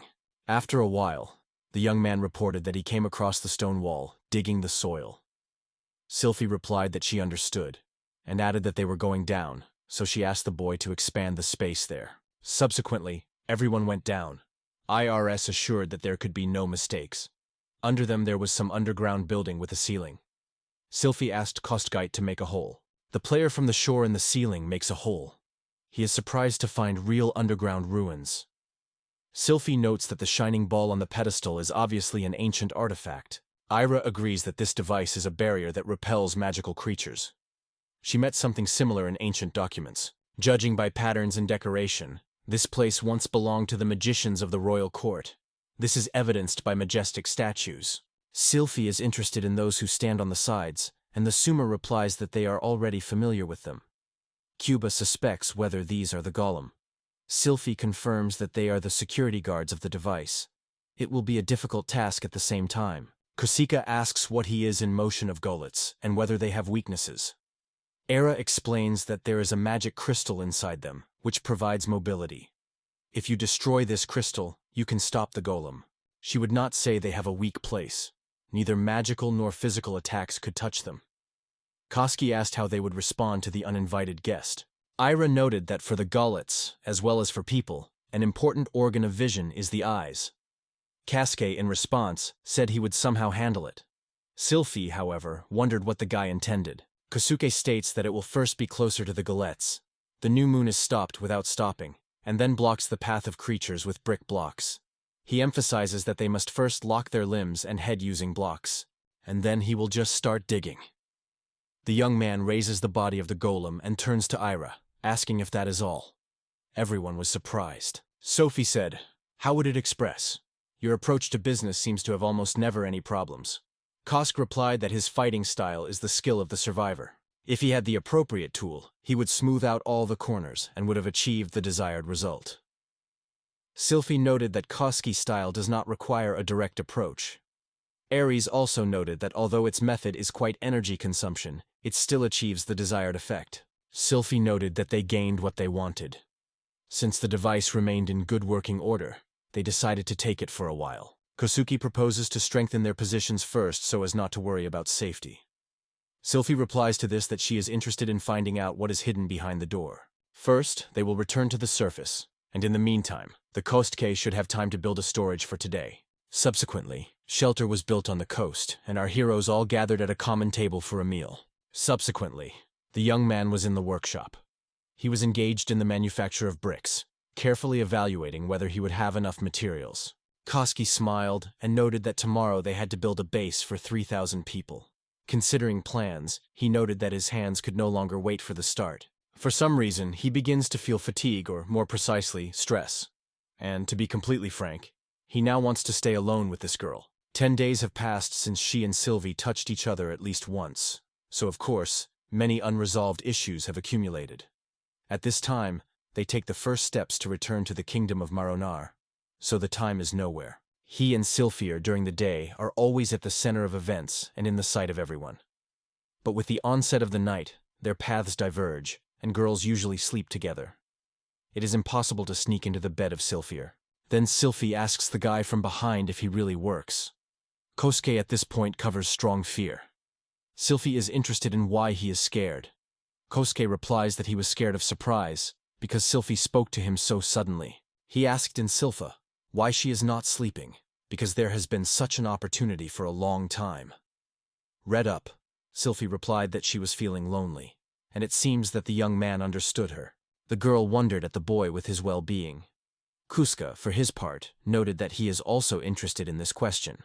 But because of many events in his life, it is difficult for him to decide. Sylvie approached Kovki and said that she was pointless to argue, but the girl still asked, "How about now?" Their lips merged in a passionate kiss. In a moment, Sylvie conveyed the words of the Sumer. You can do their own business without worrying about them. That is why Sylvie came to Kosk. The guy felt his impression of a Sumer rapidly. He decided that he should create something for her that she would ask herself.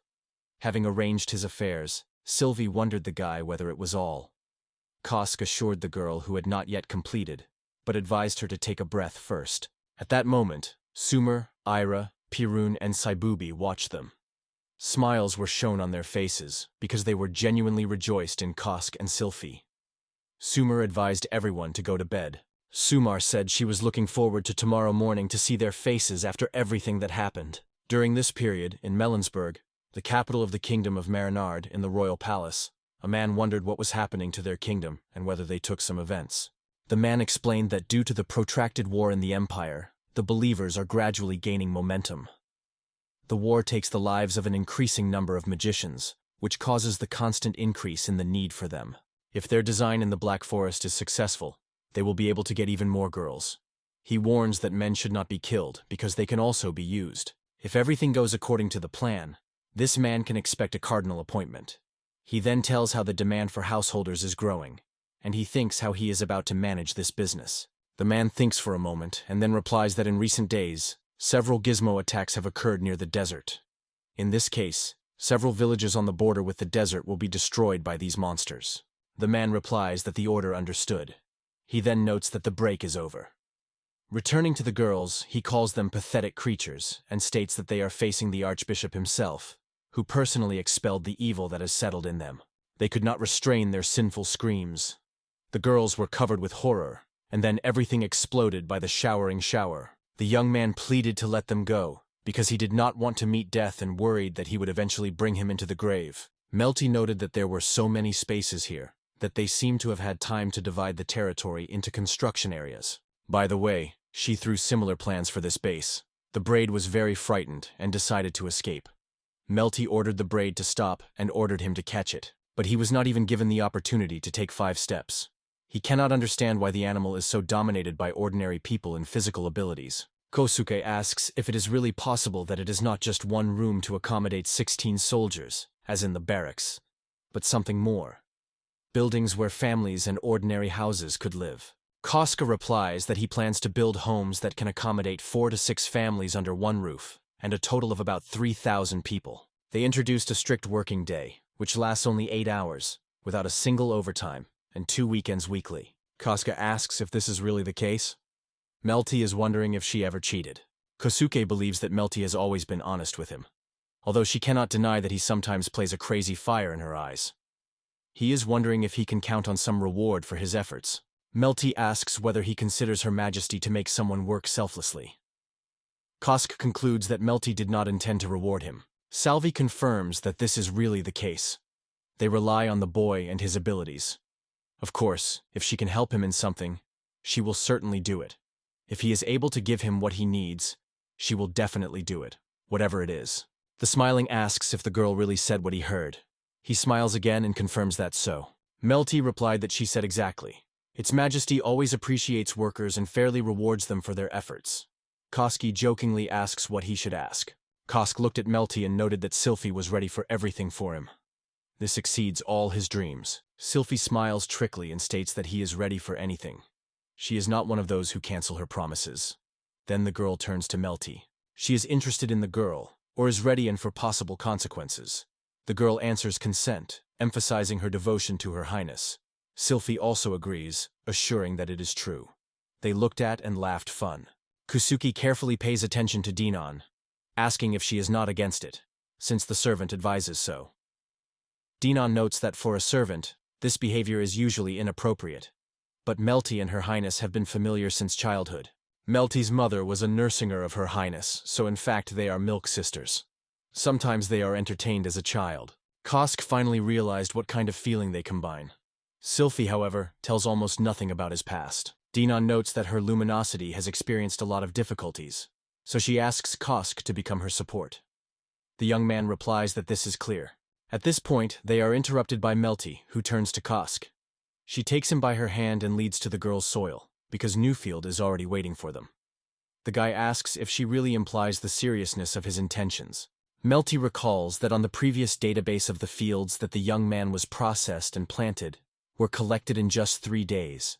But the fields that he played, and they planted together, harvested the crop for 2 weeks. In the fields they stole and sowed, no seeds have come down. The results of this experiment are obvious. The young man will have to take up the plow and sowing again. At that time, Denna noted that Aira had disappeared from sight somewhere.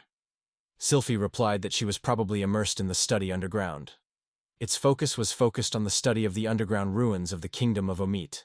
It seems to be a place where the arteries of the earth converge. She tries to find a way to extract magical energy from these arteries so that it can be used. Sylphie attracts the attention of all present. Although a little late, she warmly welcomes the newcomers. This will be their main base. There is a lot of difficult work ahead of them, so it has hopes for each of them. She requests everyone to make every effort to make this land fit. 2 weeks later, Sylphie expressed her admiration, emphasizing that it was something incredible. Dane supplemented her, noting that he never dreamed that they would be able to build such a wonderful city. Kosuke noted that they have already coped with the main base, and now the turn of the leader has come.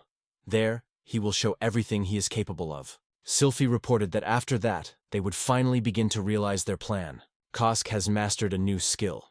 He is now able to store whole structures. In just one movement, it can install already registered structures. Of course, you cannot do without the consumption of the materials necessary for the construction of the intended object. When Koska adds and unites it with the module of mirror symmetry, he begins to erect huge walls. Kosk announces that the base on the front is ready.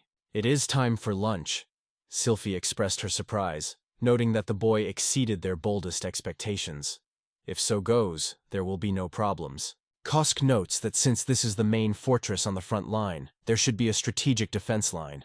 He has already installed ballasts along the perimeter of the walls. He also plans to dig a moat around the walls and install wooden pegs along the bottom. Ira promises to help the boy with a moat. Then Kosk states that he will build a lifting bridge. In addition, there is an underground path to escape. We will prepare Steinite, a just automatic detonation. Some points in the crossbows still need to be improved. Sylphie addresses Nana with the question of how the preparation of detachments for liberation is moving. The man replies that there are 12 fighters in each detachment. In total, they prepare 6 detachments. Knowing this region, the locals develop an offensive route. They intend to send 2 detachments in 3 different directions. Despite the presence of the card, it is already outdated for 3 years. Who knows how things changed here during this time?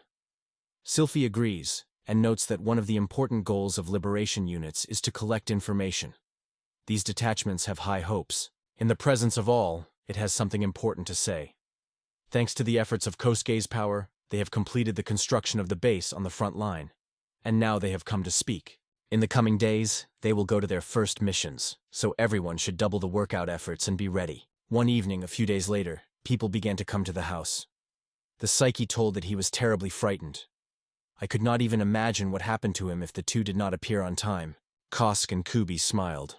Psyche said that when he headed to the barracks, suddenly from the darkness, he was grabbed behind and almost tightened. Leonardo notes that it is better not to leave the boy alone a step. Cuba replies that sometimes the frost goes on the skin. Indy from the Blue Demon clan notes that you do not do anything, because not everyone lives here, and for someone the season of courtship always lasts. QB replies that their feelings should also be taken into account. Danan replies that, given the past, it is difficult to imagine how everything will turn. Leonardo adds that it is important to think about atmosphere and mood. Koska asks if they are really hunting. The wedding hosts were convinced that girls from local sports teams were always surrounded, as if throwing interested views and involuntarily touching them. Kosuke noted that he had never encountered such problems before. Indy replied that all because he was a princess's servant. However, it is likely that Ira and Melty have already paid their attention to him. There are doubts about Sumer, but Gold and Perun also do not show much interest. QB added that everyone is well aware of this situation, so no one tries to approach him. Kosuke exclaims what he hears about it for the first time. Everyone is unanimously asked if it is really so blind. Leonardo notes that girls have accumulated many topics for talking. Kosuke states that his relationship with Sylphie was only beneficial for him. Denons emphasizes that Kosuke is indispensable. Moreover, the elder of the Black Forest recognized him with a miracle, descended from the heavenly world of the gods, so he has nothing to worry about. Leonardo added that there is also no reason to worry about possible attacks. In any case, their lack of people was critical. If they are not able to penetrate the kingdom and lead to reinforcements, the psychic is undergoing serious problems. Kosuke asks why they not just get to know each other. Denon replies that if they agree, the food is not enough for everyone. In case of consent, Kosuke will have to get closer to IRA. Kosuke replies that his happiness is only embodied by Sylphie's. Leonardo notes that he appreciates his dedication, but a true noble man must accept any woman who deserves him. Hubei is interested in Leonardo. In response, the man says his heart is forever owned by his late wife. Then, to change the topic, he asks how the construction of an underground shelter is moving. The young man replies that he almost completed the repository and collected everything he needed: food, water, and ammunition. Hubei is interested in what will happen soon. Denon promises that they will announce the start of the operation in the next few days. Sykes asks Kosuke about food. The boy demonstrates energy bars, and everyone decides to taste them. Cuba feels the aroma of nuts and dried fruits. Leonardo decides to leave a few for himself, and the Psyche is admired by their crumbly texture. Suddenly knocking on the door. It was Ira. Kosuke wondered what had happened. The girl explained that she had completed the process of energy selection from their magical crystal, and this time she was confident as her work. Kosuke reports that the problem still exists and asks if it can make this drawing in its database. Ira replies that he will work out. She gently takes the boy by the hand and calls him to go with her. Kosuke recalls the words that Ira and Malti are interested in him, and feels the cheeks start flashed. The young man thinks that it is so attractive in IRA. Since he has been pursuing it, he analyzes the moods of different seasons and realizes that it is in vain to worry. In general, it is satisfied with their relationship, so it is better not to be burdened with unnecessary anxiety. Subsequently, a meeting took place. Sylphie presented the purpose of the operation, after which she wished all the detachments of success. She notes that the Liberation Party has already launched its mission, truly bringing to life. This is an extremely important step. Crosskeet asks Sylphie whether he has done correctly that he joined them. Sylphie replies that due to his abilities, the operation was even better than expected. Danon replies that if you perform the task, using its ability, it will only be an exception. This time the detachment should gain its own experience. Sylphie points out that there are others capable of fulfilling the mission of release, so Cost Game should focus on the fact that it is only for him. Sylvie emphasizes that his safety is more important than her own, so although he wants to go to the front, they simply cannot afford it. Ira notes that thanks to the equipment of the piece is perfectly completed. Perun adds that now his task is to believe in them and wait. And the work of a piece is to protect the place where everyone can return. The young man goes to the workshop and takes work. At this point, the attention of Kosk is distracted by the smith girl, who reports that she had borrowed his ideas and created a lever crossbow. Kosuke decides to take a test shot. He claims that it is a matter of a light hand. The young man makes a shot, and notes that thanks to this device, the frequency of shots will increase significantly. The guy then offers the idea. What if you attach a golem mechanism to the crossbow? The Era replies that this is not realistic, because the scale is too small, and it is obvious. However, there will be no such problem for Baalism. The goat cannot be answered accurately, because it all depends on the purpose for which they are needed. If a gallery needs to do something simple, for example, to pull the bow of the bow, then it will not be difficult. The basket is interested in the material from which the core of the golem is made. Psyche explains that it is a mithril and copper alloy. It resembles an artifact for heating that the guy created on the main base. Kusky notes that in this case he will be able to register the drawings in his name, and this will allow him to make it. IRS points out that Koska's view of the situation is fundamentally different from them. Simplification of golem can be a great tool in their arsenal. Sykes offers, and if you charge the golem with magic right from the arms of the shooter? Ira notes that the goal only has to pull the bowstring, so the consumption of man will be insignificant. Kusuki proclaims that the plan is finally agreed, and it is time to go to business. 5 days have passed, and everything is ready for action. When the shooter grabs the lever handle, magical energy will come into the heart of the mallet. The head of the golem will pull the bowstring, charging the weapon. All that remains to do is set the sight and press on the lever. Kosk notes that this golden polycetic is capable of acting on its own. This is a real masterpiece of the workshop. Selfie claims that, given the constant lack of hands, this can be considered a significant achievement. Selfie managed to attract everyone, and she is incredibly happy about it. Suddenly, Perun rushed with important news. The girl said that a detachment of 12 fighters led by Jakira went here with 37 released people. Already the day after tomorrow they have to get the base. The guy with dark hair was vigorously waving his hands, and his mantle rose slightly. Kosk, holding his clothes near his chest, corrected him, and with a smile, assured that everything is under control. A dark-haired girl with one eye looked at the boy in surprise, asking what this white clothes were intended for. The guy thickened his hands in his pocket and explained that doctors wear white coats. The girl looked at them and said that the released people had already arrived, and then asked if everything was prepared. The coastal business confidently stated that it could rely on him. A lot of people have accumulated around their gates. They were explained that they should first name their name and hometown, after which they will be given clothes. Treatment of wounds was carried out in a tent, which was behind. The boy, holding on to the wounded hand, went to the girl with horns and, twisting his face, whispered that he had a broken hand. The girl, pointing to Kosk, advised to turn to him with a smile. Koska looked at different bottles, thinking if they had her potion. The mayor turned to them with a wide smile and announced that they had the first patient, and it was great. The wow boy swayed and moaned quietly. Suddenly, he frightened his finger on Kosuke, exclaimed that he was a man and that there were people here. Everyone around the fear, and they stared in a braid with their mouth open. They noted that from the very beginning they felt the trick, and were surprised for what purpose they were brought here.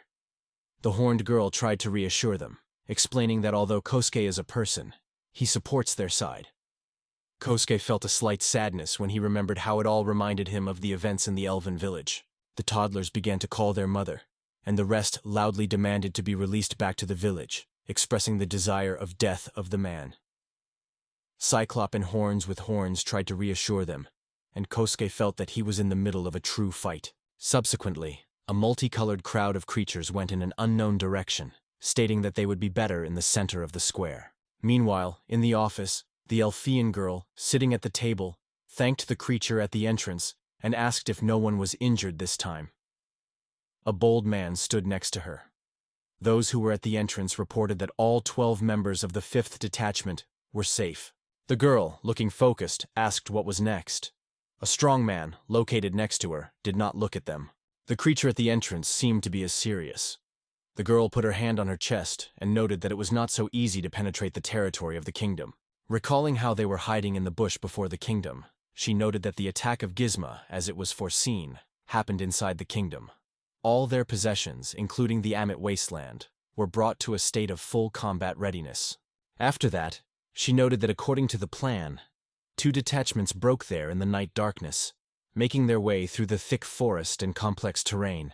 The elfish listened carefully to them, absorbing every word.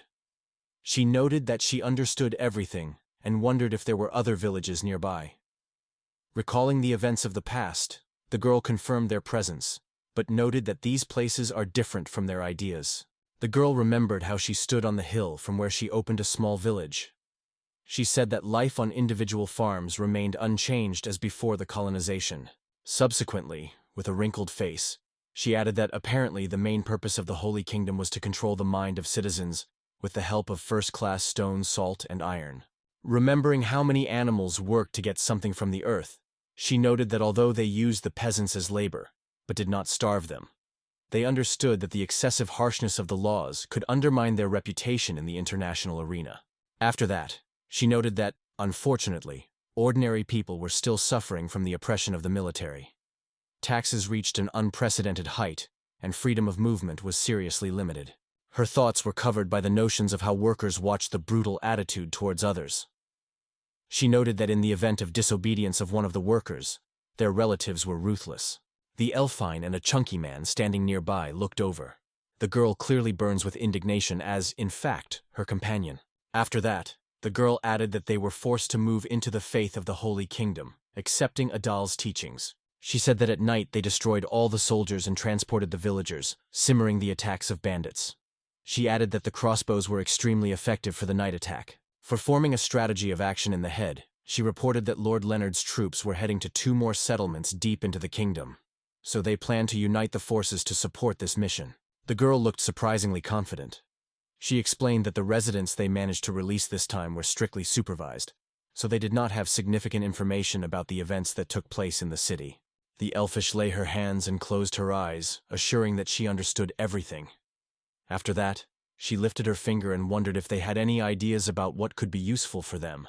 The girl and the lizard looked at each other thoughtfully, after which she confidently stated that everything was right, and besides a few things, they would need them. Subsequently, the Elfian, looking a little dissatisfied and puzzled, approached another place and wondered what he was doing and what it was for white clothes. The little wolf sat on the shoulders of the custom and played with his hair enthusiastically, constantly asking for cookies. Several other children roared around, also persistently demanded from him delicacies. The slice remained absolutely calm. The girl with one eye noted that she felt unclear nostalgia. The blonde woman noted that it may be just a natural reaction to hatred. Kosk carefully removed the baby from his shoulders and put on the ground. He angrily pointed his finger on the elven girl, and noted that at first, with those who arrived from the village of elves, a real chaos prevailed. The elven girl barely felt, looking at Kosk. Recalling the events of the past, Kustgizis said that they were released initially panic, seeing him. The Tunes and others tried to reassure them, but they refused to treat his hands. However, when he finally managed to cure at least one, their trust in him increased. Kosk smiled satisfied, noting that he hopes that the liberated would know about him next time. The girl with horns is slightly guilty that they forgot that Kosk was a man. The Elfian admitted that they were not easy here. After that, Koska's face gained a serious expression, and he asked her how the reports were. The Elfian smiled satisfied and promised that he would tell him later. She went to discuss more important cases. Having shown 2 fingers and smiled, she reported that they had received 2 requests from the front line, and now it was time for Kobo and members of the workshop to act. Kosk and a girl with one eye watched her with interest, accompanied by a slight confusion. Subsequently, they got the workshops.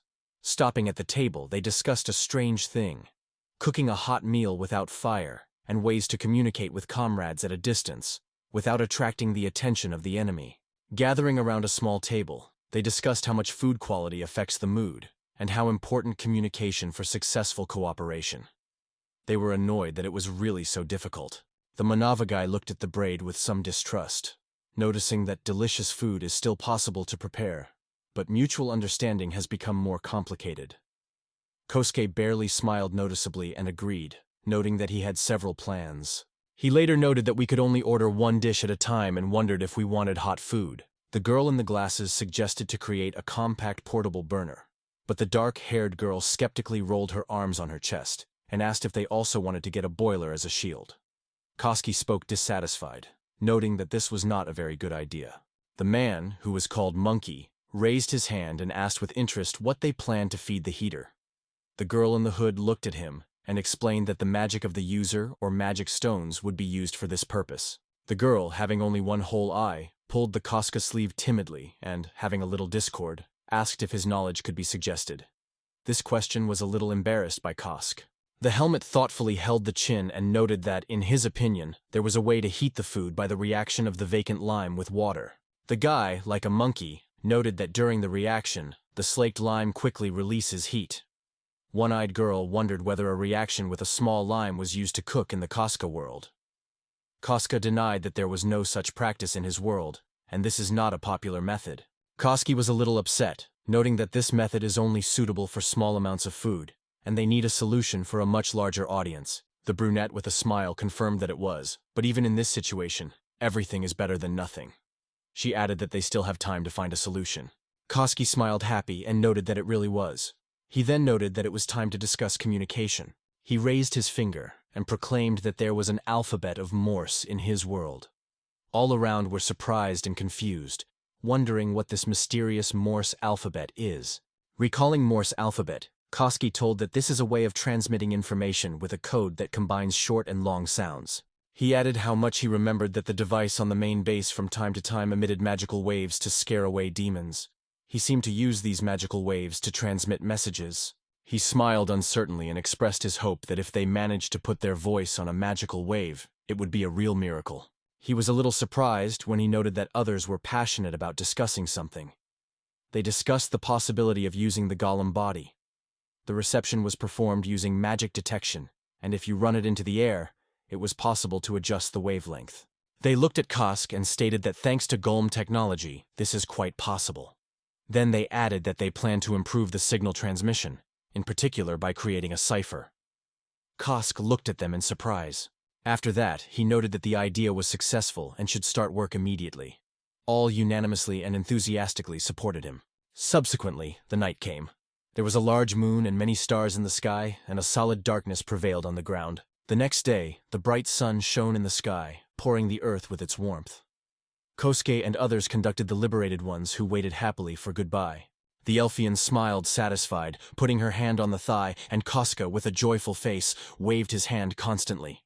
Subsequently, Kosuke, along with the elf girl, went to the main gate.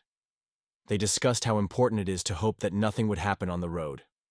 Despite the fact that they are armed and the activity of the gizm decreased, they should still put hopes for a safe journey. The Peace, along with the elf, strolled between the buildings. The Elfian noted that the main thing is that they were all right. Although the children did not look too exhausted, adults were noticeably lost. However, they are well fed on the main base.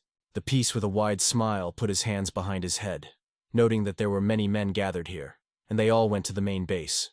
He suggested that perhaps the problems of the psycho were still far from solving. The Elfian listened to him with captured attention. She scattered irritatedly and asked what he was referring to. They were already in the office soon. The Elfian, based on the table, noted that she did not know what would happen if they were not around. Kosuke, sitting on the couch, replied that he understands her anxiety, and that there was really a lack of men. The Elfian folded her hands on her chest and smiled, making it clear that he agrees with him. This is a really serious problem. Kosk expressed his dissatisfaction, emphasizing that it was not a joke. He looked away, and smiling a little nervously, noted that the male part of the population was really inherent in some difficulties. After that, the elf girl quietly turned to Kosk, and he looked at her side with strangeness. She was slightly scratched and scattered, remembering that they did not see themselves since they were on the front line. Then she wondered whether the trick was interested in other girls, except for her. Kosuke looked at her a little surprised. He lifted his head and said that all the girls were charming and beautiful, and he would have lied if he stated that he was not interested in others. The Elfian, clasping her hands into his fists, looked at Koski with indignation and anger. He smiled slightly, noting that his number one was still Sylphie, and did not even imagine that he could love someone more than her. Inspired by the words of Cusco, the blonde blushed so deep that her blush could be lit. She put her finger on the table and, with a touch of sadness and uncertainty in her voice, asked if it was indeed not enough femininity. She looked with sadness, her face and ears were still blush. She noted that, in addition, she did not consider herself beautiful. Kosk flicked and asked her what she was talking about. There was a slight dissatisfaction and confusion. The girl cast a look at him, a little uncertain, asking, "What happened?" The guy smiled treacherously and reached out to her. He noted that he was visible to the naked eye, as she does not understand what she was talking about. If Ira and Melty heard this phrase, they would have been crazy. Then he suggested showing her how much she was wrong. She instantly covered herself with her hands and asked dissatisfied what he was talking about, at the same time strictly forbidding him to do something. Koski Kavarno laughed. Sylvie turned to him loudly, begging to stop, but Kusuke suddenly broke all her clothes from her, and she fell on the table. Kusuke loudly stated that she would prove that she is feminine and beautiful. The girl with despair begged not to do it. A little time has passed, and a shake wiped the forehead, sighed tired. Sylphie was dressed in a fluffy but short dress, which very openly opened her figure. The girl felt embarrassed, and Kuska, smiling happy, noted that she was very sweet. Then he pulled it outside, noting that she should appear in front of everyone. The girl desperately tried to return to the office, claiming that she could not afford to see her in that condition. Huska began to call Melty loudly, and Sylphie, concerned and embarrassed, tried to stop him, grabbing his clothes. The distance stood, noticed them, and asked what happened and whether someone called her. Kuska hugged the village for his waist and called Melty again. She was alert when he turned to her. The guy grabbed his hands and spread her towards Melty. Sophie Rumiano has groaned. Melty looked at her with a passionate look, stating that it was very good. Sophie scooped a little and became wary. Sylphie pushed the cut and fled. Melty, keeping her passion and shining look, asked where she was going, and noted that it requires a general publicity. Some time passed, and because of the barked door came the voice of Koska. He turned to Selfies, asking for forgiveness. He clumsily scratching his back and expressing a deep regret about the fact that she was in this trap. Melty stood next to him. Sylphie was comfortable on the sofa in the office. Kusuke only asked her to wear something beautiful. Melty joked that he had no taste in clothing, while Sylphie suspected a little and showed stubbornness. Sophie ran her legs under herself, hugged her knees, and hid her face with her hands. Mull tipped Kusk and stated that she had an idea. She added that Koski would create a lot of costumes for them, and it would be envy in the lady, forcing her to take the stage. Kosk flicked a little and asked if he would be upset about it even more. Melty was barely noticeable and answered negatively, noting that she's been familiar with her for a long time. She assured him that she could fully trust her. After that, Kosuke asked her whether she wanted to try on her own. Melty was a little ashamed, turned her head, but Kosuke asked her not to hide. Soon, Kosk was at the table and was engaged in some business. He was surrounded by the turn of the girls who had fun talking with each other. There are 8 premises nearby, with a large number of girls gathered. Croces worked enthusiastically for a sewing machine when a panel appeared in front of his eyes. He chose one of the provisions, and instantly the new outfit appeared in his inventory. Without great passion, he gave him a girl who, in response, gifted him with a cute smile and sincerely thanked him. Near the fitting stood it was very noisy, and numerous girls were crowded around. Someone noted that her outfit was completely unsuccessful. Melty had a very beautiful outfit with a narrow skirt and jacket, and a light smile played on her face. One-eyed girl with dissatisfaction stated that in this outfit feels much more free. Koska lightly put her hand on her waist and asked her thought about it. The girl with dissatisfaction replied that she did not ask her to wear her as a baby. Koska lifted her another outfit and she announced to dress. After a while, she appeared in a cute dress, gently turning and fluttering one leg flirtatiously. Soon, all the girls were decorated in their wonderful outfits. Some were quite frank, others had only short skirts.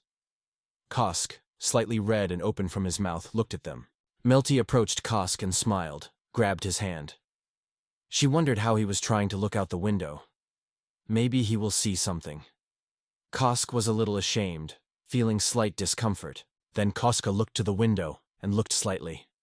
In distance, Sophie watched the world with a slightly driven window. In her gaze, clear dissatisfaction and anger were visible. Koska noted that he needed a little more time. The Maltese gracefully put her hand on her chest, tilted the body forward. A flirtatious smile shone on her face. She wondered whether she should change the outfit to even more effective. Kuska denied her, noting that they were intended for Sylphie. Melty turned away from him, offended and disappointed. Kuska put her hand on her shoulder and said not to worry. He would leave them for her. Suddenly, a girl approached Koska and turned to him. She was with one eye. She said she had already changed. It had a charming light dress. Next to her were a few more girls dressed in no less beautiful outfits. The braid with a satisfied smile lifted the thumb. On this, all the girls just blossomed in smiles and blushed. After a while, Melty approached Koskaitis in a new dress that emphasized her figure perfectly. Slightly smiling and with a blush on her face, she asked what he was thinking about her image. She approached Kosk, flirtatiously noting that this dress was incredibly comfortable, and gracefully put her hands on the waist. Kosk was a little discorded by her gaze. Suddenly a man ran up to them and called Kosk. With a smile, she noted that he seems to have a great time. Koska, with a blazing glitter in her eyes, thought she was right. The girl was silent and shyly looked away, hiding her hands behind her back. Kuska gladly noted that he was waiting for her. She, with dissatisfaction on her face, asked him what was said when Melty and Kosai took her somewhere. He said with a smile that he had a lot of clothes she should see. Melty added that she is here, then she must try everything. Kosuke smiled widely and playfully, asking if she saw all these stunning outfits, and assured her that there was nothing to be afraid. Sylphie dissatisfied with her lips and blushed, noting that he had started it all. Melty strictly stated that a charming girl should have a large number of dresses. Sophie looked at her with dissatisfaction and confusion, clearly stated that she should choose her own outfit. because such outspoken outfits are disgusting. Melty strongly pulled her into the locker room, insisting that she should decorate herself more for Kusk, so it is worth stopping resistance. Sylphie tried to retreat, assuring that she was not for the strength. The girls who gathered around were watching Sylphie with a slight surprise and anxiety. Kuska, however, proclaimed that Melty is a real pearl of world scale. Suddenly, someone asked loudly that here is a fuss. Kostya, a little worried, returned to the newcomers. It was that healthy and tall guy. Someone shouted loudly that the liberators of strength began their movement. Koski carefully raised his hands and uncertainly turned to Deno, loudly assured that everything is fine. Soon, Melty looked out of the best and, smiling satisfied, reported that her dressing had been completed. She pushed Sylphie forward. The girl was both extremely embarrassed and indignant. Her dress was quite frank, and the boys looked at her with surprise and some awkwardness. Surprised, Danae said that even the princess did so. She carefully extended her hands forward, trying to deny, and her attempts immediately turned into a cry. One day, cute girls walked the street, having fun communicating with each other. Dan, standing by the window in the office, watched them, while Sylphie, Kusk, and Melty stood on his knees, looking depressed and guilty. Danon stood at the opposite end of the room, trying to understand why he had to report to them now when their morale was so exalted. They began to apologize, but suddenly knocking out of the door. Suddenly, a Cyclops came into the room. Alarming, she reported that Berna had returned, and had urgent news. The girls in Kusk turned, and in the views of Kusk and Sylphie, seriousness. After a while, the girl drank the liquid from her glass and joined other girls, noting that even the water seems tastier after a long road. Sophie turned to Berna loudly, urging her to report everything that was happening. Subsequently, everyone was on the platform. Berna reported that the 1st, 2nd, and 6th nucleus attacked the salt mines in Vinsky, and despite the long battle, they managed to capture them. Everyone looked at her. Birna remembered the events that took place there, shared that about 800 people were released, including those who were humiliated in the mines. They began their journey to a large valley, which was located in the desert, but stocks of food, water, and other needs quickly exhausted. Sylphie frozen in a slight numbness, struck by what he saw. She asked Bern what these people are plans. Kusuke, realizing that about 800 people, he covered his eyes with his hand, delving into thought. Meanwhile, Danon tried to remember how many buildings are at their disposal. Birna shared with them, which was decided to go in the direction of the Grand Valley of the Wasteland, freeing all the land from the invaders on its way. Birna drew, and confidently stated that they had to reach the nearest shelter in about a week. Kusk, having grabbed his chin, thought and noted that this indicates a constant increase in their number. Danon, by focusing on him, warned that with the present methods of supply, they will not be able to meet all the needs in time. Sylphia also grabbed her chin and, turning away, delved into her own reflections. After that, she made a step forward and suggested that the supply of supplies from the main base. They intended to leave a small part of the inventories on the forefront, so that Koskai could take them with him, and Melty would organize their distribution. She reflected on a strategy of action, planning that they would stop in the nearest shelter in the kingdom of Marinard, where they could be accepted. She said with confidence in her voice that he needed to stay before their arrival. Sophie instructed them to transmit messages to the main base. Denon struck himself in his chest and promised that he would take it. After that, Sophie asked Berna to tell her about this army of liberation. Berna confidently and almost solemnly promised to do so. Then she turned her gaze to Kosuke and Harpius. She stated with a smile that their turn was now. Kosuke and 5 Harpius. Kosuke just smiled and nodded as a sign of consent, while the Harpies had fallen. Everyone raised their hands, stating that they would immediately start the preparation to go before dawn. Subsequently, Harpius was already rapidly and confidently raced somewhere in the wings. Above them still stood a huge month. Kusuke and Sylvia rapidly rushed forward. Kusuke, with a wide smile, noted that thanks to his new technique, he could now stay on her level and not get tired at all. Sylvia looked at him without much emotions. Harpies swept over their heads at incredible speed. One of Harpius went down to their height and reported that 2 Gizm had noticed in front. Looking forward, Sylvie confidently stated that it was their business, and the bit without hesitation asked her to rely on him. He grabbed his weapon by the handle, decisively directing it. Smiling disrespectfully, he stated that he had no time for games with them. After that, stunning sounds were sounded and empty sleeves sprinkled on the ground. They rushed giant creatures rapidly, and many balls hit the target. they continued to run. Sophie, with a satisfied smile, noted that Kusuke was a skilled warrior, to which Kusuke noted that it was armed. Harpia seriously reported that they almost reached the second shelter. Sylphius noticed something in the distance and reported it. The sun shone brightly in the sky. She noted that they would continue to protect the third shelter and arrange their camp there. Subsequently, they were near the tower, feeling relieved and exhaling. At that moment, Kosk suddenly dissolved the wooden doors in the ground, lifting a cloud of dust. He rapped his forehead and then smiled happy and noted that they should swim, eat, and relax. All this was a little surprised, so they turned to Kosk with interest. Sylvia, full of misunderstanding, asked why they needed to swim, eat, and sleep. After a while, a loud noise came. The girls clapped in the water, shouting how nice to enjoy warm water, and also noted that the baths were extremely spacious here. Kuska admired them and thought that the girls in this world were indifferent what men thought. Sylvia plunged into the water, and a light blush shone on her cheeks. She noted that it was very nice, and it is not easy to heat so much hot water daily. Harpias were in the water, noting that it is. One of Harpias waved his wing, and the splashes of water flowed from her feathers. Kostgaze stood at the table, asking whether the girl had hamburgers and salads for dinner. The girls willingly agreed. In the end, a whole bunch of ready-made hamburgers and sandwiches lay on the table. He asked them to eat when they came out of the bath. The girls responded and even agreed with great passion. After some time, Koski began to unbutton his clothes, noting that it was time to take a bath. The girls were already sitting at the table and speaking over food, but suddenly he froze, slightly lost. The feather floated in the water. Kusuke carefully lifted the feathers, interested in examining it. On his cheeks played a light blush. Suddenly someone shouted loudly that it was her feather. One of Harpias was very scattered, looking at Kosk. She asked him to throw it away. Kosk, without much emotions, asked what was being said, because it was extremely beautiful. Kosuke ran his finger on the pity, smiling wider, and enthusiastically noted that they are incredibly beautiful and extremely pleasant to the touch. Harpia, closing her face with her wings, blushed to the feather tips. All present kept their breath, watching this scene. Guski considered the pen carefully, thinking about whether he had not suffered something wrong. Sylphius, with a sly smile and a half-round hamburger in his hand, asked how he would feel if someone had caught on his hair, while assuring his beauty. Kushi squeezed his eyes and mutteredly muttered, which would feel inconvenience or even shame.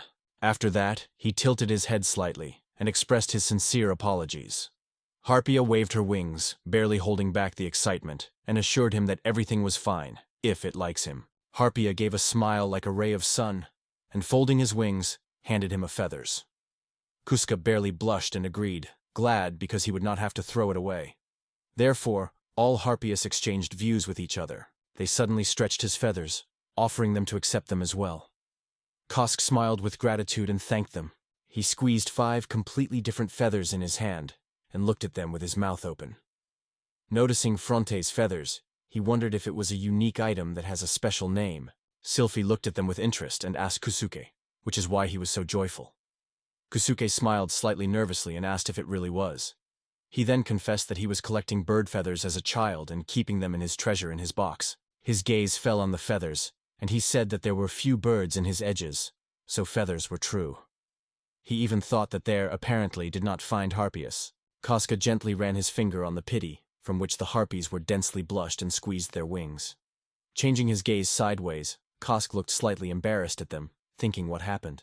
Sylphie scored, noting that in all circumstances it is necessary to get up early tomorrow and be in shelter before lunch. Kuska laid his hand for the belt and confessed to the truth of his words. He confirmed them.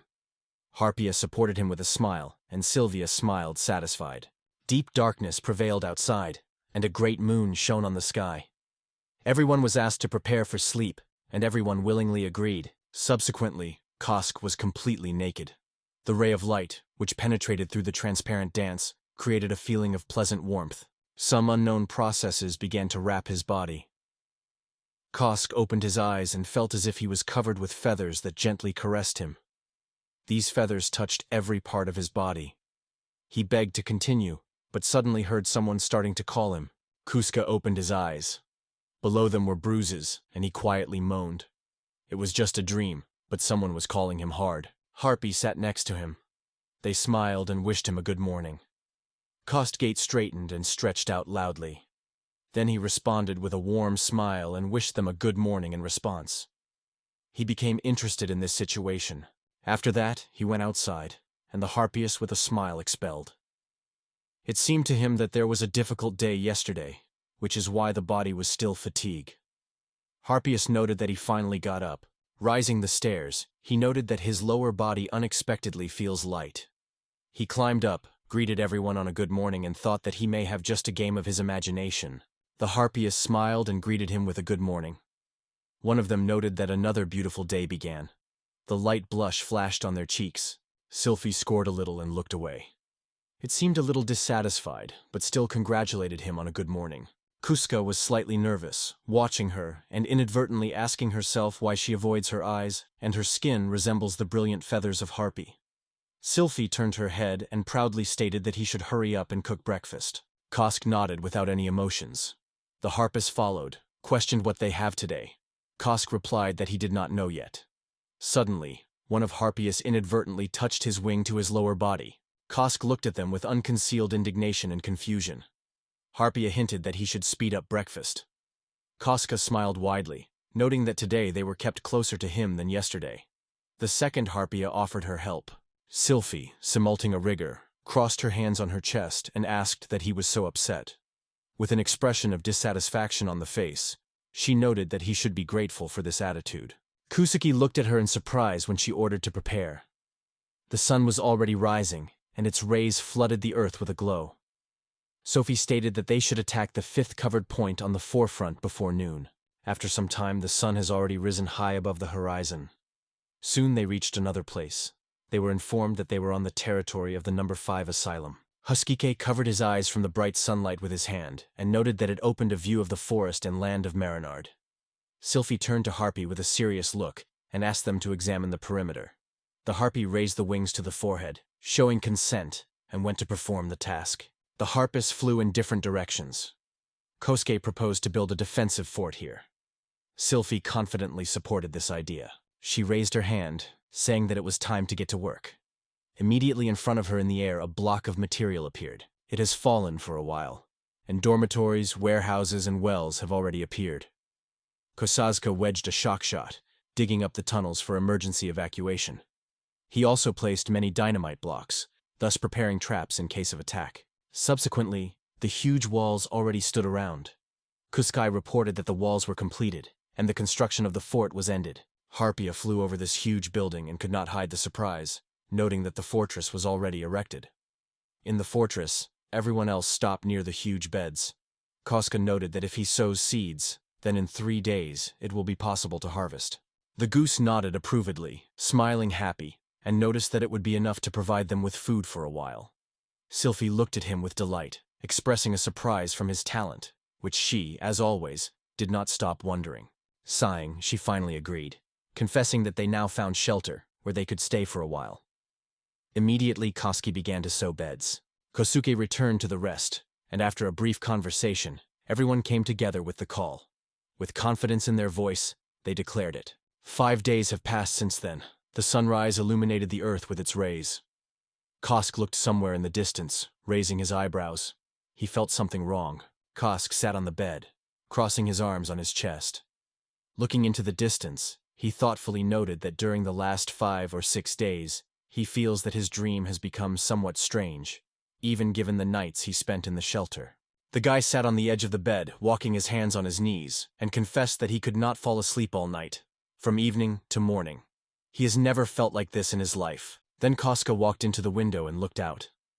His face was a blush, and he noted that every time after falling asleep, he sees amazing dreams. He clearly remembered what he had dreamed. He retreated a few steps back and noted that after awakening, his lower body feels rested. Koskir dissolved the windows, delving into thinking about possible causes. On the other hand, the window, near the table, was completely filled with flavors. As one, they wished him a good morning and reported that the breakfast was ready. Kosuke smiled sincerely and greeted the girls on a good morning. He thought that Harpius was quite pleasant creatures. Later, Kosk plunged into the reflection that he felt it was a growing excitement. Harpy, with charming smiles, announced the onset of another wonderful day and then invited him to join the meal. Koska agreed without hesitation. After that, Kosiki looked at the village, standing on the other side of the table, and greeted her on a good morning, smiling sincerely. Sylphie bit a piece of bread, and her cheeks were blossomed. She turned away, putting her hand on the waist, and the reluctance congratulated him with a good morning. Kusuke slightly squeezed and put her lips into a thin line, thinking why she never decided to look in his eyes. Soon Kusuke left his room. His reflections were immersed in the question: does she guess about something? Maybe it's time to ask the village right. After that, he went outside, went to the table and thought that he would ask her about it when he would be able to stay with her alone. In the sky, a heart trembled like a bird's wings. She said loudly that she was ready to make her report. The pulsating rhythm stopped on the ground, announcing that the rearguard had left the fourth shelter. Koski looked at her focusedly, having a full listening. Pulse said Captain Jigir noted that they planned to get the advance to noon. Harpia took a glass of drink and started drinking. Sylphie, putting her hands on the waist, proudly stated that they were now ready to arrive. Kuska, smiling happy, noted, "It seems that we have managed in time." Umilka came down from the face of Kosk, leaving him in a state of easy wonder. Harpia told her message so loud that it exfoliated in the air. Suddenly, she flew up at a speed from which she took a breath. All those present looked at her when she announced that the people of Liberation and their troops were pressed by the army of the Holy Kingdom. Although they did not catch up with them, the cavalry was approaching. On the faces of Kuska and Sylphie, there was anxiety. Many creatures from one community raced the path in the forest, and behind them were pursued by other creatures, clearly aggressive. One of Harpium, concentrated and a little worried, flew in the air. She reported that Sir Leonard needs support from the sky. The Saltfee smiled cunningly and swayed a little, agreeing with Harpy. She asked if it was time to take advantage of that thing. Kosuke, filled with confidence, put his hands on his hips and agreed with her, whimpering a bold smile, saying that they should do it. That is why, expressing gratitude to Pitch and Ray for their reports, he offered to relax for a while, and then the rest could quickly start implementing the plan. The three girls supported this idea loudly, and Kuska, in turn, suggested that he disperses throughout the square. After a certain time, they arrived to another place. Arrows, which circled smoothly in the air, crashed into an obstacle and split in half. The man stood confidently with other riders. They tirelessly continued the firing of arrows. A fierce lion with a lush mane noted that their attacks caused a great annoyance from afar. It was unclear why it was pointless to waste arrows. There was a wolf nearby, who noted that in the melee, they would not have had a Ninimer chance against their enemies. Suddenly, he looked away and began to talk about it all. They were followed by a whole rope of peasants. They spoke that the queues were getting longer. The lion thoughtfully buzzed. There was a mountain of broken arrows in front of them. The lion flicked. A serious but slightly annoyed expression was reflected on his face. He said it was very bad. The wolf clenched his fists and agreed with him. The wolf took a fighting position, looking closely at the enemies on the horizon. He noted that if the enemies surround them from the flanks, it would be difficult for freedom fighters. Meanwhile, enemies began to exchange gestures as if discussing something. Suddenly, the wolf pointed somewhere with his finger and, in surprise, shouting to Lord Leonard, exclaimed that something was happening there. On the road, there were enemies that fired them with arrows. However, the soldiers noticed that another group of opponents hurried to the right, near the forest. Leonard shouted loudly that it was an enemy detachment, and they planned to attack their flank. The wolf beat the arrow with a paw, breaking it into pieces. Leonard turned away, tumoring under his nose that it was a bad thing. Someone waved the wing in the air, assuring that he would take everything under control. Leonard and the wolf turned sharply, looking a little frightened and surprised. These were the harpies that kept huge shells in their paws. Leonard noted that it was great and that they would have time. The opponents rapidly rushed forward, and the harpies were soar faster. They noted that the optimal height was achieved, and the speed mode was also perfect. The girls have a confident smile on their faces. One of them gave the command, "Throw!" Zrinya. And all the girls at the same time released shells. Striking the land, the shells caused loud, powerful explosions. The enemies and horses on which they were traveling flew in different directions. Smoke, slowly walking in the wind, rose from the scene.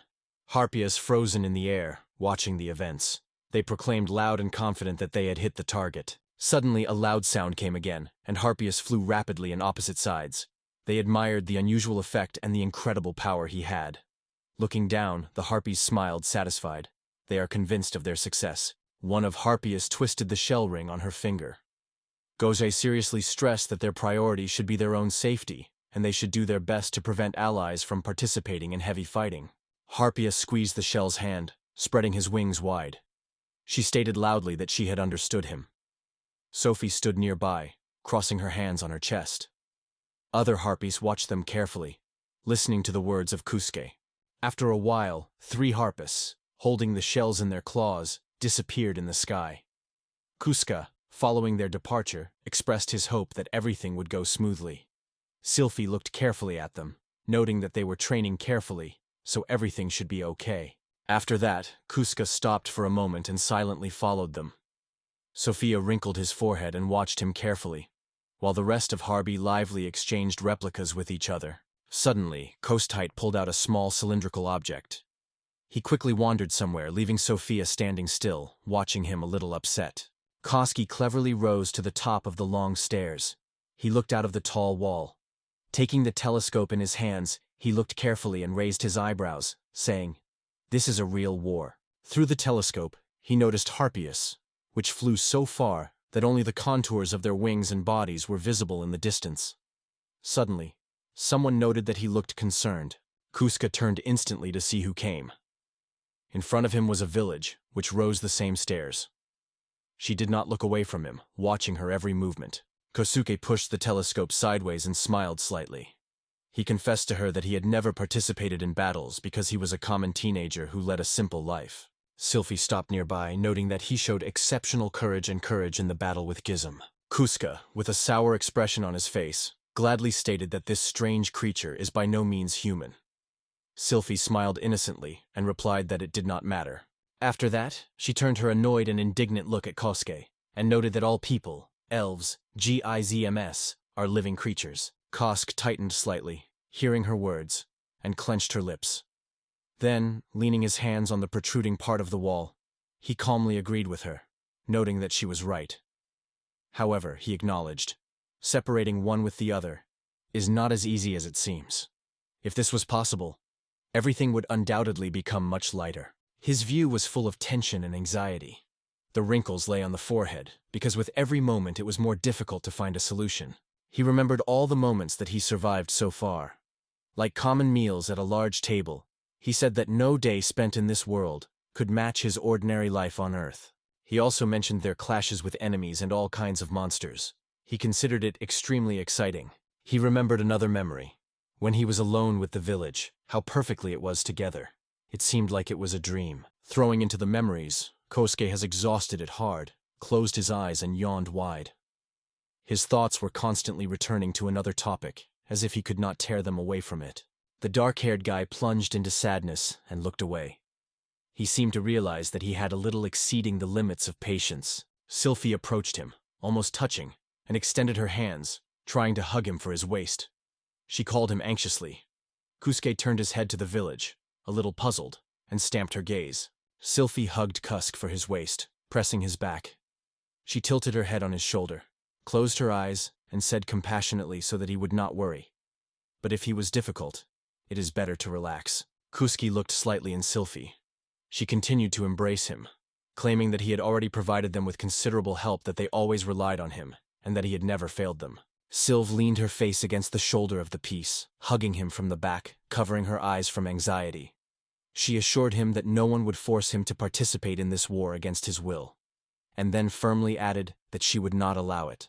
Koski stared at the distance, focusing his gaze somewhere on the horizon. Faisal was not going to let him go, hugging him firmly at the waist. She told him that she should calm down, assured that everything would be fine. Kohi remained silent without answering her. Suddenly, somewhere in the distance, closer to the horizon, a loud and gradually subsiding sound. Kusuke and Sophie, stunned, stared at the distance without realizing what happened. Kusuke fell, clearly alert. Kusuke took his hands away from the wall ledge, stepped back and assured the village that it was not true. He put his palms on her hands, gently pressing them. Again and again, he reiterated that everything was not true at all, saying her name. After the explosion, the earth was littered with enemies and their horses, from which fragments of broken weapons and arrows were stuck out. In this chaotic atmosphere, Koski confidently told her that she was responsible for her safety, Because it was he who created the weapon he was now used in this war. Koski frowned and clenched his lips. His face was given a harshness and anxiety, and his eyes radiated intense thought. He was aware that it was true. The idea of the need to make an accurate decision raged in the mind of Kusuke. Holding Sophie by his hands, he looked at the sky thoughtfully. He told her that because it all started through him, it was just unacceptable now. Kusuke assured that he would do his best. Subsequently, Kosk sprouted his fingers with Sylphie's fingers and clenched her hands. Sylphie also pressed him, and a sincere smile shone on her face. She said that nothing could stop her now, and she is ready to go to the very end to complete this war. About herself, the girl expressed his gratitude to Kosk as they continued to remain near the edge of a huge wall.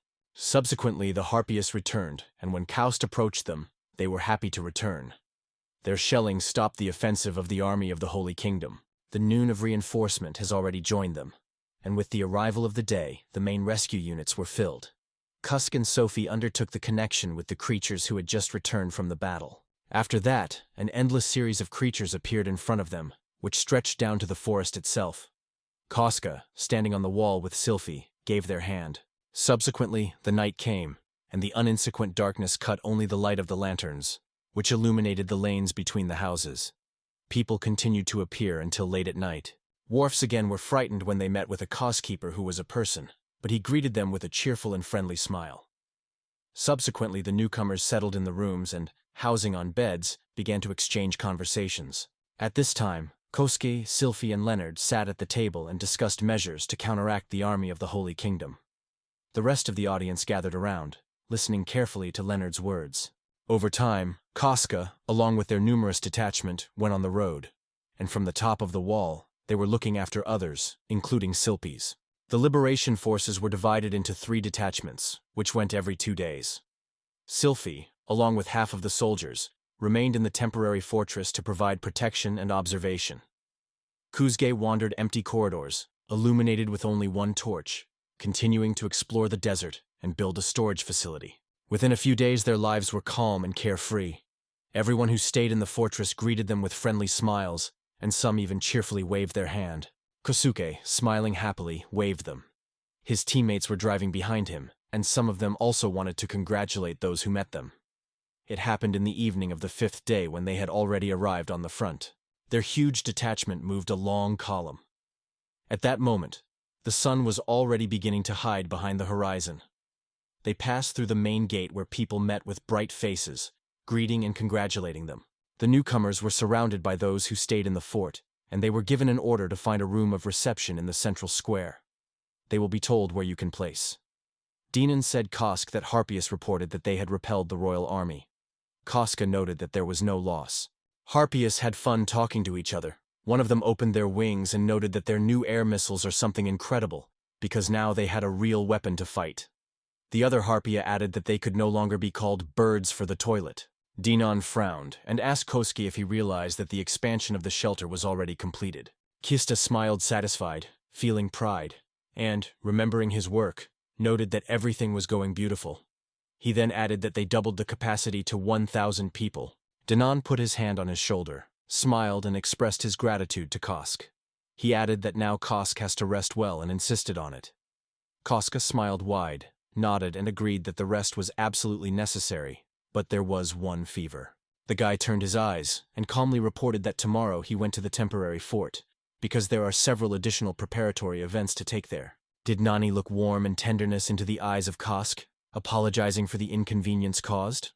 Kosk, while keeping calm, confidently assured Dana that all circumstances under control and do not need to worry because of it. An unexpected someone was shaking his braid for his clothes. He quietly swayed with surprise, then turned, confusedly considering the one who pulled him. It was a girl with dark hair and one eye. She smiled with warmth and sincerity, assuring that Kosuke has something that just needs to be seen. The slice was quite surprised and could not understand what was discussed. However, his attention was attracted by her confident posture. Subsequently, Kosuke smiled widely and suggested that they could see what had been prepared for him. Denon seriously noted that the braid is tired, and therefore his reaction may not be too strong. One-eyed girl assured that there is nothing to worry about. One-eyed girl reported that everything is ready and is in the workshop. After that, they went there. They walked a narrow street between houses, dressed in raincoats. One of the girls who was behind turned to Kosk, saying that he was glad to have his presence through her. Thanks to him, she could now walk without fear of walking the street at night. Koski acknowledged that it was not easy for her, and he fully understood it. Subsequently, they reached the workshop. The girls who went ahead advised the Koski to wait a little, because they need to prepare everything they need. Koska calmly nodded as a sign of consent. The girls went immediately inside the workshop, while Kosuke and Monkey were left outside. Kostya, looking intrigued at the monkey, asked what was there. The monkey just smiled widely and replied that he would have to wait to find out. Subsequently, the girls called Kosk and reported that everything was already prepared.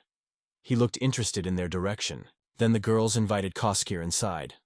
In the door, he confessed to being impressed if they were semi-finished products. The girl with one eye noticed that she would have to think about whether they were finished products. Her girlfriend completely agreed. The girl with one eye smiled lightly and advised him to look more closely. Kosk looked at them with surprise and misunderstanding, collecting eyebrows in a harsh line. The girls returned to his backs. The same cunning smiles blossomed on his faces.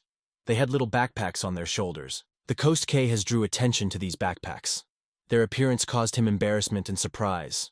He could not agree with him, whether it was a school backpack and whether he was really worth the noise that was raised around him. Kosuke, a little confused, pointed to the backpacks, asking what it was. The monkey sat behind him, smiled happy, and the girls laughed a gentle laughter. A girl with one eye and a barely noticeable smile held her hand at the other girl's backpack and noted that it was a prototype of the transmitter for the golem. Kosuke was extremely surprised and could not understand what was talking about. Again, he asked them about the transmitter for the golem. He did not give him the idea. Is not this a real breakthrough in the transmission of signals in another world? Time passed, and the morning came. The sun began to rise above the horizon. The girls from the group of arrivals launched cooking, and steam rose from all sides. In one of the girls traveled by huts.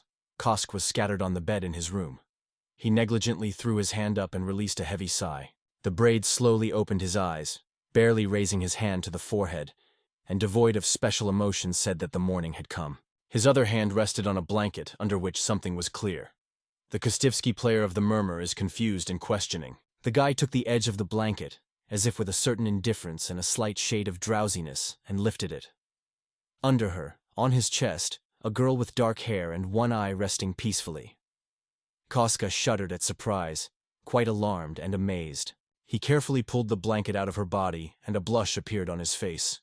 He was indignant and discouraged. He directed his gaze on a girl who was dressed only in a short nightshirt, through which the under went. Kosuke was indignant and shouted loudly, noting that she was also in the linen itself, and then added that he could see her nipple.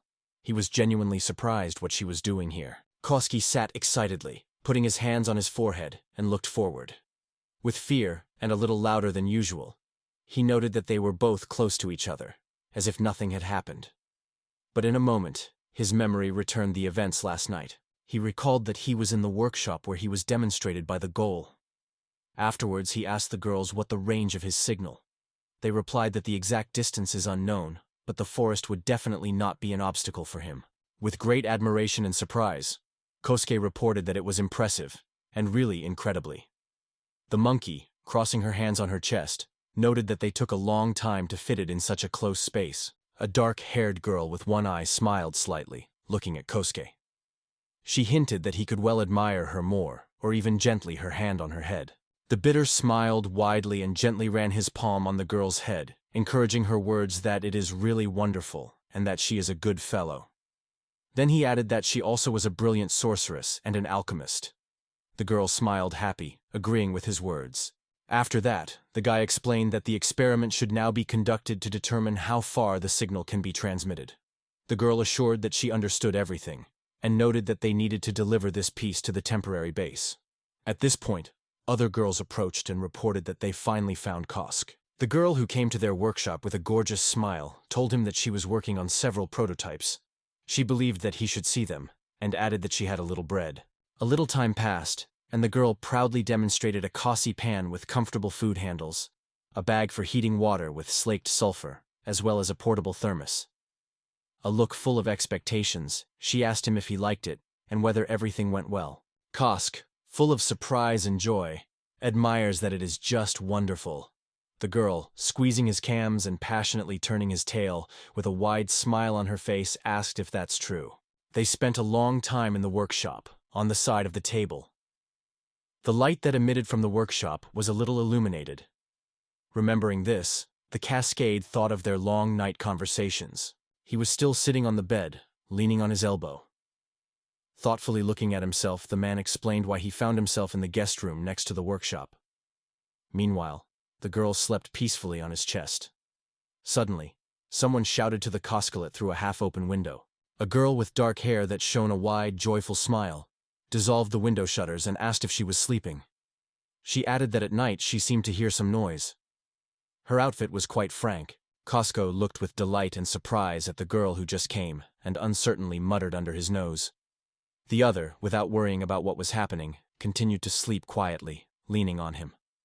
The newly arrived girl, taking her hands away from the window, looked at the situation in a confusion and, also overflowing with questions, something inaudibly whispered. She, along with several other girls, stood by the window, but only one who opened it was able to see what was happening outside, thanks to her tail. Other inhabitants strolled the street. Subsequently, the girl's face became icy indifference. Kosk, having grabbed from the bed, with anxious urged her to stop, for some reason explaining that it was not true. She was awakened by his exclamations, and, opening one eye, she lazily moaned. Koski waved his hand with excitement and wished her a good morning. At heart, he was already mentally treated with the idea that the girl had gone. Iris, sitting on the bed and stretching half, answered him. Kosuke brought his eyebrows a little and asked why she was lying in his bed, and even in the linen itself. The girl rubbed her eye and sincerely noted that he first went to bed, and it seemed that there was nothing wrong with sleeping together. The braid cast his gaze on the bed of Ira standing opposite him. She had already noted that the blanket was thin and she was frozen. Koska replied that he was already clear to him. She explained that this is why she leaned against him and fell asleep in his warm embrace. Kosk, without much emotionality, asked why she did not dress. The girl simply replied that her clothes were crumpled, and she always slept without him. The girl clenched her lips and reached with a drowsy grace. Koski looked at her carefully. I am sure that now everything has become clear. After that, he reached out to her, smiled sinisterly, and stated that she needed to give a lesson so that he would no longer interfere with other things. He added threateningly and loud that she will eat it now. The girl kept calm, and without delay, assured him that she had nothing. The words were surprised in the Keska, and his cheeks were noticeably rose. The girl's cheeks were a little bit, and she gently told him that he was never boring, and his skills, knowledge, and ideas always cause her admiration and inspire. Kosuke was heavily cheered and became incredibly embarrassed, clenching his lips. The girl continued her monologue, saying that that is why she wants to be with him. Then he sighed loudly and awkwardly the nape of the head. He had a shy smile on his face, and he thanked her, confessing that he was glad to hear it, but he had a photo. He wondered if she knew about it. The dark-haired girl confirmed she knew. The girl, putting her hand on her heart and closing her eyes, said that he did it to let her be near. Then, surprised, she asked in Kosk whether she could stay. Kosuke turned her gaze and seriously told her that she could, no doubt, but still felt uncomfortable because of relationships between men and women in this world. It was quite clear because he was not from these lands. Kosk raised his finger and told the girl that it was worth starting with friendship. She looked at him sleepily and artlessly, asking if they were friends before. Kosk felt very inconvenient and, nervous, replied that of course they were always friends. The young man raised his finger again and nervously and a little awkwardly apologized to her, acknowledging that it was not necessary to say that. Then he added that she should be more like a friend than a mistress. The girl kept complete peace. She mysteriously noted that the situation is not quite the way it seems. Then she only asked him to tell if he accepted it. After that, she confessed that she really doesn't even know what the word distrust means. Kuska was awakened by the back of his back, and a blush appeared on his cheeks. Avoiding her eyes, he advised her to hurry up and first discuss it with the village. He also assured that he would talk to her later. Ira calmly agreed. Ira closed her eyes with a smile and put her palms on her chest. In her imagination, a picture of the schedule of girls every day broke out. She emphasized that the order should be followed, and that she does not want to break it at all. Kuska nervously scratched his head, trying to find the right words. He told the girl with relief that he was glad to follow the rules.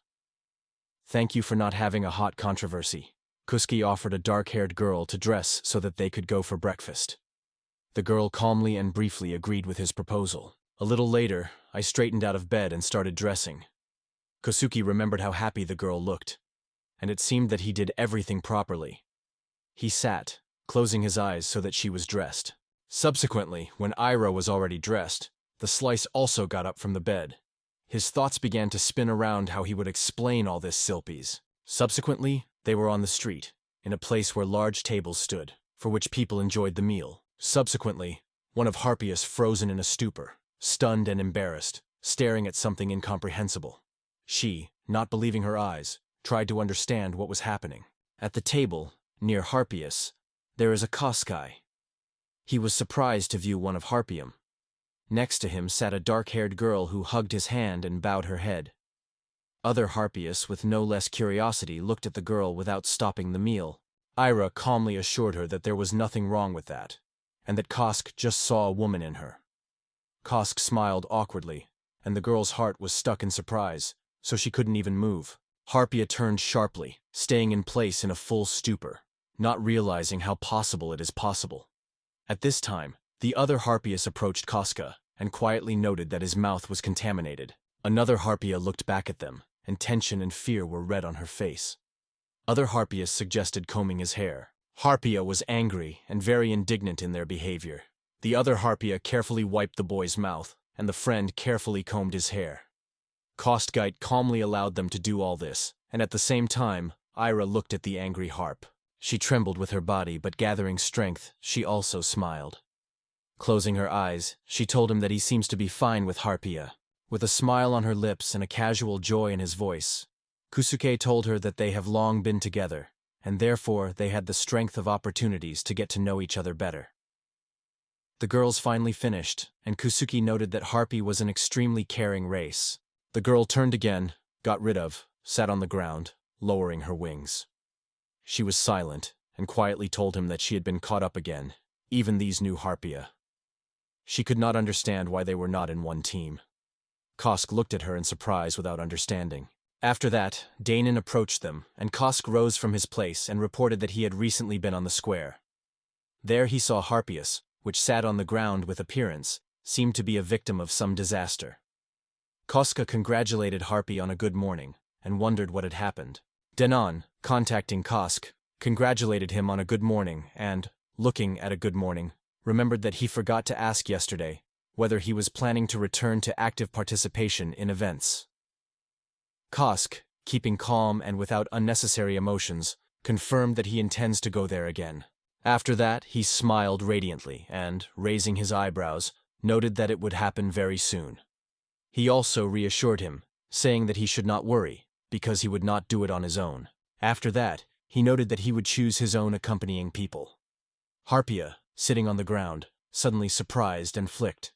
Her lips closed, and her eyes expanded from surprise. Suddenly, she rose sharply from her place and unfolded her wings. It was loud and full of excitement. She announced that she would go with him. Harpia folded her wings and said with a serious expression on her face that 5 of them would accompany him and do everything as they did when he and her princess wrote a letter. She added that it is better to place their air forces on the temporary base in case of hostile actions. Danon, holding his chin and closing his eyes, plunged into thought. In the end, he agreed that he was, and nodded in response. Kosk, smiling, noted that there would be no problems with this, because they will be accompanied by a detachment of Harpium. The girl was clearly satisfied with her plan. After that, Kostya, with confidence and seriousness, stated that he would allow Pyrrha to choose who would accompany them. The girl loudly and gladly exclaimed that she would take this task. The black-haired girl scolded and looked at her with the obvious expression of rage and dissatisfaction. In her gaze, tensions were felt. The heart, like a playful butterfly, turned to a black girl with a cheerful, though a little careful question about her intentions. Kusk, with surprise and confusion, directed his gaze on Ira, which looked very harsh. A girl with an unchanging serious expression of face angrily advised Harpias not to worry so much. Harpias smiled timidly but sincerely, and with her eyes closed with her eyes. I looked at her even more closely, and her look was extremely dissatisfied. She noted that first you need to obtain permission from Its Highness.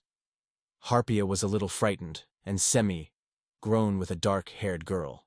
The girl, not quite confident, assured Kosk that she would do everything properly. Kosk squeezed his lips and squeezed, looking with a slight sympathy for this heartbeat, which was slightly frightened. I clasped the eye and sighed slightly, approving. Kosuke felt a slight tension. He did not rest the question. Is there a conflict between them? He sincerely hoped that his imagination was just playing. Danon turned to Koska with a sharp look. His eyes emitted tension and surprise. At the same time, Kosk has already met him with a serious and motionless look, even a little indifferent. After that, Danon laid his hands on his chest and covered his eyes, emphasizing that when the time comes, everyone should be alert. He had a light blush on his cheeks. Kosk looked at Danon with some anger and indignation, noting that it was an extremely indifferent act. Danana flashed a light smile on Danana's face. The helmet smiled widely and noted that he hopes for timely fulfillment of the promise. He then added that he heard the new wife of the widower showed him some affection in the hut. Danon asked with a good mood what was discussed. Kostya and Harpy too smiled, closing their eyes. Only Ira remained indifferent without showing any emotions. With a wide smile, Dan noted that if everything allows, it is time to go to work. He advised him to be careful on the road. Kosk, smiling happy, replied that it would be. All together went on the road, and Koski loudly announced that they were worth gathering things to continue the journey. A small radio was fixed on the backpack side. From there, a voice came to Kosuke, wondering if he was hearing. Kosk, concentrated and serious, assured that she hears perfectly, and that they had already reached the peaks of the hill to the second shelter. The two Harpias immediately supported him, confirming that they also heard everything. The girl on the radio assured that everything is fine there and that at such a distance with communication there would be no problem. Meanwhile, the sun was already rising in the sky, illuminating the entire earth with its rays. At that moment, the rest was in one of the rooms. Ira sat at the table, looking at her radio, while the monkey drew something on the board. Koski noted that he would try to make contact with them tomorrow, when they reached the third and fourth shelves. Ira, with a smile, replied that it would be great. They decided to transfer Cascade from a temporary fort to the front base. Theoretically, they should keep in touch to the temporary fort, but there was a probability that everything could go not so smoothly. Caustic, with a satisfied smile on his face, noted that in certain situations, it may be necessary to involve a basic relaying station, along with the one they talked about last night. The monkey asked about this so-called basic relaying station. The monkey thoughtfully noted that they would need the core of Golem, and that providing it with electricity for continuous operation and support can be a problem. Ira listened carefully, and the other girl confidently stated that they would handle it. Informed the radio that she would discuss it with others, and no doubt they will come up with something new. Kosk, smiling happy, noted that the Goni would contact him again tomorrow. One of Harpias kept the microphone near the Kosk face. The dark-haired girl wished Koski good night through the microphone. After that, she confessed to him in love. Koski, blurring to the roots of his hair, felt a minute of awkwardness and fell asleep, looking with surprise on the radio. He hesitated, ineptly looking for words, but in the end he just thanked her. Raising his fist to his mouth, he coughed with him. After that, he suddenly closed his face with his hands and began to shake his head from side to side, saying that he was feeling a terrible shame when he was told directly. Koski sighed loudly and with a note. Harpus looked at him with noticeable embarrassment and anxiety. The Swore, standing on the left of Kosk, asked with a smile if he also confessed her in his sympathy. Kosk, feeling trembling in the body, replied that he was not going to do it. He, who was nearby, only sung thoughtfully, looking at him.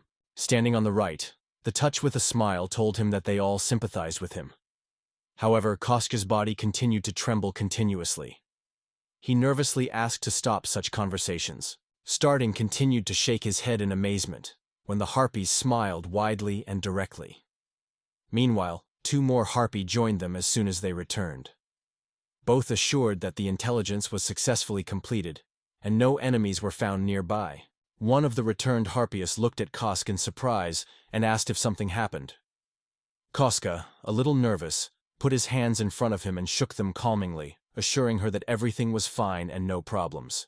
After that, a few other Harpies landed side by side, and one of them smiled kindly, apologizing for an unexpected invasion. One of the girls turned to them and responded with a warm smile. The dark-haired figure came to Porn, declaring how joyfully to see her. The second figure straightened the wings and said with a wide smile that they finally met. Pirna turned to them and gladly congratulated the girls. Some harpists have fun and lively. Kosk, smiling a little awkwardly, thanked the girls for their intelligence. He himself did not hold on to the thought of how pleasant it is to take place in such an unusual corner. It passed for a while, and the night was already in the yard. The sky was dressed in black velvet, on which only stars shone. A huge torch was burning over their shelter, the bright light of which was illuminated. Koski suggested that the girls start cooking. In response, they all unanimously agreed. Soon the dinner was ready, and some sandwiches appeared on the table. Puski informed the girls that vegetables are extremely fresh and delicious, and the sauce perfectly complements the meat inside. One of Harpias took another portion. Everyone gathered at the table, tasting a wonderful dinner, and at the same time had lively conversations, and some even argued. Kosk watched Harpia with surprise and confusion, noting that there were as many as 17 in the detachment, and added that he did not even suspect such a large number. A blonde Harpiev with a gorgeous smile told Kosk that they were moving continuously from the L filament to the temporary fortress to have a connection because they could not stay together for a long time. Because of this, they were especially happy when they were able to meet. One of Harpias looked at Koski and asked him with a wide smile whether he did not mind swim. Meanwhile, Koski finished chewing his piece of food, and Pirna breathed sadly, noting that she had won again. The piece calmly and a little unclear explained Harpy that, of course, they were able to swim. All harpists looked closely at the Kos. Some looked stunning, while others, on the contrary, smiled sincerely and joyfully. Kosk nervously tried to smile in response and asked why they all paid attention to him. Not far from their table was a huge bath. Kosk asked the girls if they realized that the water in the bath would be hot. One of Harpias, surprised and embarrassed, asked if it was a bath. The braid waved his hands and the water began to fill the bath. One of Harpias noted that the water is very pleasant, and everyone agreed with it. After a while, the bath was already fully filled with water.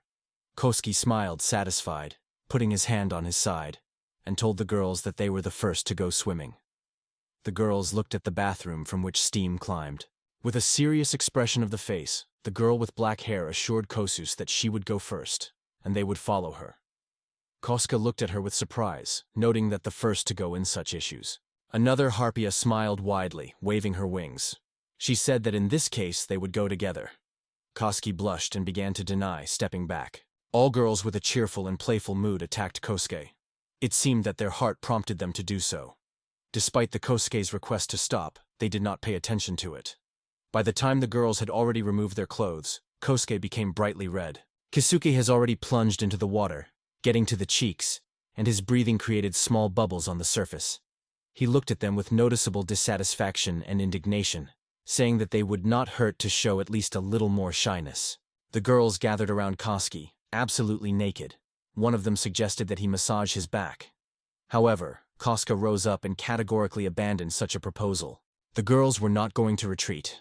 They confidently grabbed the cow, lifted him from the water, and pulled it ashore. With joyful smiles, they assured him that everything is fine, and he should not be ashamed. Kosk was absolutely shocked and puzzled. The girls were very red, but there were no inconvenience on their faces. With wide smiles, they explained that they did everything to express their gratitude, because they are grateful to him. When the girls were on the threshold of their intentions, Koska smiled nervously and hesitantly reported that they may not have to do it. Calmly, without annoyance, the girls asked if he was satisfied with this development.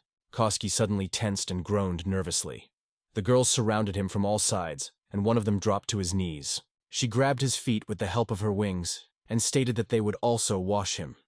The cascade was already flashing from embarrassment and indignation. After shouting, he asked them to stop, assuring that he could take care of his washing. On the side of the bathroom sounds, and the thick steam was bubbling from hot water.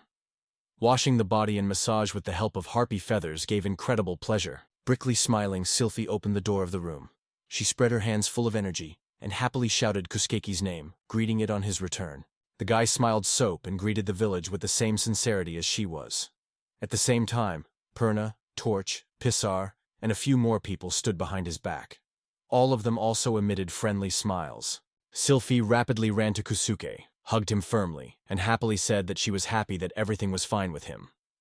Kusuke looked at her in confusion.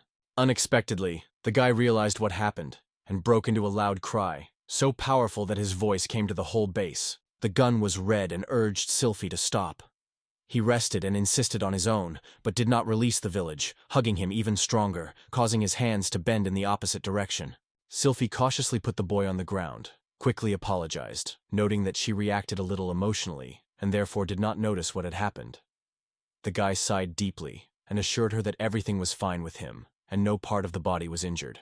Leonard approached the boys and turned to Kosk, asking if the Army of Liberation of the Advanced reached. Kosk glanced at his friend and replied that they should already be there.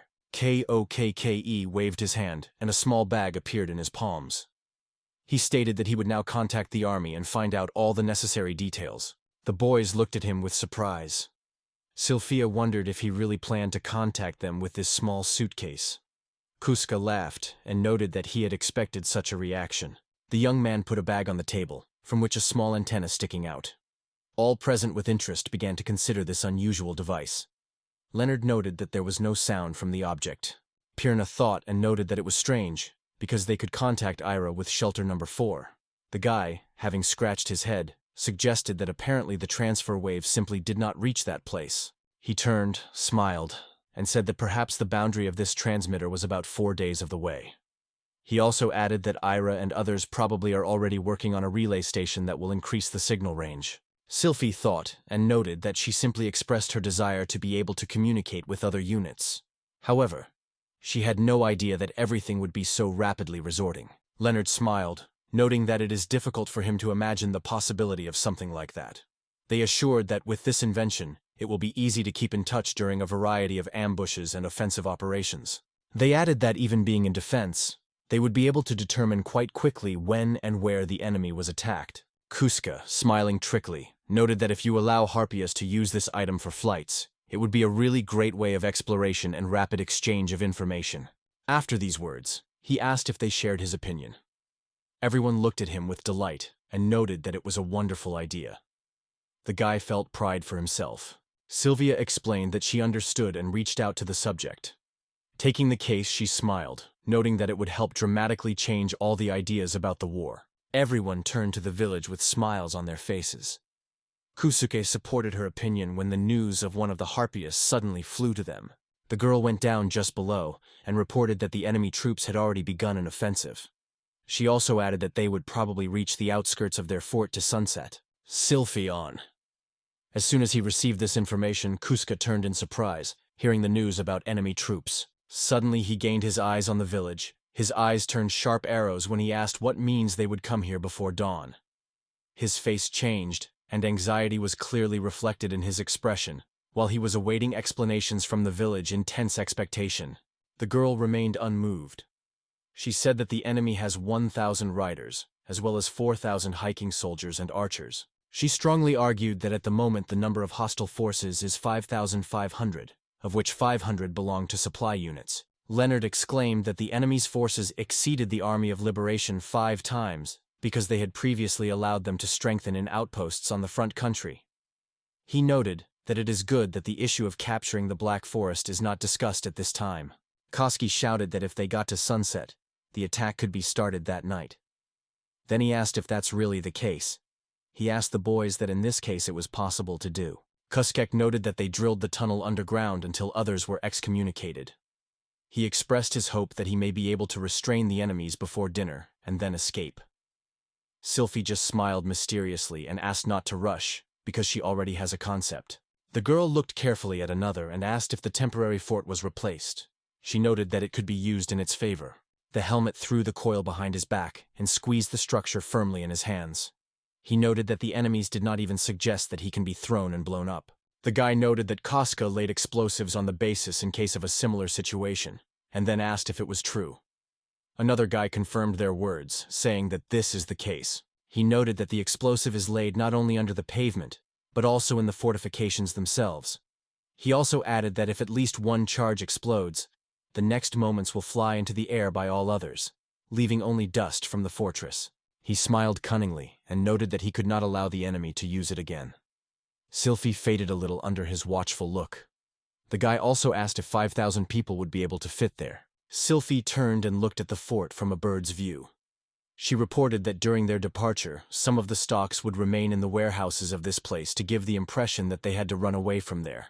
She also noted that they planned to place a watchtower on the rocky slope, and then blow everything at the time when the use of explosives would be most effective. Sylphie confidently rose up and noted that everything became clear. Then she turned to the piece, calling it by name, and asked to dig a pit here. The guy touched his head with his hand and hurriedly exclaimed that everything would be done. As the boy fulfilled the order, the whole company began to clutch up, and Sylphie demanded to determine whether they were visible. The girl obediently obeyed this request. Then Sylphie raised her hands, and at the same moment the material that was nearby rose, completely hiding it. Harpy noted that it was just the perfect camouflage. Kosuke, approaching on the other hand, focusedly found another hole. He closed it quickly. After that, he walked slowly, considering its contents, and announced that they had cookies, dried fruits, and water. He asked if everyone was present. Then he noted that she considered it quite sufficient. Kosuke opened a small hole to inspect the fort, and noted that there is a fairly beautiful view. He added that from this position they will be able to easily follow them. Returning to others, he looked carefully at them and asked if they had overdo it with the design of the room. The guy replied that everything is fine. The braid pulled out a huge device, reporting it was a detonator. He explained that you should first lift the lever by removing it from the fuse, and then pressed, and then there would be an explosion. The boys carefully inspected the object from the side, and then stated that they understood what they were talking about. They were all looking forward to what would happen next. The boys approached the edge of the rock and cast their gaze on their fort. Kosuke wondered if everything was already prepared. Sylphie confirmed that they made every effort and completed everything that was under their power. Suddenly, Sophie spoke to Puna, Torch, and Peaser. Hearing her voice, the Harpiess immediately turned her gaze, looking forward to her words. The girl hastily emphasized the need to stay in place to keep track of the bomb and undermine it as soon as the right moment appeared. She entrusts them with this task. Perun, Torch, and Pisar unanimously agreed. Kusuke looked at them, barely smiled and advised to be careful, because they should not be injured in this battle. The girls were delighted with his words. They immediately approached him, according to Nodded. Their eyes glowed enthusiastically. They promised that they would join it as soon as they complete their mission. They also assured him that he could rely on them. Husuka raised his hands in confusion, asking to calm down. Sophia, crossing her hands on her chest, replied that it was good and that it was time to go to the number 4 storage. The Harpy wished them to protect themselves. Starting tried to ask for a little time in Sylphie, and for many minutes went unnoticed. The sun was slowly shaking to the horizon, and the outside began to darken. From the depths of the suitcase, loud cries of misunderstanding were heard. The boys were amazed when they learned that the number of enemy reached 5,500. In this regard, the rest planned to lure them into the temporary fleet and blow up. They agreed and assured that they would transmit this information to Dinan. Everyone was surprised that this device was really able to transmit voice signals. Kosuke smiled and thanked others for his help. The young man stopped smiling and noted that in his opinion, they had already left the temporary fleet. Ira agreed, noting that she thought so, since the boys did not tell them anything. Kosuke apologized to the girl for the excitement of others. The guy assured that he would notify them of any changes. Aries said goodbye again, wished his luck to his comrades and urged them to be careful. The signal broke off, and Sylphie stared at the guy. He gently put the portfolio on the floor and froze. Suddenly everyone rushed to Kosk, falling asleep when they were able to use this device. They were also very interested in the mass production of this novelty. Everyone asked about the amount of magic used and the principles of these items. Kosk, confused from numerous questions, asked them to speak in turn, and if technical questions arise, contact the craftsman from the workshop. Leonard thought for a few minutes, and then stated that he would first. Everyone instantly swayed and shifted their views on the noble. He just smiled foolishly and asked when he should take the dinner, because he will definitely not give up the steak. Kosk was loudly wondered what dinner has to do, because earlier it was a case for communications. Someone suggested discussing it in another time. All the boys were upset because everything turned. Outside was late night, so everyone started gathering in the dining room. People worked slowly to have dinner. The boys noted that 7 days have passed since they were in this place. Sylphie wondered in Kosuke how he feels about it. The guy replied that he was feeling well and thanked her for the care. He was suddenly thought, and he shared it with Sylphie. As soon as they reached the fort, Ira led him to his workshop and immediately demonstrated the communicator. Then he poured a sturdy drink into a glass. Kusuke smiled widely and noted that a bright smile was shining on her face. Hearing this, Sophie exploded with laughter and noted that it was really about her. Kusuke sat next to her, and Sylvia noted that the communicator is a surprisingly useful device for each of them. Kusuke agreed and, closing his eyes, noted that he saw a lot of opportunities to use it. Listening to him, Sylvia crossed her legs and smiled friendly. Seeing this facial expression, the guy only cast a look at her, as if claiming that she had already understood everything. Sylphie snapped the drink and confessed that Ira had already told her about it. Then Kusuke took the word, saying that this thought occupied him from their last conversation. Sylphie agreed and closed her eyes, remembering the words of the era about how she would like to stay with Kusk. She also noted that it took more time to create this device than expected. Sylphie, looking at the boy, asked if he had not heard about it. The Slid, blushing from inconvenience, looked, trying to choose the words to answer her. The guy asked her about the reason, because he managed to move from the status of a friend to a lover, and he believes that there was something left between them. With seriousness on his face, he confessed that he still loves her as much as before. If he had to choose the words, he would have said that he could not stand if some other man had been in love. Coastgate would definitely not be able to perceive it. He confessed that he would feel on the verge of despair, jealousy and rage. But he added that at first he would kill that man, and then would go away. Sylvie protected, noting how much love combines them. The guy looked at her silently. Sylvie smiled a little slyly and reminded that she said even earlier that her husband was obliged to have many wives. Her cheeks were slightly swollen during these words. Suddenly she put her glass with a glass back on the table. She noted that if he had many wives, then he should be responsible for them. Sylphie firmly pressed him, saying that a man who was starving for his wife and children is not worthy of the title of husband. Any woman would leave that. However, she would remember this person all her life, always remembering him with special warmth. The piece was clumsy and confessed that she became too fond of. Sylphie, with a cold in her voice, noted that this behavior is characteristic of a woman who betrays her partner. And then she reassured the piece, assuring that nothing like this would never happen. Suddenly Sophie rejoiced at him all her weight and confessed that she was not against the evil at all. Moreover, she knew for her a long time, and she was convinced that they would be fine. She had a bit of a lot, and noted that, among other things, they could solve the birth of children independently. This caused a strong embarrassment in Kusk, as she spoke about this topic so frankly. Sylphie agreed, and wondered how it could be discussed. Kusuke, nervously raising his voice, asked if she was listening to him. Suddenly, both paid attention to the fact that glasses with drinks on the table began to tremble. The boys died instantly, staring at their glasses. And it was at this moment that a deafening explosion that they did not expect at all threw up. The explosion was extremely powerful, so it immediately attracted the general attention. Starting, and Sylphie immediately turned away from the discussion, focusing on the vibrating table. The boys in the dining room were no exception. Leonard and others who remained free look away, silently realizing the events that had just unfolded before them. Kusuke, along with Sylphie, jumped out of the sofa, and the girl immediately wondered at the guy where this sound just sounded.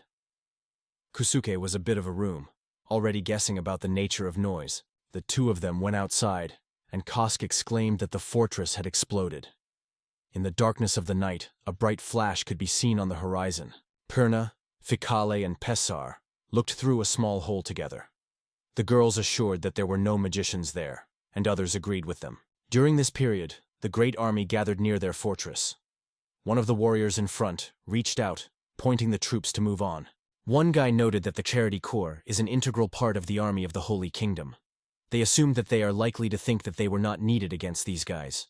With a breath, the boys watched a small base as enemies seemed to have completed the siege. They asked each other whether the army was planning to be in this order all night. They exhaled in surprise, noting that the infantry had already started entering the fort. According to the boys, the soldiers covered their rear shields and quickly moved into the fortress through a small bridge. At that time, the moon was already clear in the sky. The landscape from the shelter opened wonderful, so the boys could notice that most of the troops had already occupied the fortress. They also paid attention to how the army reported to the chief commander. After a few moments, they exclaimed that the enemy had already started a large-scale invasion, and seemed to realize that the fortress was quite empty. The torch exclaimed that they were going to use this fortress as a starting point to capture the entire desert region. Pierre smiled mysteriously, and Pessar noted that it was necessary to undermine dynamite at the same moment when they all enter the fortress. Pierre looked inside the base and called the captain loudly, because she realized that it was their chance. She cleverly moved to a small room. Pessar, not hiding her uncertainty, addressed her friend with the question of whether they would really be ripped into pieces. Harpy, remaining calm, noted that Mr. Cuscat had previously assured that he had already placed explosives all over the port. Torch peered into the room, reporting that almost all the enemy forces had already penetrated. Perna replied that she understood, and ordered others to prepare for the explosion. At the same time, she put her paw on the lever of the detonator and pulled him to her. As soon as the lever suffered a little, she gathered all her forces and pressed it into the device, shouting that everything would undermine right now. The next moment, the sky was filled with a bright flash of light, which blinded everyone around. Sylphia and Kusuke stood distant and watched the explosion, which was visible even from the opposite side of this endless desert. Kusuke sighed heavily, noting that he did not suggest how far the shockwave would stretch. He realized that Pirna and her subordinates were probably undermined by dynamite. Sylphie noticed that the explosion force was so great that it was visible even from their distance. Suddenly the boys turned the loud call of Princess and Kostya. They came closer to the edge of the hill and looked down. There was a group of boys, shouting that a glow and echo were visible on the horizon. The boys were thinking about, passionately wanting to figure out what it all meant. Sylphie immediately pulled the ladder and cleverly descended, reporting that their temporary advance was blown up. The girl nodded with horns that she understood, and then turned to the princess, asking whether to prepare for the next attack. Sylphie strictly assured that this is not necessary, because they, as agreed, would go to the number of 3 before dawn, and then return to the front. She added that any changes in their plans depend solely on the Perna and the rest. The bit went down the stairs, looking carefully at all present. Sophie, putting her hands on her hips, vigorously stated that the problem was the lack of fighters that they need so much. Leonard thought, and said that, judging by the power of the explosion they observed from here, it was possible to say with absolutely certainty, everyone who was there died. The girl only smiled and noted that here she was, a real war. Kostya looked thoughtfully from the ladder to the audience. He thought that the numerous deaths he observed could somehow play him in his hand. He rapidly climbed the stairs. I am convinced that they would have to work for dawn, so it was important that everyone was well resting now. He stepped on the ground and opened the window, hoping that something may have been obtained. At that moment, Sylphie talked to others, and Kuska thought that he may be able to succeed for them. Suddenly, he exhaled loudly when he realized that he had received his favorite bonus. To get it, more than 20 representatives of the opposite sex had to be amazed. This bonus increases the damage caused by as much as 10%. Kuska, seeing this, grabbed the window with a loud exclamation and stated that these comments were incredibly annoyed, and he did not understand what the content may have the assertion that the situation would not get worse. He lamented that this is not funny at all, and it was time to put this land. Such a sharp and violent response was very scared of the village, which stood behind his back. It took a little time to calm down. He took a deep breath, thinking who could be interested in these meaningless comments. Having collected his thoughts, he continued the scroll down, hoping to find awards for such a large number of killed rivals. Suddenly, his gaze stopped at several new unlocked bonuses, which surprised him. He got bonuses for his first murder, and now he had the statuses of a Sakin, a killer, a hero, a creator of explosions, and a lord of explosions. When he read it all, his face froze. Sylphie sweeping it and asking the guy what happened to his expression and whether he was really fine. The guy laughed aware and assured that everything was fine. He just saw something incredible. He later noted that apparently, the explosion took the lives of 3,000 people. Sylphie was surprised and wondered if it was indeed how he could find out about it. The guy sighed heavily, expressing his opinion that in his opinion, she is absolutely unknown at the achievements and levels. Sylvie only looked at him in surprise, asking what she was talking about. The guy turned away for a moment and asked Sylphie to listen carefully. He said that these elements are used in various games and first appeared on consoles, where they were called trophies or achievements. They can be obtained by performing certain tasks and criteria. With the acquisition of experience, The player increases his level and earns points that can affect his skills. Hearing this information, Sylvie listened focused, trying to catch every word. He spent a lot of time to explain in detail what it is and how it works. After a long speech, he took a deep breath, filling the lungs with fresh air. He glanced at his comrades who, in response, only honored with him. Again, closing his eyes, he felt that some mysterious essence watched his actions. He noted that subject to certain requirements will receive a certain title, which will be accompanied by an increase in his abilities. Sophie looked at him, asking whether this means that the cushion could have new abilities depending on her actions. Kusuke sighed again, noting that it was fine that they understood him. He said that, by defeating enemies and demonic creatures, he was giving valuable achievements. Only in this way can he improve his abilities. Sylvie asked again whether it means that the slusher improves his abilities by sacrificing someone. Kusuke smiled and replied that it was possible to say so. People around him began to be interested in whether he believed in a god. They thought it was a deity, perhaps the patron saint of blacksmiths, or the god of generosity. Some assumed that it could be the god of war or chaos. Kusuke smiled awkwardly, and in his gaze, panic flashed. He had no idea of the existence of a chaotic god in this world, but now everyone around began to believe that he could be his fan. Sylvie immediately gathered, clapped her hands, and suggested that everyone stop bothering Kosk, because it was time to rest. Others were discouraged because of these circumstances, because they still wanted to ask the guy many questions. In the end, a lot of people gathered to the end and the next day. Pirna, Torch, and Pessar also arrived to this place. The attendees surrounded the dive, meeting her with warm words of gratitude for help. People were interested in questioning how the operation took place, and whether everything went without complications. The girls went down to the ground rapidly, and the Feather with inspiration told how successfully the blasting fort was undergoing a temporary fort. The explosion was extremely powerful. The rest of Harpias stood behind her, nodding vigorously as a sign of consent. That day, the temporary fort was shaking a powerful and destructive explosive wave. The Harpy, who observed from the shelter, were deeply impressed. The Pazer could not hold back his admiration, and Torch turned to Parno, asking what to do next. The opponents tried to evade, but everything was in vain. Pernaluk returned and informed the rest that, according to the plan, they would explore the territory under the cover of the night. She stressed that everyone was doing their best to go unnoticed. Torch agreed without hesitation and rushed to leaving the shelter. Hardly holding back adrenaline, she quickly waved her hands and soon found herself in the air above the burning fort. On her face, tensions were reflected when Torch reported that the temporary fort was completely destroyed. After a thorough inspection, she noted that no more than 20% of soldiers survived. The boys listened carefully to the report, silently absorbing every word spoken by Perna. After that, the girl exclaimed that the rest of the troops were completely destroyed after midnight. Hearing this, the boys got lost for a moment. It was that night that the surviving soldiers trembled with fear, squeezing their weapons firmly. One of the warriors, who miraculously survived after a horrible explosion, lay on the ground and wept bitterly. He waved his sword until he is huge, like an insect, a monster roar, focusing on a doomed man. The guy with his sword felt an attack when a sudden blow struck his hand, causing him a shock. Driving the terrifying hand, the monster mercilessly attacked a guy who exploded with the cry of pain and horror. The beast brings his teeth into the body of a soldier. Many dead soldiers covered the battlefield, including giant monsters among them, achieving the ladder of the living. Leonard was pleased that the guy did a great task. He did not expect the brass to be so skillful. The young man answered an awkward smile, confessing that he did not know it. 3 Harpias approached the boys in the camp and reported that the final number of surviving is less than 100, so they retreat.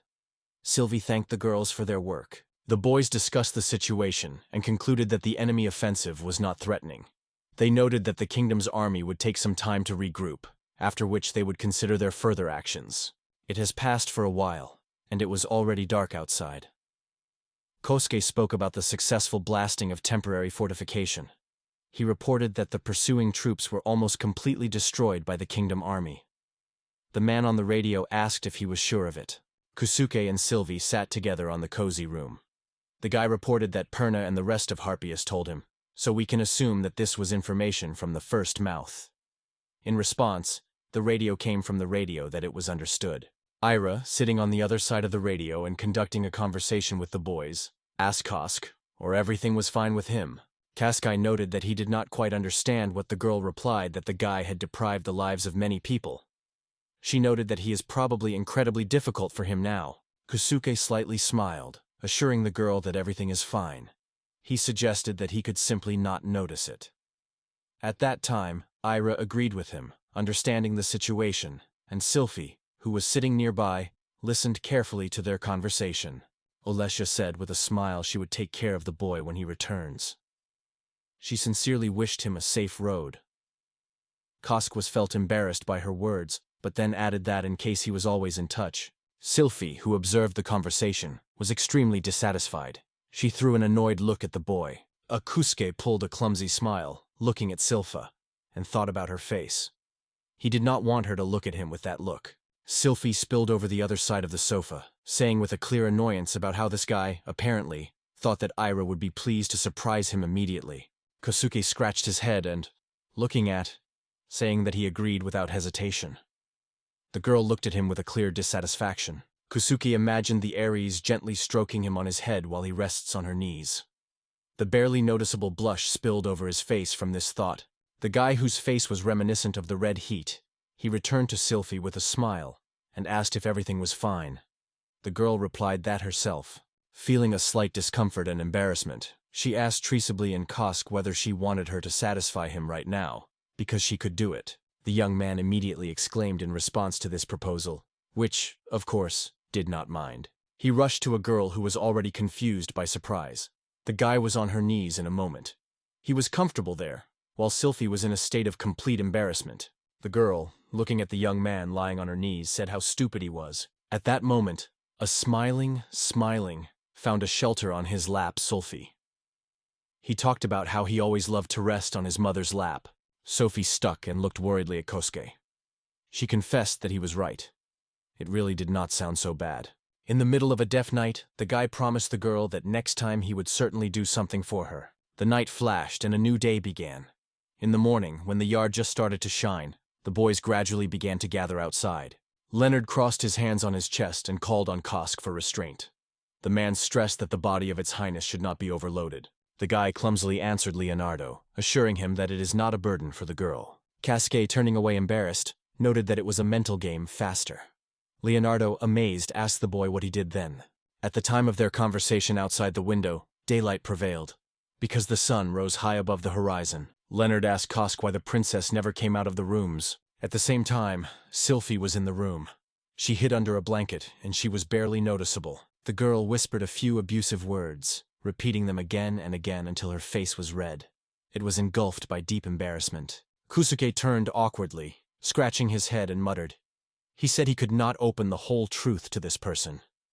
The guy himself believed that the honor of the Sulda was affected in this incident. Leonard could only barely wander and slightly swollen his eyes, listening to the young man's explanation in front of him. The Sabbat felt a drop of sweat creeped on his forehead under the pressure of a clumsy situation. He reflected on the views of the girls who were directed at him. Before him were the girls who watched his actions closely. The guy tried to portray a smile, but it turned out to be more like a clumsy grimace. He was convinced that he only wanted to relax from all these disorder. But suddenly the salty again plunged into his head. Kusuke restored in memory passages last night, when the girl was quietly lying on his knees. He gently stroked her on her head, saying what she was good. Sylph agreed, while the guy asked what she could say about this gesture. He was wondering if the girl liked it. Sophie, smiling happy, asked the boy to stroke her a little. She played a pillow with her feet, while Kusuke reminded her what she was corrupted. Kosuke smiled widely and, closing her eyes, said the words that the girl could only dream of. The girl spilled over on her back and looked at the boy, passionate about a blush. She, a little ashamed, said that the selfie would be in tears if he does not stroke it, so let her do it. Kuska rose with the girl and gently ran a hand on her head. It made her smile happy. She noted that Sylphie is incredibly pleasant. Kuska responded that he was very pleased to hear it. The guy stopped remembering last night, thinking that he could not tell them how fun they had time. At the same moment, Sylphie began to descend the stairs to the boys. Another girl called her, trying to help get down. With a serious expression of the face, Sylphie settled on the ground when the rest of the girls surrounded her, making concern for the health of her highness. However, Sylphie did not respond to these words, staying in silence. The girl with sharp ears approached another girl and carefully became nearby, asking how things were in the village. Meanwhile, Koska and Leonard were watching everything that was happening from the outside. Leonard finally relaxed, feeling relieved that everything was fine with the girl.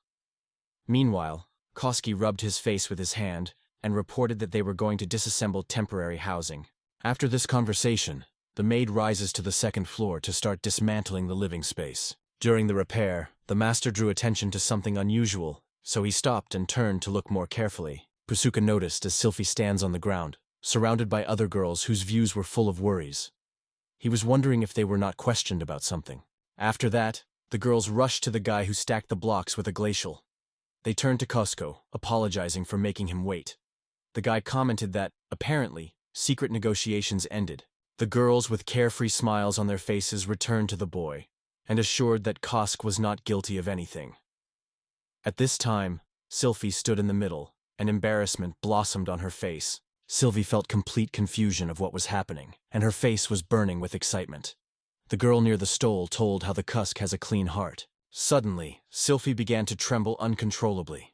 She tried to say something, and it attracted the attention of the audience.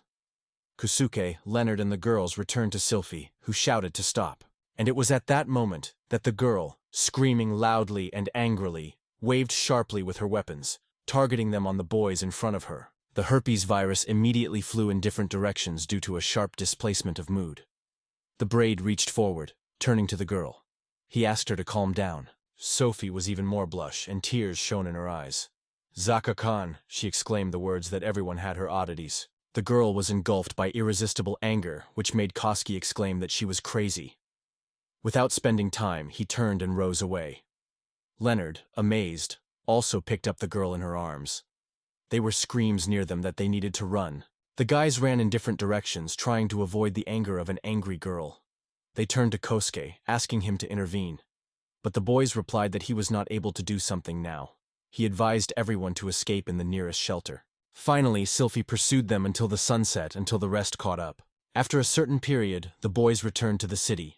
They entered the building where they were waiting for a friendly reception. Kosuke warmly welcomed. The young man gladly answered the greeting, saying that he was here again. Kuska entered with Kyubi. The boy waved his hand warmly and noted that they had not seen themselves for a long time. Sibi just apologized for an unexpected visit. Ira looked at the boy silently, smiling noticeably, and the girls near the name of Costa began to shout and discuss how nice it was to see him again. The girl wondered at the boy how much time had passed from his return, to which Kosk replied that he returned recently. The boys asked if their majesty had with them. Kosk said Sophia and others are now at the meeting, and the team that demanded them is still on the square. While the conversation was going on, one of the girls went to prepare tea for them. Kosuke asked the girls, asking what happened and where Paseix is. Hearing this, the girls embarrassedly at the side. The girls began to tell Kosuke that Six had gone a little crazy. In the meantime, he lay on the bed in the room. Sykes, when he came to his senses, felt that his hands were stained at the bed. The man nearby reassured that he had prescribed the medicine, so everything would be fine with him. Starting put his hands on his chest and thanked the man. Cuba noted that the girls did not show much mercy. After a while, tea was ready. The man noted that he was not sure, because to use the communication device will be more difficult than it seems at first glance. He was aware that magical energy should be used to transmit a signal. The boys listened to Kosuke, which explained that the problem was that without magical power, this device could not be used. Yer replied that he was an exception to this rule.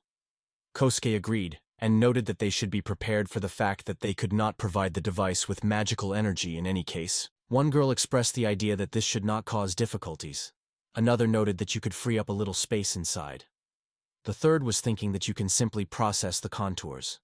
Another girl suggested placing stones for storage of magic in the liberated space. QB asked the girls how they could do everything so easy, even without drawings. The girls replied that they were already ready, though they did not have drawings. Koski cast his gaze on them and noted that it would only create additional difficulties, because he would have to register and make copies. Hearing these words, he will be silent, thinking that he will look a fool compared to them. Suddenly, Kuska asked the girls, asking what they are doing now. They replied that they were ready to tell everything. After that, everyone went outside, where one of the girls showed the boys magic waves. She began to explain to her husband that these devices were fed with an unusual power of magic. For example, magic weapons, magical swords and witchcraft, which are the ultimate concentrations of magical power. Kosk replied that he was familiar with what the repetitors of magical waves and the strength of the galettes are, but he did not know the rest. The girl showed him a weapon, noting that it was a prototype of the magic army. It was designed on the basis of a rifle. The girl continued the story, noting that because of the problem with reliability, the device was equipped with a front loading of the cartridge. Another girl added that the shot mechanism is a combination of magic of fire and wind. Girls are currently experiments with different variations of these combinations. Listening to the girl's story, the guy took a charming weapon and tried to give her. He confessed that he was captured by how girls created their own magic weapons. Cuba supported the guy, and the girl with a slight pleasure agreed with a nod. Kosuke returned to Ira, and with anxiety in his voice, wondered what he was: a magical sword and a charming sphere. Ira replied that this magic sword has magical properties on its blade, and the sphere was formed as a result of the extraction of magical crystals. She explained the boy who deals with these projects at home. The guy smiled and noted that he hopes to see these developments in the fortress.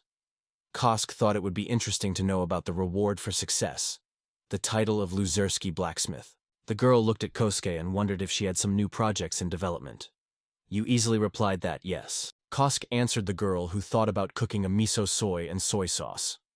He also noted that they already have significant reserves of ammunition and other rescue agents, so he is currently focusing on the development of new products. After his words, an awkward silence reigned, because no one understood what was being said. The girl wondered what a miso soup and soy sauce was. QBBC confessed that he did not even imagine what it was. Kostya said he just tried to cook something new. The idea of his mind suddenly when he mentioned the screen of the menu. He noted that it was not sure whether all the necessary ingredients were needed, but he still did not see any miso soy or soy sauce on the menu. After that, the boys went to the big vats for cooking. The girls were amazed at their size. The young man confessed that he did not expect them to be so huge. He was asked what he was cooking, miso soy or soy sauce. The cascade of it in the hands of a paper box, and replied that it is impossible to prepare these two dishes, but the other two can be offered. The young man poured fluid into glasses, and the girls carefully monitored his manipulations. They wondered what it was. Kostya answered the question, noting that it was soy flour and soy milk. He explained that it was soybean powder in solid and liquid appearances. Both products were very nutritious. The girl looked at the bowl and noted that soy flour can be used for many purposes, and soy milk, though a little greenish, is extremely useful. It looked very appetizing for her. Kosk is focused, thinking why he cannot create what he wants. The desktop may not have been compatible with these items. Or maybe something was missing. The young man was thinking that at first the beans should be boiled or steamed, and then fermented and kept in tubs. After these reflections, the guy suddenly came an unexpected idea. He suggested that perhaps the barrel could serve as a machine. He suddenly announced that he needed it. He mentioned that he was lacking only a dozen wooden bars, and then he would be able to cope with everything. With a smile on his face, the guy told the surprised girls that today they could expect 2 more extra dishes. In the end, there were 2 fermentation tubs on the floor. The guy finally managed to do them. The guy noted that both of these seasonings are universal in the world of cooking, where he came from. The girls began to tush and evaluate the aroma of a new product. Kust K added 200 grams of beans to a 20-pound barrel. He thought that the law of conservation of mass seems to not work in this world at all. I unexpectedly came to this guy again. The girl asked him how it came out. Kosk replied that both products are made from soybeans by steaming, transforming them into paste, adding kodzi and salt, and then fermentation. Another girl asked about the fermentation process. She suggested that it looked like brewing, and meant that they could create a strong Japanese drink. These words made the guy think. There was a list of goods that included rice and various strong drinks from different types of fermentation. Koska returned to the girl standing nearby, smiling and noticing that it seems that everything seems. The girls were amazed that the guy really succeeded. The girls were increasingly chasing Kosk. He asked them to wait a little, explaining that now is the time to prepare a large batch of miso supus and soy sauce. At the same time, the ladies made a conversation about a strong Japanese drink familiar with the Costco world. The guy noted that if you add even more cauldrons for cooking, the place in the workshop for work will simply not be left. One of the girls looked at Kosuke and suddenly offered him to use the end of the central square. which caused a great surprise to the boy. After the unexpected offer of the girl, Koska immediately turned away and deepened in reflection. He returned to girls with a wide smile and reported that he completely agreed. Girls with joyful exclamations raised their voice. At that time, the sun was slowly going to the horizon. A numerous crowd gathered on the square. The girl reported that she brought grapes and barley, for which she was sincerely thanked. Koshki remembered that you could continue. She focused on the menu with food in front of her and pressed on one of the buttons. After a long pause, the man sighed loudly, proclaiming that he had completed. The girl standing behind him wondered how much time she would take. The guy smiled in response to her, noting that it took about 8 minutes. Ira, standing next to Kosk, doubted after his words. She thought it was something incredible. Soon, Koska lifted the barrel to the table and announced that everything was already prepared. The girls accumulated around him and began to watch the young man turn the tap of the barrel. Koska gently put the barrel on the side and unscrewed a small crane. The liquid flowed into the glass. The young man, holding a glass of drink, returned to the girls and noted that there were too many people gathered here. All those present shouted the name of this drink. With a wide smile, Kosuke promised that he would bring them all the mugs. He asked for a moment. It seemed to him that it was just an example of what happened. In the spacious hall, numerous barrels of drinks, near which people rallied, were lined up. The young man began to pour the drink in the mug, passing them to the guests one by one, and everyone took treats with smiles. Kosuke glanced at the girl standing nearby, and with a smile stated how wonderful that everyone got what they needed. When all the guests got their mugs with the drink, they lifted them up and with a joyful exclamation, Koski strongly took up a new drink. When he got it all to the last drop, he did not get up to praise him, saying that it was a wonderful drink. The girl nearby exclaimed that she was satisfied with his taste. Era noted that the drink has a special, unique tint of taste. When the guests enjoyed fun and pulled the drink prepared by Kosk, some figures suddenly began to approach. Sylphie and Leonard returned, froze, watching what was happening. The girl asked what caused all this noise. One of the guests approached Her Highness and reported that Koska offers a new drink to the guests. Sylphie and Leonard were frankly surprised by such an answer, so they decided to ask about this man. After that, the girl came and took a mug with a drink. She started drinking enthusiastically, and soon her cheeks got a light blush. Sylphie drank her drink and, sighed happy, smiled. Leonard stood next to her, enjoying her drink. After that, the girl smiled with Kosk and noted that she had never tasted anything like this before, but she really liked the drink. Leonard licked his lips and immediately agreed, noting that Kapkai's drink was simply unsurpassed. He confessed that those cheap drinks that serve in local eaters did not go to any comparison. They could be equated with horse urine. Leonard continued to taste his drink, while Koski, embarrassed by his response, reflected on what he said, as if suddenly snatched his opinion. The young girls approached them and asked Her Highness with Mr. Leonard if they also decided to taste the drink. Leonard replied with a satisfied smile that Koski had prepared a wonderful drink for everyone. He invited the girls to join them. With a smile on her face, Sophia made a decision and advised him to invite everyone to lift the glasses together. The girl assumed that they would use all their stocks. Kusuke, leaning on the barrels, asked her if she was really confident in her words. Subsequently, even more people gathered on the square to lift glasses with a drink. Loud exclamations were heard with the wishes of glory and good health for the princess. Some of the guests raised whole barrels and started drinking right with them. One guy, wiping his mouth, noted that he did not drink from the barrel for a long time. The girls were also happy to pull the drink, holding the mugs in their hands, their faces blush. They have not enjoyed this drink for a long time. The boys were joined by all Harpy, who gathered together and started singing songs. The girl approached the Koska and turned to him by his name. She wondered if he wanted to join them for a drink. With a blush on his cheeks, Sylvie stood in front of the guy, holding a glass in her hands. She stretched her to the Kusk, speaking persistently that he would finally drink. The guy was convinced that the girl could no longer think soberly. Clumsily refusing, he explained that he should be traced so that no one would be left without drinks. Suddenly there was someone between the boys. It was Ira, who settled next to the barrels. She began to repeat the words of uniform fermentation, while the other girl stirred the drink. Kozinga was stunned by such girls' behavior. Ira examined the boy and stated that the same type of fermentation can definitely not be the same in all barrels. She emphasized again that it was absolutely impossible. Kostya jokingly replied that the accuracy of fermentation can only be checked by looking at it. Koski returned to the boys who had fun nearby, while behind his back 2 girls watched fermentation in barrels and drank drinks. The young man wondered that they may have come out of the shores. The joy engulfed him from the idea that alcohol was not his hobby. He involuntarily imagined how he could be forced to drink until fully oblivious. Therefore, I decided that the manifestations of bravades were inappropriate here. Suddenly someone exclaimed the question, "What's going on?" Denon suddenly appeared in front of the boy and turned to him loudly. He greeted him in response. Denon asked the guy what a holiday was. There were many tubs and mugs around.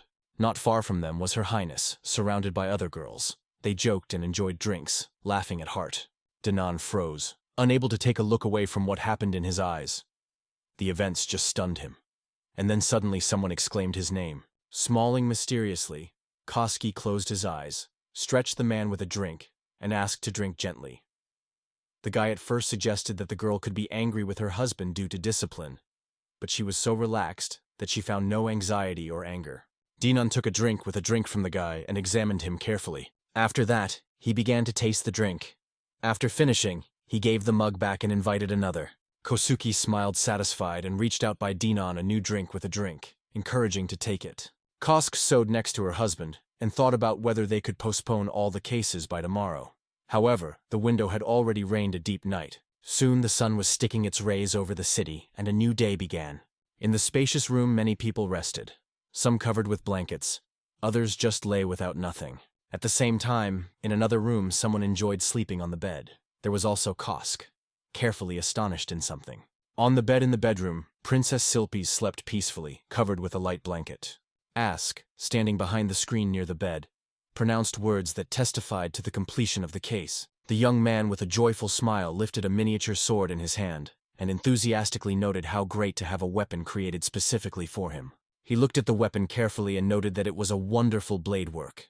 He was fascinated by the skill of making a brilliant sword. Kuska decided to give him a name. Suddenly, the guy shuddered from unexpected fear and shouted loudly. A girl appeared in front of him. Koski expressed surprise due to her sudden appearance. I looked at my husband again, and removing the hood, replied that I came to talk to Her Majesty. Start and I came back to visit Sylphie. The guy noted that she was drinking well, so she was still sleeping.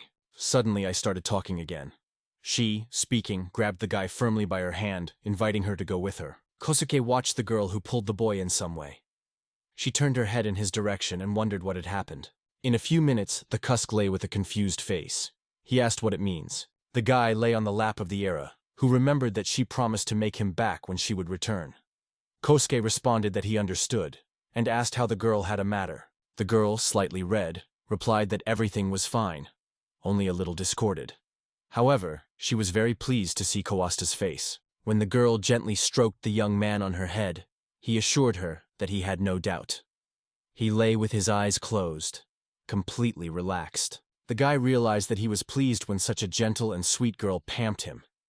He thought that this kind of feeling covers a person in such situations. Suddenly, Sophie came out to the boys, carefully throwing a blanket. She said the girl is here.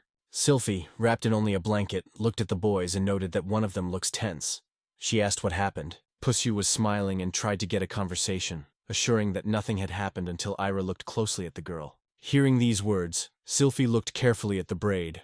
His face twisted slightly in an uncomfortable smile, and a sweat was headed. After that, Sylphie approached the sofa where the boys were already sitting, and sat side by side, clapping her hand in the place next to her. The guy could not understand what the situation was in front of him. The boys came to Her Majesty, who sat on a small couch. The young man thought about how heavy the air was around, while Sylphie carelessly enjoyed his drink. Tuck was incredibly embarrassed, desperately calling for the help of mental rescuers. The guy did not realize how to act in this situation. At this point, Sophie decided to break the silence. She noted that right now the right time to discuss this issue. The guy looked at the girl in confusion and asked if he could find out what was talking about. Ira calmly closed her eyes and uttered important words that it was time to discuss how they would distribute Costa. The affected young man looked at the girl nearby, who kept calm, and asked her about the meaning of the word division. Kusuke was amazed, feeling that the girls are ready to tear it in half. Sophie confirmed his fears, saying that she would take his left half, to which Ira added that she would take another, right. The Kusk, full of nervousness, turned to Sylphie and wondered if it was really a joke. Sylphie laughed cheerfully, confirming that they undoubtedly joked. She asked him, he really believed that they were ready to start a quarrel. Ira, attracting attention, added that yesterday she witnessed how Her Majesty decided the case. Sylphie, turning to the boys, said that while the sun was shining, Casca was with Era, and when she comes, her turn came. She asked Air if she agreed with such a schedule. The girl was dissatisfied and replied that it was unfair, because she also wants to spend the night with Kos. 3 of them were located on the couch. The girl suggested that it may be worth doing it in turn. That is, to change days. Ira agreed. Sylphie turned to Cusk and asked if he had no objections. Ira added that they were concerned about his opinion. At the same moment, the guy looked away from one girl to another. He was not long enough after their question. The Coast Guard G replied with a somewhat awkward smile, hinting that it would be better if they were getting ready, like sisters. Sylphie looked at Air and asked her to stop calling her Highness. Ira, a little ashamed, agreed. Sylphie at ease dropped the blanket, confessing that she was experiencing some discomfort. She asked Era, or had similar feelings, what Era agreed. Yes, she also felt it. Ira also appeared soothingly, turning to Sylphie by name, that everything is okay. The princess rose from the sofa and put her hands on the shoulders of Kosk, expressing her long-time desire to have a younger sister. She confessed that this desire came true, however, in a completely unexpected way for her. Koska, unable to stand such a pressure, suggested that the girl wait a little, and at the same moment Ira removed her jacket. Iris got up to remove the pants. The guy asked if they were not too hurried. He wondered if they could meet this day. The girl answered that sooner or later their relationship should begin. Ares stood next to Sophia, holding a small vessel. She said she had prepared several pigicles. The guy asked what they were intended for. The girls approached the boy. Salva said that he would show his weakness, but the guy denied desperately, asking not to reveal them. Ira assured Sylvie, listening carefully, but the guy called for her not to pay attention even. The girls called for a braid to calm down and just enjoy. The boys shouted to the girls, asking to wait. He pleaded not to touch him. Subsequently, they went to the headquarters of the advanced fleet, where people had already begun. The large conference room door opened and the village entered the room. Already inside, someone was talking, discussing the current state of affairs. Kosuke also entered the conference room, holding air on his hands. The girl complained that there was an extremely difficult day today, and she was so tired that she could not stand on her feet. Kosuke explained that that is why he carries it in his arms. The guy apologized to Danan for not seeing him from yesterday. Danan replied that everything was fine and invited him to take up seats. Danan stood in front of the big table, coughing up and starting his speech. He noted that once everyone gathered, he would like to make a proposal to change their basic plans today. All present were stunned by this proposal. They could not understand the consequences of changing plans. Leonard wondered what Danan meant, changing his basic plans. Calmly closing his eyelids, the man answered, expressing his suggestions. Dino, with a serious expression of the face, asked what they were thinking about the transformation of their peaceful plan into a rapid offensive and the capture of fortresses on the regional border. The man looked at the crowd confidently, who immediately fell silent under the influence of his words, gladly staring at him. According to the assembly, the boys discussed that the Koski plan had a serious blow to the Holy Royal Army. In their view, the military forces in the fortress located in the Great Kowal Desert also suffered significant losses. It seems that the situation there is so critical that even getting information has become an incredibly difficult task. Dane stood by the map, moving his finger in certain areas.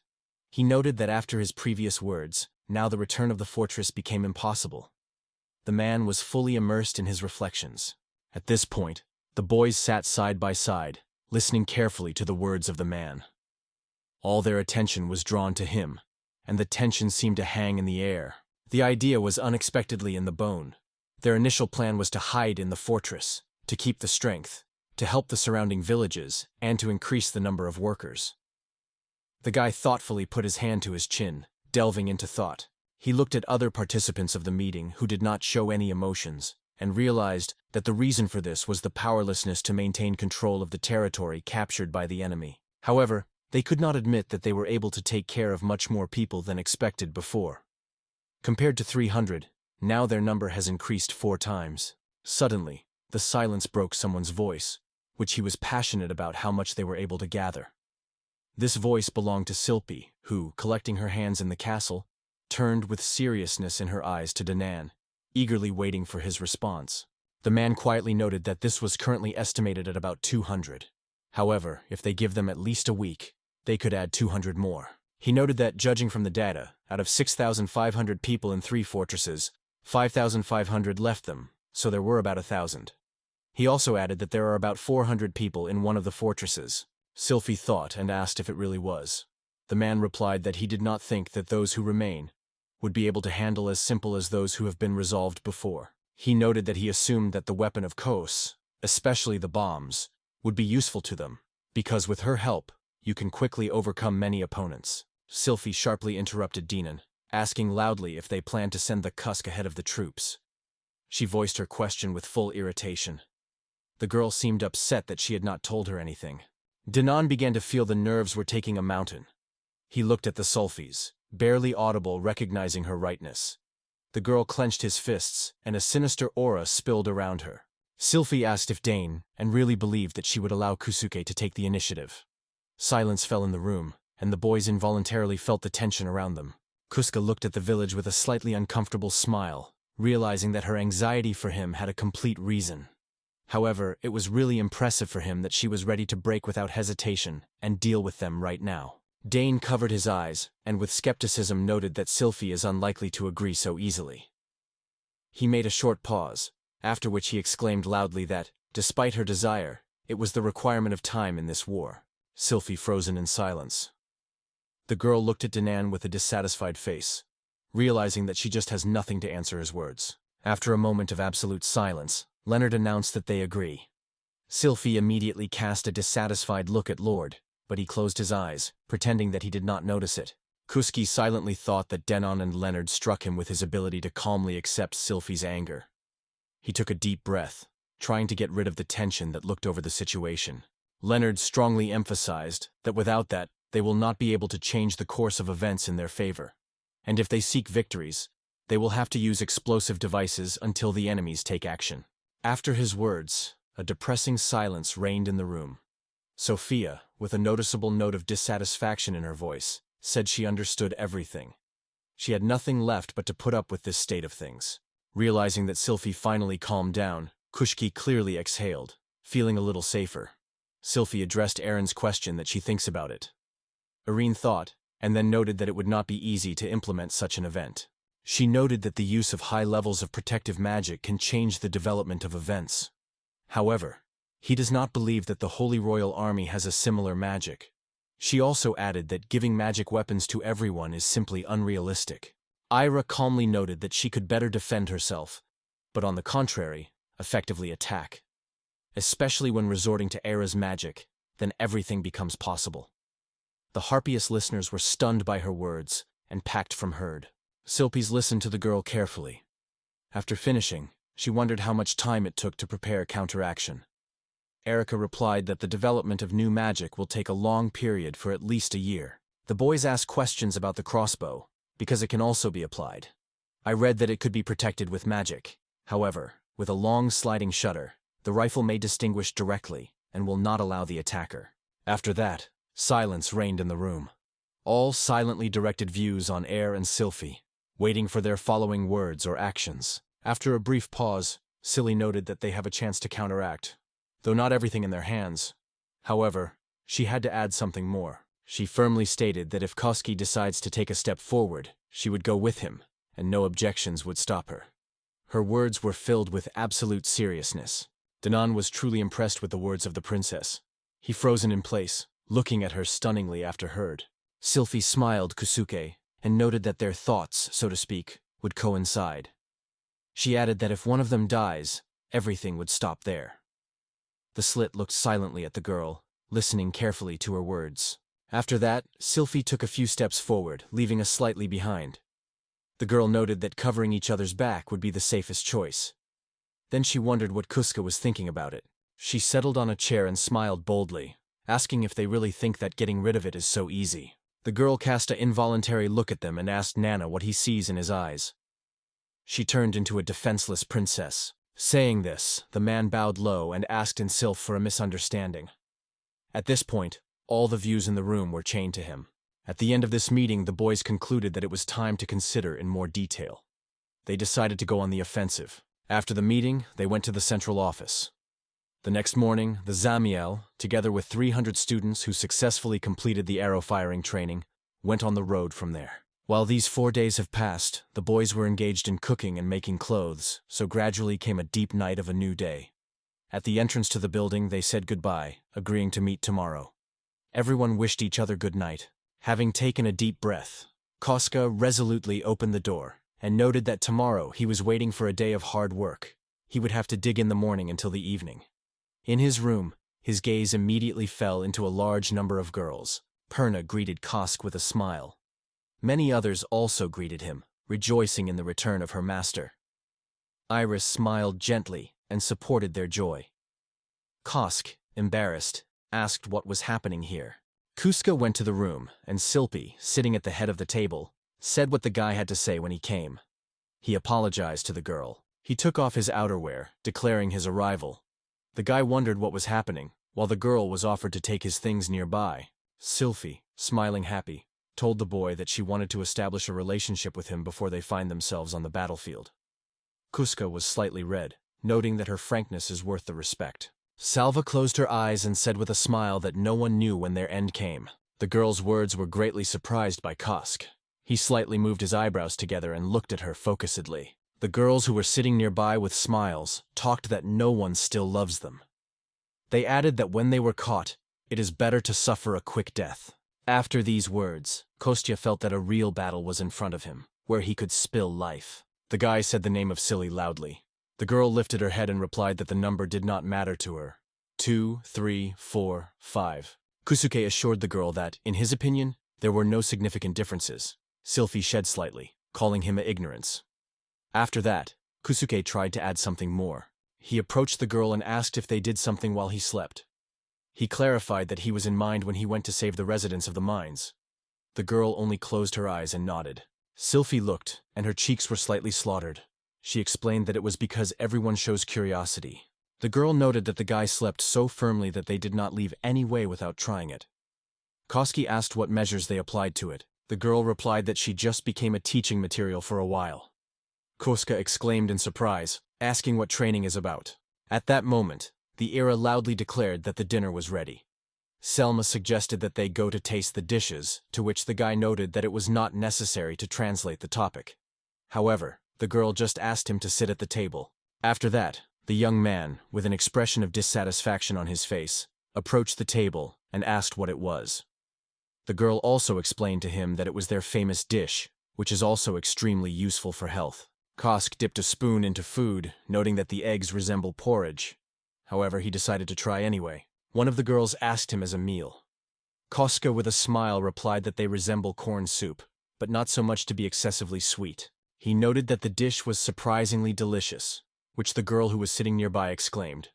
Both were delighted that the food had fallen to them. One of the girls with a joyful smile noted that their efforts were not in vain. Kosuke, stunned, asked her that she was in mind. He could not imagine that they were really carrying eggs. Silfi laughed and explained that they were Pyron's eggs, which caused a real shock at the boy at the table. Basket Frog and girls began to discuss that there was nothing, and they would have to take advantage of what is at hand. They laughed with laughter that they did not accurately use eggs or chicken. The young man nodded, embarrassed, gradually realizing that he spent the night with all of them. The next day, a large number of people gathered on the square. Representatives from the general staff came to the rescue. Sylvie asked Melty with interest about her unexpected presence in this place, because she was not prevented beforehand. The girl replied that 10 other people work with her. She assumed that their help would be needed in the future battle. Suddenly, Melty noted that the boys suddenly began to get along with each other. At the same moment, the girls who stood next to Kosk quickly rushed to the side, leaving only the village and the Era. The girl looked at them, and smiling, wondered if they would not want to bring her with them. Sylphie firmly stated that it was impossible. Koski said with some doubt whether her reaction to the melt was too categorical. The girl, not hiding dissatisfaction, called Sylphie evil. After that, she opened the arms, smiling, and noted that she would like to get well with Kosk. She said that if something unusual happens, the mom will always help calm him down. Hearing the words of the girl, Kosuke waved his hands with joy, calling Melty Mom. Sylphian, standing nearby, was stunned by such an unexpected reaction. The girls, with a frantic speed, attacked the boy, warning him not to push his nose in their business. And they poured on him with all sorts of curses. Then Sophie noted that they have no time for fun. She stated that it is best to focus on preparing for the next day. Leaving behind all confrontation, they went forward. The rods who were on the square were instantly drawn to Koskin, insisting that it remains. They begged him not to throw them, and someone even wished him success. The guy resisted, noting that at this pace they would all be late. The warriors lined up in front of the city. Their plan was to build a new fort even further than before. There were many people gathered near the village who did not leave her for a moment. She noted that such a concentration of people creates a real nightmare for enemies, and Koska agreed. They decided to attack the easiest fortress, surrounding it at dawn, to make it impossible to transmit messages. There was a deep night in the yard. Someone reported that everything is ready on the north side. Danan replied that all the soldiers had already taken their positions and were waiting for further instructions. The man noted that in the south, they have not collected everyone, but soon the actions would be started according to the dawn plan. Sylphie, who stood next to Kuska, called on Shubi to stop. The guy ran up, stating that he has a message. Sayobi reported that all the forces are in the appointed positions. Sophie expressed his gratitude for the report, and asked if he heard that they were also ready. Radio answered, confirming the reception of information, and added a wish. Koska, smiling, looked at the girl. The boys were in full readiness. They discussed the plan repeatedly, and each of them has a considerable passion. In the north there was a part of Danan, consisting of 100 ordinary soldiers, 150 crossbows, and a magical detachment of 10 people under the leadership of Air. In the south, there were 150 crossbows, hundreds of former adventurers, 15 harpies, and 5 musketeers. At that time, everyone was already in their place. Sylvia turned to Koski, assuring him that the plan would be successful. She asked if everything was fine with him, which he answered in the affirmative. Despite the fact that he did not know when it all began, his inviolability was striking. The girl understood his answer. After a while, the first rays of the sun shone on the horizon. Dawn came, so it's time to go. Sylphie, along with her comrades, went on the road. All were tuned to fight. It was determined. The girl lifted her sword over her head and shouted that they were heading where the arbalets would fly. A huge crowd of people gathered at the entrance to the massive headquarters. They hid behind wooden shields, from which they restrained the blades of long-range weapons, creating a real, inaccessible barricade. At this point, the soldiers standing on the walls of the fort fired at the enemies that surrounded them. At the same time, they called the bell, convening reinforcements. Sylphie came out in front of a huge army and pulled a long sword. She briefly gathered thoughts and announced that the attack would begin in 50 steps. She also added that they would soon approach the enemy, so the army should be particularly vigilant. At this point, relative silence prevailed inside the fort. An important person was in the spacious building in the heart. The man got out of the building instantly, adjusting his military uniform. He wondered what had happened and whether they crazy again. The warrior confirmed that the beasts are being attacked right now. The warrior turned away and said that there were about 300 soldiers near the southern gates, but there were other details. The man put on a helmet and asked the young man to tell him all the details. The fighter agreed vigorously and immediately began to execute the order. Vitaz noted that the circumstances have changed somewhat. Enemies are carefully preparing for the attack, planning to start an attack using spears. Hearing this, the man frozen in place, and in his eyes there was a gloomy shadow. The warrior heard a question from the commander whether he recalls the events of 10 years ago.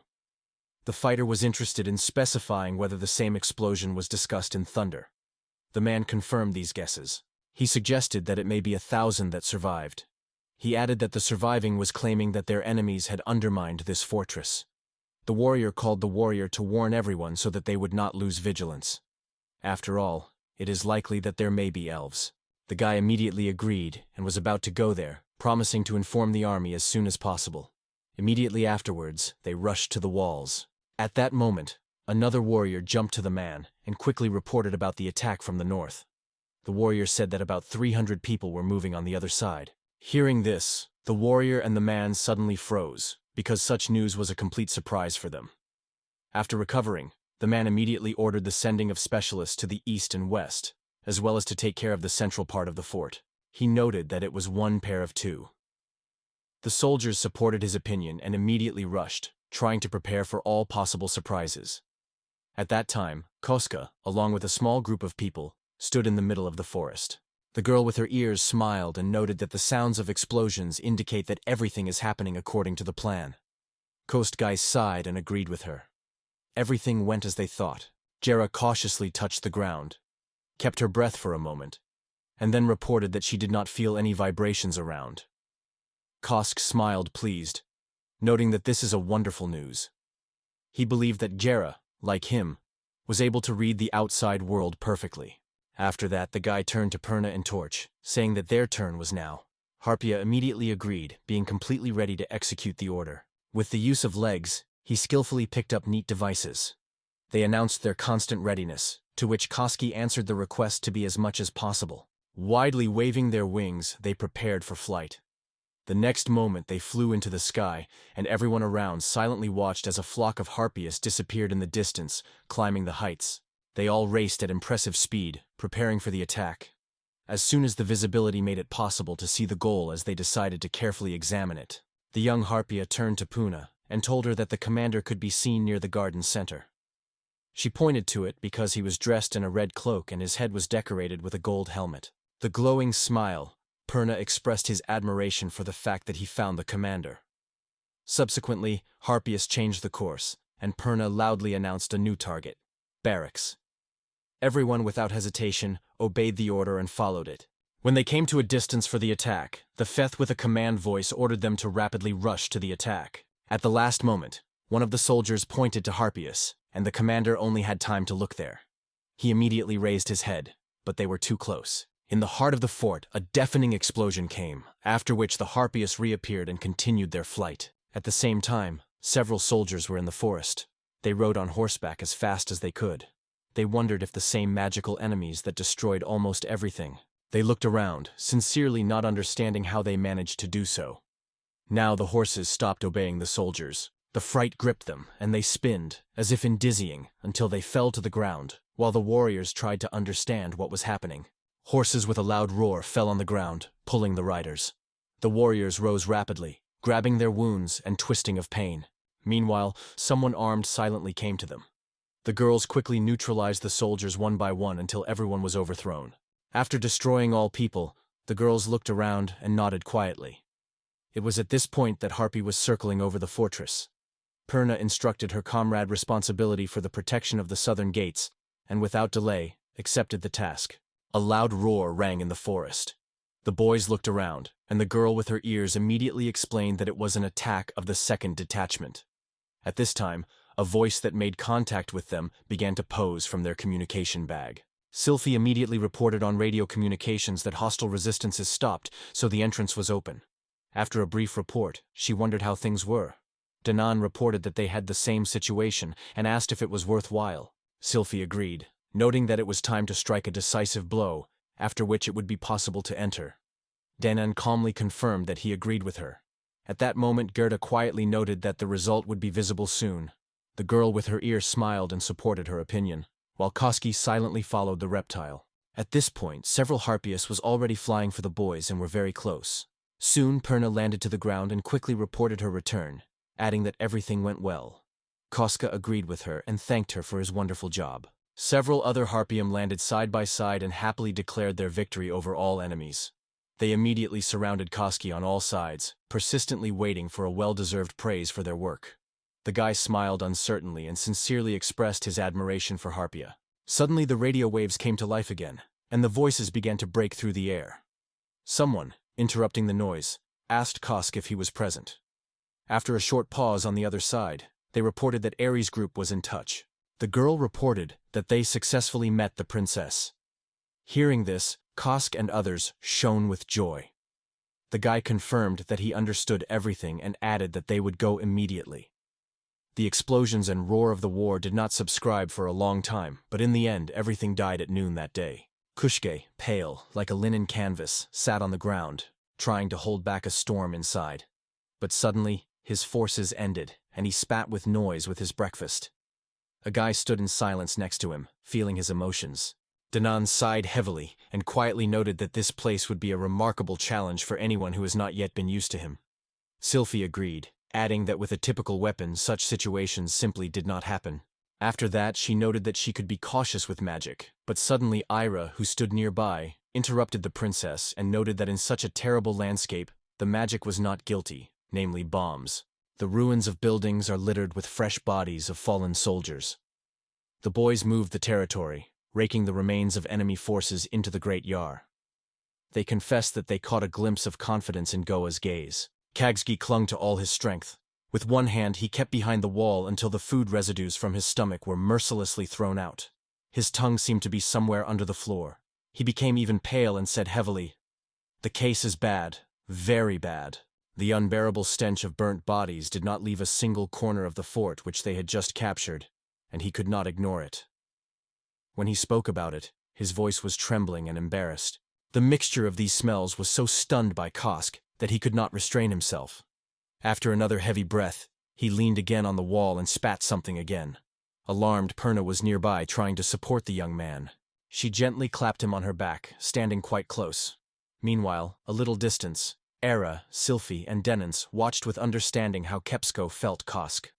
One of the guys approached the group unexpectedly and reported that there was a report according to which the fort survey was already completed. He said that in the end, only 20 enemies remained alive, gathered in one place. All their hands were tied, and there were many people who supported the princess's revolution. The big room included a little girl who was unexpectedly recognized by Melty. She immediately noted that the storage was preserved almost in whole, so weapons and edible supplies remained intact.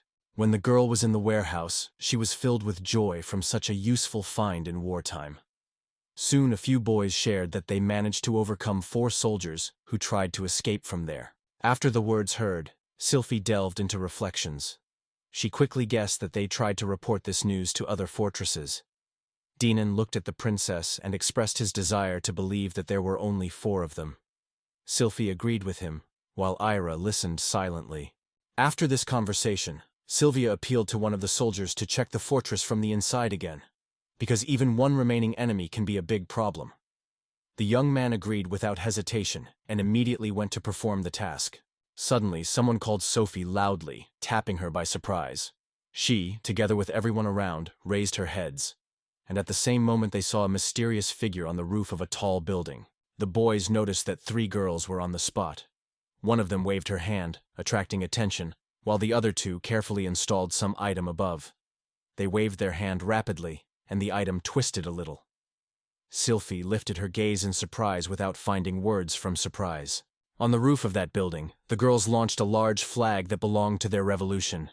At the same moment when the wind picked up the cloth, the boys smiled widely, and the shouts in honor of this significant victory were favorably spread by the fort. People raised their hands to the sky, shouting and rejoicing because it was their victory. Kosuke finally felt a little better, so he slowly approached the village and confessed that he was overwhelmed by emotions. The princess looked at the boy immediately with some surprise, and with her looked at Era. The girl looked at Kosk with anxiety and asked if everything was fine with him.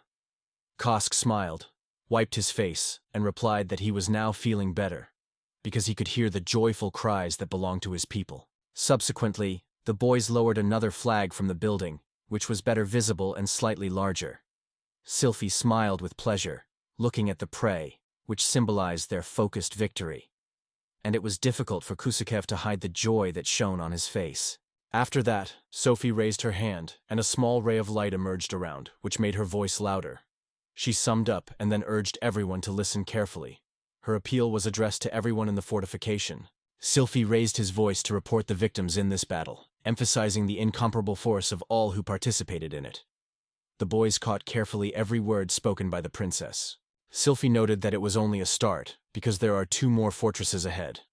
All views from the fort were chained to it, because it was she who made such a significant speech. Sophie put her hands on her hips and exclaimed with passion that they would go to the next fort after lunch. Hearing her words, people lit up with inspiration. They raised their hands to her, squeezing them into their fists.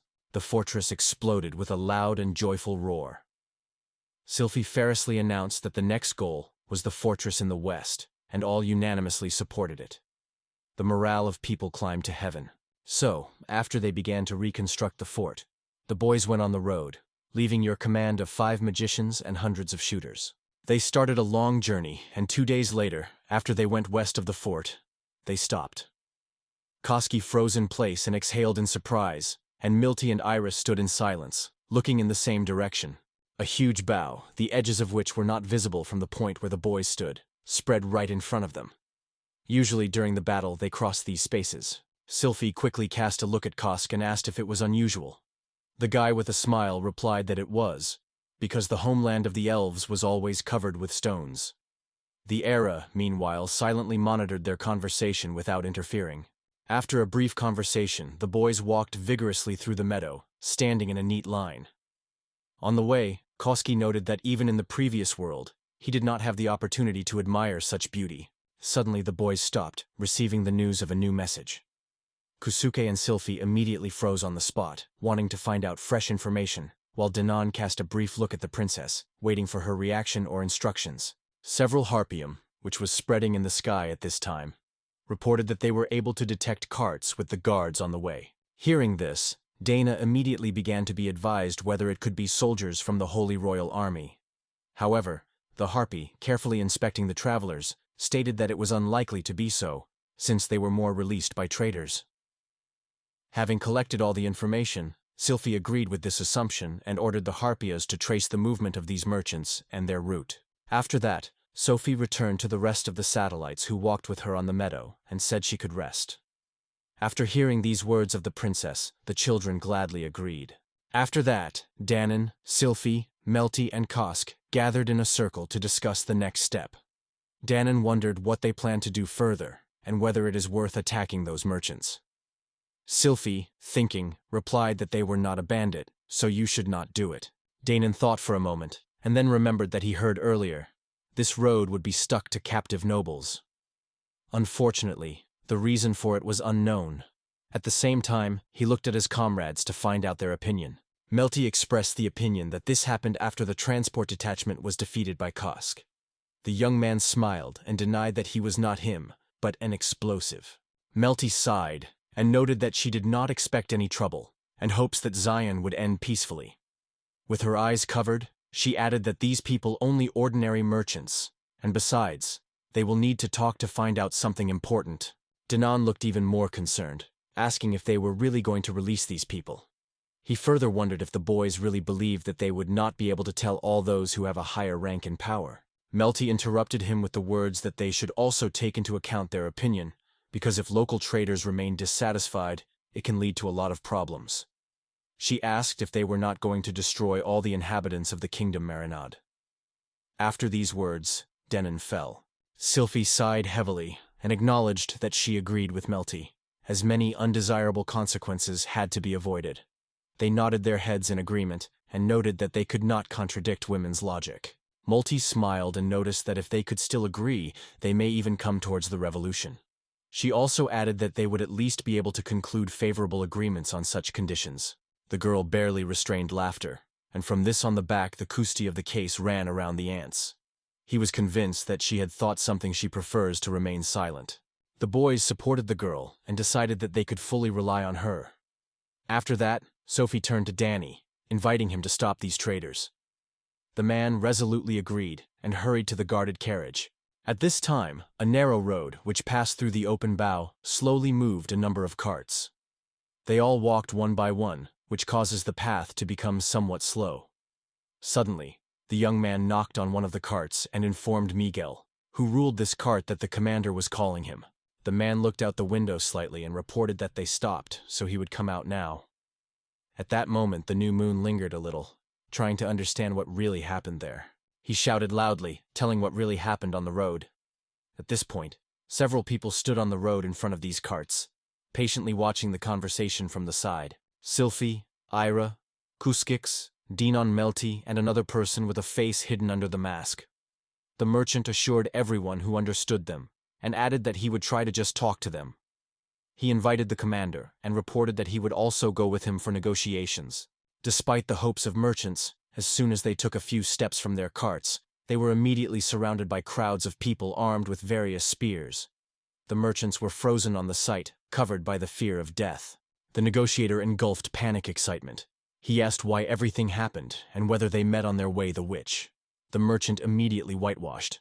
At this moment, many people wrapped in the cloak hurried through the high grass, trying to sneak as close as possible to the carts of other traders. Sylphie calmly but confidently came closer, letting her hands along the body, and stated that they would not be about to kill this man. This could only happen if he dared to show resistance. The girl wondered at the poor merchant, what he intended to do. The man receded hesitantly, not knowing what to answer. Having realized the situation, his guards, having trapped with him, stood silently behind. Subsequently, everyone gathered under a small tent that saved them from the burning sun. The boys in a hurry assured that they were not robbers. They said that it is a liberation army that helps everyone who came under the yoke of the Holy Kingdom. Numerous guards gathered around a small tent, which provided the safety of this area.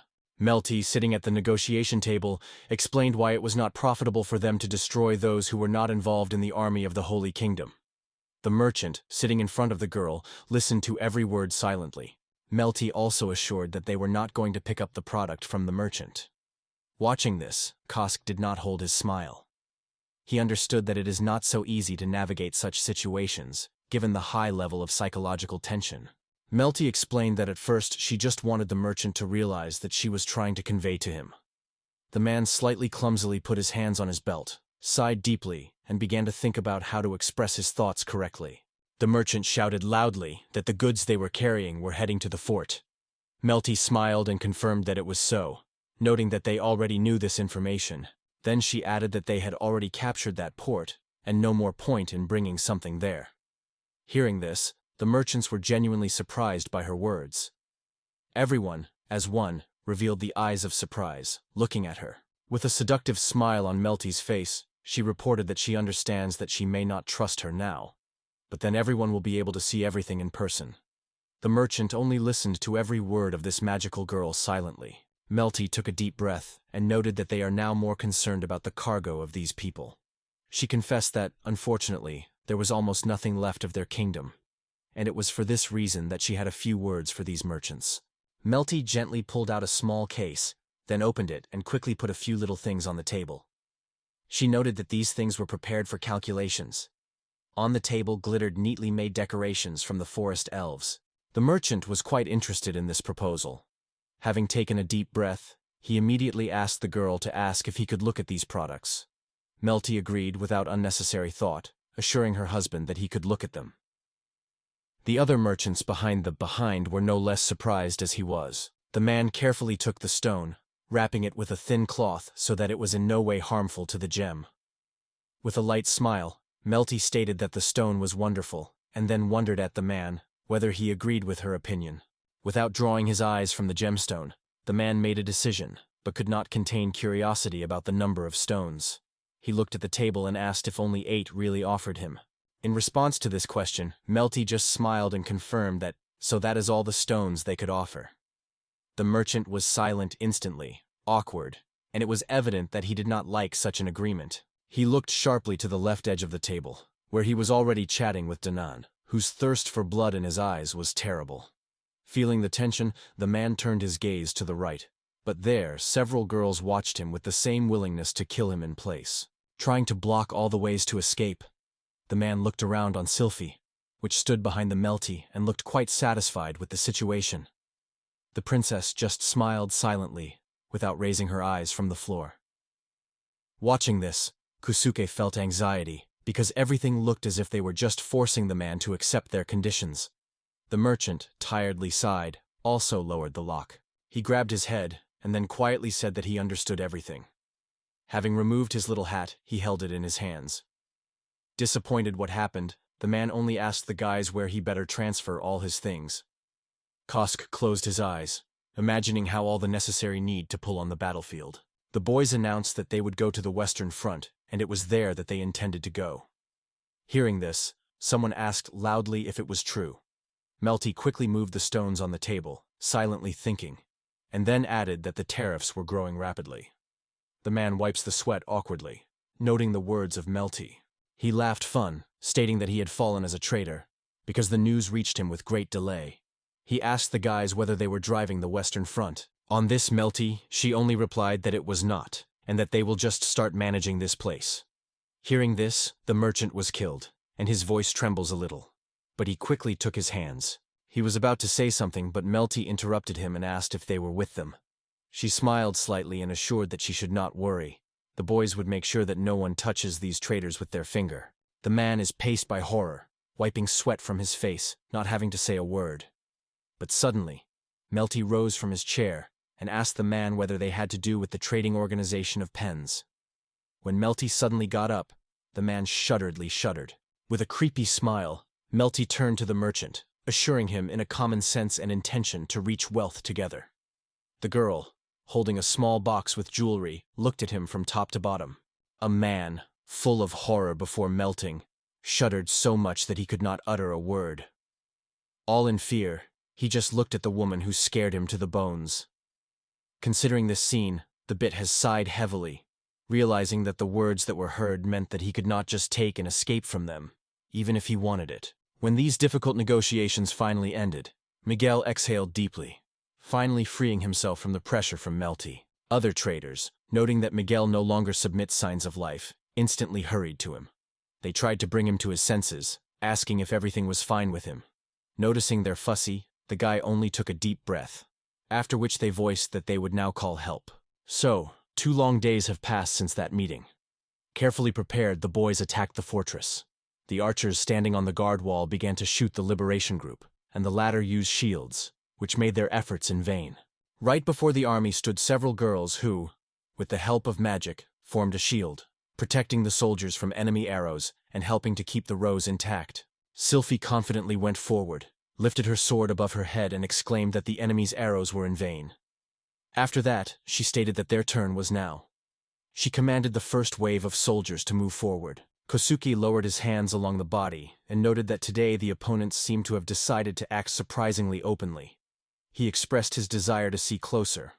One of the girls near him noted that this time, if you do not take into account the eastern side, the rocks are surrounded from everywhere, so it will be extremely difficult to win. Melty, smiling cunningly, looked at the guy and suggested that they show their power. Then her gaze stopped at Miguel, standing a little behind with other traders. Kosuke, taking a few steps, approached Harpius, telling them that time to leave the place. Perna agreed with this, instantly straightening the wings for the flight. They announced their departure loudly. At this point, the whole fort was already burning in the fire, while the troops were constantly moving forward.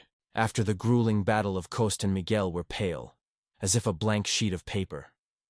It was extremely difficult for them to restrain the nausea that raged due to the horrible smell of war and death. Melty was looking at these weak guys if they had overdo it. Danan, Sylphie, and Iroh stood quite close and watched closely at what happened. Danan did not resist the comment, noting that a few days ago he saw a similar scene elsewhere. Melty smiled sincerely, looking at Miguel, and said that no one wanted such a fate, then asked her husband if he agreed with her. Michael, as if in mind, turned his gaze on those who died in this war, and swallowed the saliva silently, bypassing the girl's question.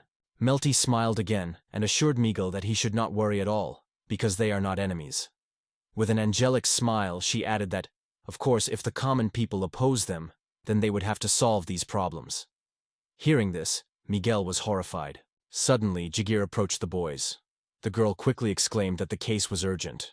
Sylphie, Ira, and Danan immediately turned her views and asked what had happened. The girl, in a panic, gestured behind her back, reported the loss among her own. She explained that they were still unable to overcome one of the enemies. In addition, she said, 2 comrades have already died. Hearing this, the guy expanded his eyes from surprise and shock. They did not even imagine what could happen. At this point, another fighter stopped his journey on the battlefield, flowing with blood. Next to him was a man whose shield was densely covered with enemy arrows, and proudly proclaimed that it was his 3rd defeated enemy. He looked at other people around him with a weapon and asked what the reason. Then he ordered them to attack him. This man was extremely aggressive. The people of Liberation were afraid to approach him. These were brave warriors who kept spears at such a height that each enemy felt dangerous, but they did not decide to take a single step.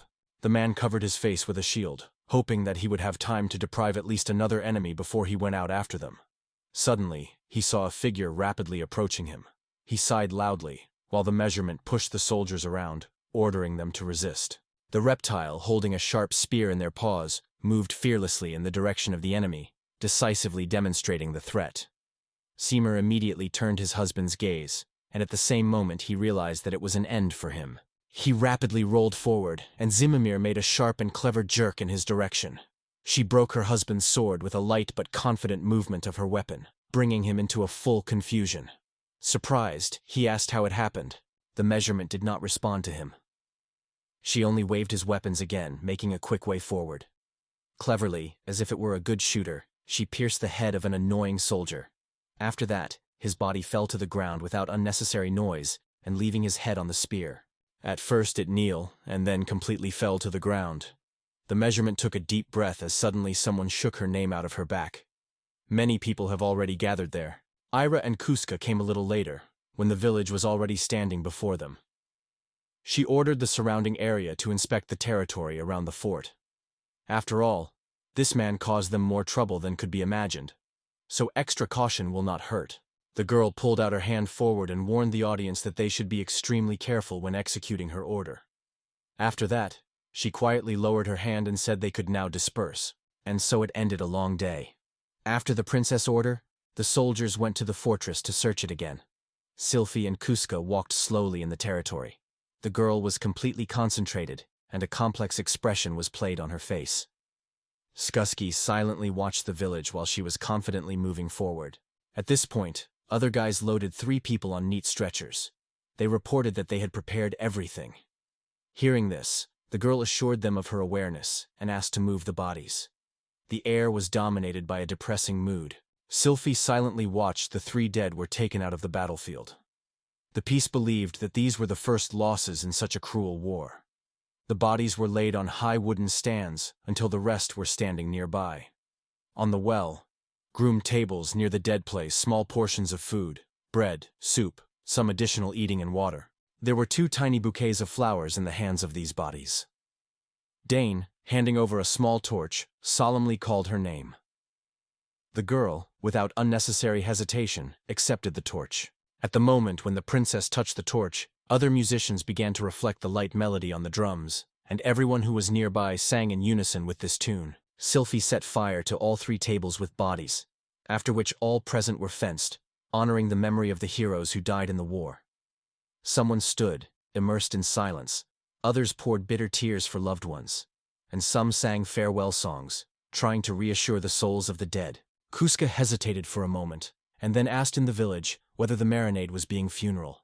He confessed that for the first time he had the opportunity to see something similar in this world. Hearing this, the girl stopped her view on him. Sylvie thought for a moment, and then sharply stated that this cannot be called traditional burial in the kingdom of Marinate. After finishing, she died for a moment. She looked at the high lanterns and thought that it is better to call it a kind of military law. The girl said that after cremation of the soul can reach a necropolis, where they would have to begin a new existence. Sylphie looked at the moon that stood in the sky. Kuske also lifted his eyes and listened to the beauty of the night. Sylphie was astonished at the starry sky. After a short pause, Sylphie mastered herself and returned to the usual mood, turning her gaze to the Melty, which stood quite close. The princess asked the girl whether they had enough provisions for the next period. Melty, with a slight smile, answered that stocks would be long enough. Hearing this, Sophie sighed and said it was time to start. Melty supported her without delay. Meanwhile, Kuske stared at the girls in surprise without catching what exactly was talking about. Smiling, Sophie reported that there would be a funeral during which they would honor the memory of the dead in the war, tasting food together. Kusk, hearing her words, also smiled, remembering the princess said. He noted that this was not so different from his native world, and the process is quite familiar. Sylphie listened a little in surprise to his words. Melty, smiling, carried a large barrel on her back and gladly told everyone that she had brought it. The girls behind her also shone with smiles, looking at this splendor, and Sylphie smiled gently and called on Melty to start giving up the contents. Kuska laughed, noting how strong Melty was. Finally, they rolled 3 tubs with a drink, slowly filling them. Sophie looked around and asked the audience whether everyone was drunk. She then lifted her glass and stated loudly that they were drinking for a new journey for the dead. Behind her, others also raised their glasses, wishing a happily happy road. The wine was pouring the river until the morning. The capture of the western fort was surprisingly quickly, after which the pencil merchants were released and without delay went on the side. Leaving hundreds of warriors and heavy artillery there, 20 people and 5 Harpias under the leadership of Gorda, our team moved to the central fort, and from there she went to the eastern. So, their admiration began when a powerful explosion came directly in the eastern fort. A high cloud of dust came into the air, and numerous soldiers hid behind their shields, watching the sight silently. Purna, along with other Harpia, climbed high into the sky. As always, they started with the offensive. One of Harpias smiled widely and confessed that she even liked to attack. They quickly landed on the ground near, where they stood Kosuke and Vasher. Purna has hardly reported that the bombing is planning, and they are ready for the next attack. The Slice smiled with pleasure, saying that it was a wonderful news, and therefore it's time to start preparing. The guy asked Harpias asking if they could cope. Purna immediately answered with enthusiasm agreeing. Suddenly, after a series of unspeakable noises, a loud appeal to Kosk was clearly heard from the radio. The voice hurriedly informed the need to cancel the second bombing raid, which contradicted their previous intentions. Kosk felt fear and asked if something unpredictable happened. He hesitated, assuming the possibility of attack. After these questions, the voice stuck. At this point, at the highest point of the fort, several soldiers rose to the top and unfolded the white flag, demonstrating that they did not intend to fight. Ira, a little surprised, reported that the enemy raised the white flag and surrendered, and then added that they also surrendered. She stated with excitement that they were ordered to wait until the situation was clearer. Kosuke sighed, considered the information received and, having agreed with it, decided to comply with the proposed conditions. Iris assured that as soon as the fate of the fort and the place of the princess, they will immediately report all the details. Kosuke assured that he understood everything. After that, he thought deeply and suggested that he had not happened to them before. Purna looked closely at the boy and noticed if it could not be because their leader, surprisingly, survived after the explosion. The guy was amazed and asked about the meaning of what he saw. Purna replied that in the event of his death, no one would be able to make a decision on surrender. Already on the first fortress, they hit the target for the first time. Kosuke, stunned, exhaled and realized why no one had lifted the white flag before. He could not imagine that in the event of the death of the leader, he would command anyone. The measurement was in a hurry that everything was fine, because they coped with minimal cost. The case with a smile supported these words, adding that Reptile was able to appreciate it. The Harpist sighed quite sadly, as they sought to blow up even more. The boys agreed, noting that now there were only a third of the original. 20 heavy infantrymen led by Danana. Easy infantry. 59 shooters with crossbows. 100 soldiers, and 98 employees to the detachment, including Shamel. Together with Jagira, their 5 musketeers and 5 air harpies. 5 magicians are also with Ira. There are 3 employees together with Melty. An hour received a message from Ira. They managed to get the fort. 269 soldiers of the Holy Kingdom of the Kingdom were captured, disarmed, and imprisoned. At that time, the army of the boys came out of this battle without any loss. So, there is a deep night in the city, illuminated only by the glow of the moon and stars. Someone lifted a small spoon with food, urging a man to open his mouth. 3 harpies are located around the Kosk. Purna gently massaged the boy, while the other girl asked if he liked the food. Pyrenees smiled, assured that he was probably very tired, and suggested healing it. Kosk, however, answered with a wide smile, clarifying that he could not hold back now. Pisari, looking at the boy with a smile, noted that he was moving forward. After that, pushing another tablespoon of food, she spoke these words. Another girl, shining in a wide smile, noted that everything they do now is absolutely natural. Kosuke wondered if it was true. They all had fun on the bed when suddenly the front door with a loud creaking opened, opening the silhouette of the Era. The girl was in no effort into the room. Noticing Ira, who held a bunch of various papers, books, and bottles in her hands, Kosuke asked if she had already checked everything. The girl, without even blinking, immediately assured that yes, she finished everything. The torch looked and gladly announced that they had drinks with them. After Era replied, Kuska immediately asked where the village is now. Lightly jumped by the question, Era cautiously put the things she kept on a chair. The girl calm in her voice that the princess is now busy discussing the future strategy. After listening to this, Kosuke sighed heavily, commenting that it was a rather harsh thing. Subsequently, the Era looked closely at the guy and added that they also received an urgent message from the fort in the west, and Sylphie was currently doing so.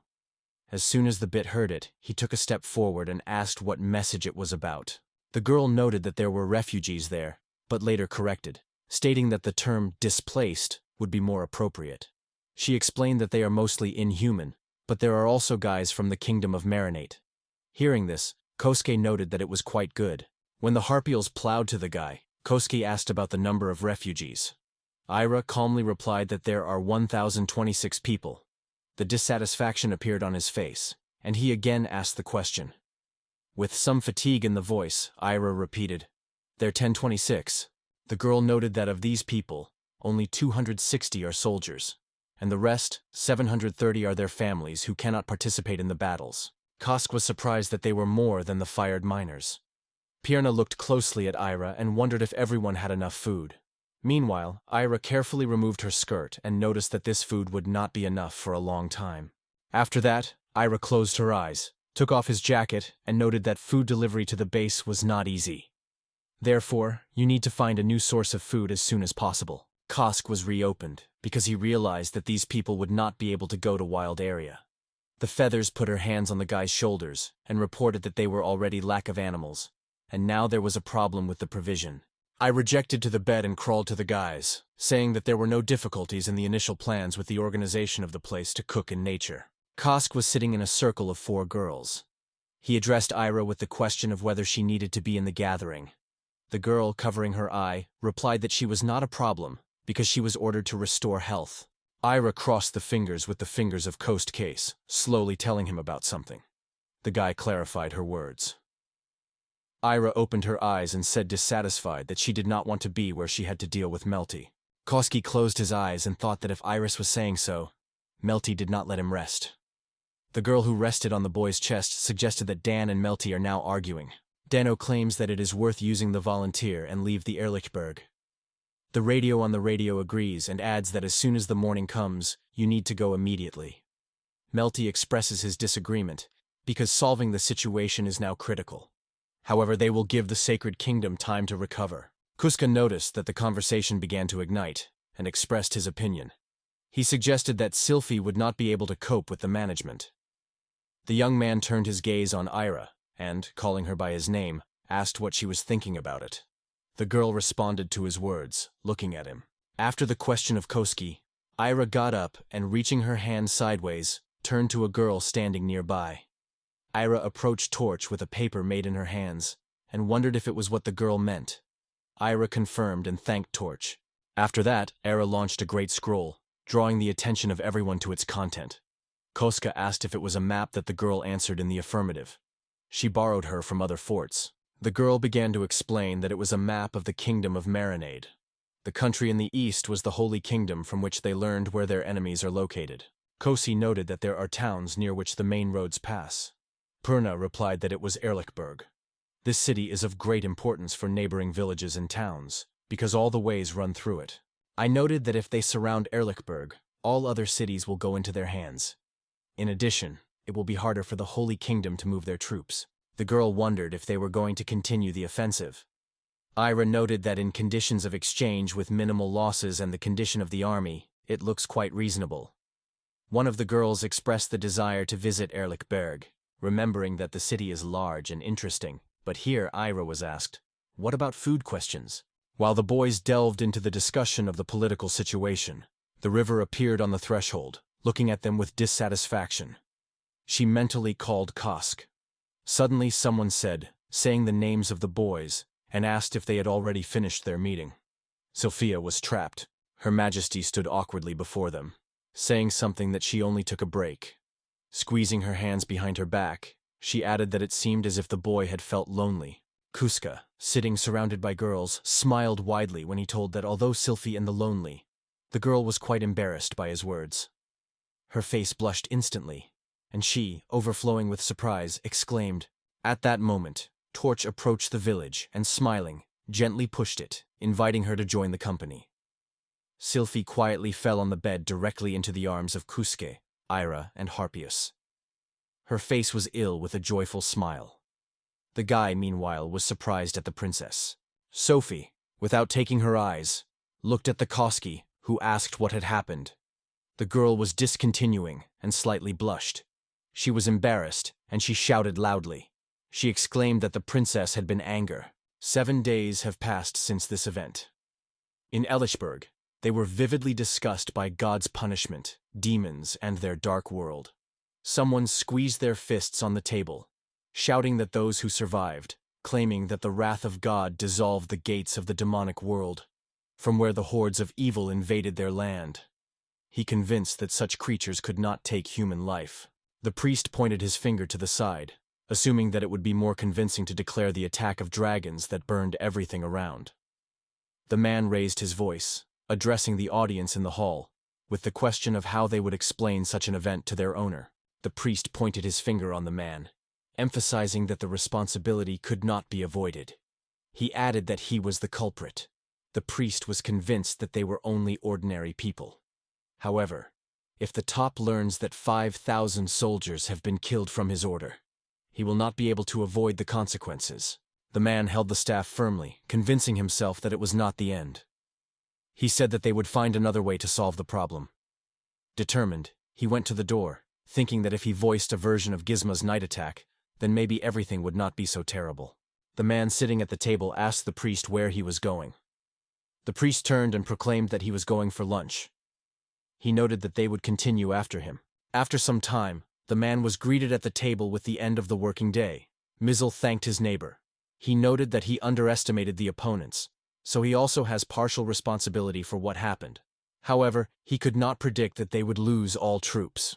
His interlocutor replied that he fully understood his feelings. He told about strange rumors that walked the city, as if a witch from the Black Forest appeared and seized 3 forts on the border.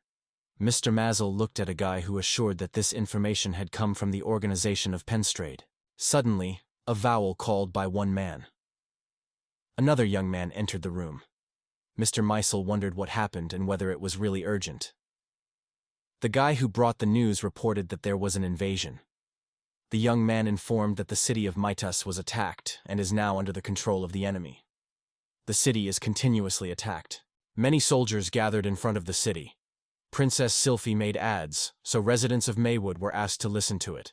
Sylphie said with full confidence that the Liberation Army of the Kingdom Marinite faces them, and she was her leader, Sylphie El Denal Marinod. Their mission is to release Damini from oppression. The princess told residents of the city that they would not spare the soldiers, but would not affect civilians. Her words were carefully listened to by the citizens who were in the city at the time. The troops also thought about the words of Sylphie. She assured that those who will put weapons would not harm. The princess confidently added that those soldiers who would not resist. At that moment, the warriors who stood on guard were outraged. It was difficult for them to believe the girl's words, because they confidently destroyed the protective detachment of the fort. Immediately began to prepare for the battle, ordering the archers to be ready. In front of the high wall, which reliably protected the city, stood ready for the fight of the gun, next to which the soldiers were visible. Denon reported Leonard that according to the information received from Kyubi, there were about 2,000 enemies. He noted that the main goal was to concentrate on defense and shielding enemies, and the locals were distributed weapons, forcing them to stand up for. Sylphie listened silently to the man's report. The princess turned to the girl nearby and asked if she could hit the commander. Jagir said with confidence that it was quite possible. She sat down and pulled her weapon. Other shooters were also prepared near her. The girl noted that this is directly true of them, a detachment with small arms. The girl strongly squeezed her weapons in her hands, directing her on the guard on the wall. She quickly evaluated the distance between each other and the goals. Stretching her tongue and smiling gently, she carefully led the sight, and then pressed on the trigger. It was at this moment that the commander of the enemy army was a fatal wound to the head from the enemy, which struck the soldiers standing nearby. Blood quickly splashed around when his body began to reject back, and neighboring soldiers raised an alarming cry. The detachment commander fell to the ground. Near him, the soldiers frozen in shock, looking at him, and shouted loudly. The girl standing near Jagir looked at her. Jagir was extremely satisfied with her shot. Sylphie appealed to another girl, ordering her to hand over the Harpia detachment to the head gate with all force. The girl accepted the team, and replied that she would inform them. After a few moments, the squad Harpias went on the road. They were ordered to attack the main gate immediately. Pyra joined them during the flight, having ordered. She assured that they would destroy the gate with one blow. The girl folded her wings and began to decline rapidly, calling on her. At the same moment, a huge explosion came. Soldiers and residents were amazed at its destructive power. They stood in front of the destroyed head gate of their city, stunning, looking at it. Harpias was still circling over the city when the thick smoke lifted from the destroyed gates. The soldiers were firmly clenched by weapons in trembling hands. They listened to an order in which they were convinced that the victory was unattainable. The enemy made it clear that they had half an hour. Residents of the village with anxiety on their faces listened to the princess. Sylphie stressed that if they want to surrender, they should lift the white flag. She strongly added that in the event of disagreement, their offensive would continue. Her Highness turned to the girl nearby and said that everyone needs to temporarily retreat. She asked the girl to pass this information to Harpias. Danan approached the village and wondered if she was sure. Sylphie replied that enemies would not trust them if a deadly danger was overhanging over their heads. Leonard crossed his hands on his chest and expressed his hope for their decision. Dan added that it was before Erichburg, and they sought to avoid losses. Leonard looked at the princess and asked if Kowski would always be in a safe place. Salva replied that she had the same opinion. Behind her, a group of soldiers listened to the orders carefully. Leonard covered his eyes and said the words about how worried when the guy is in danger. Sylvie repeated his words, agreeing with him. However, she added that there are things that only he can do. The girl noted that it was because of this, that to leave him behind is not the best idea. The man wondered what she was going to do next. Leonard crossed his arms on his chest and, slightly sweeping, with his eyes closed, expressed the opinion that it is best for the boy to be with a girl. In his opinion, they will both be happy, which is the safest option. He acknowledged that he was wrong without following this principle. Sylphie looked at her husband silently and listened carefully. Sylphie and Leonard stood near the city where the entrance gate was broken. Leonard advised her to think about this question.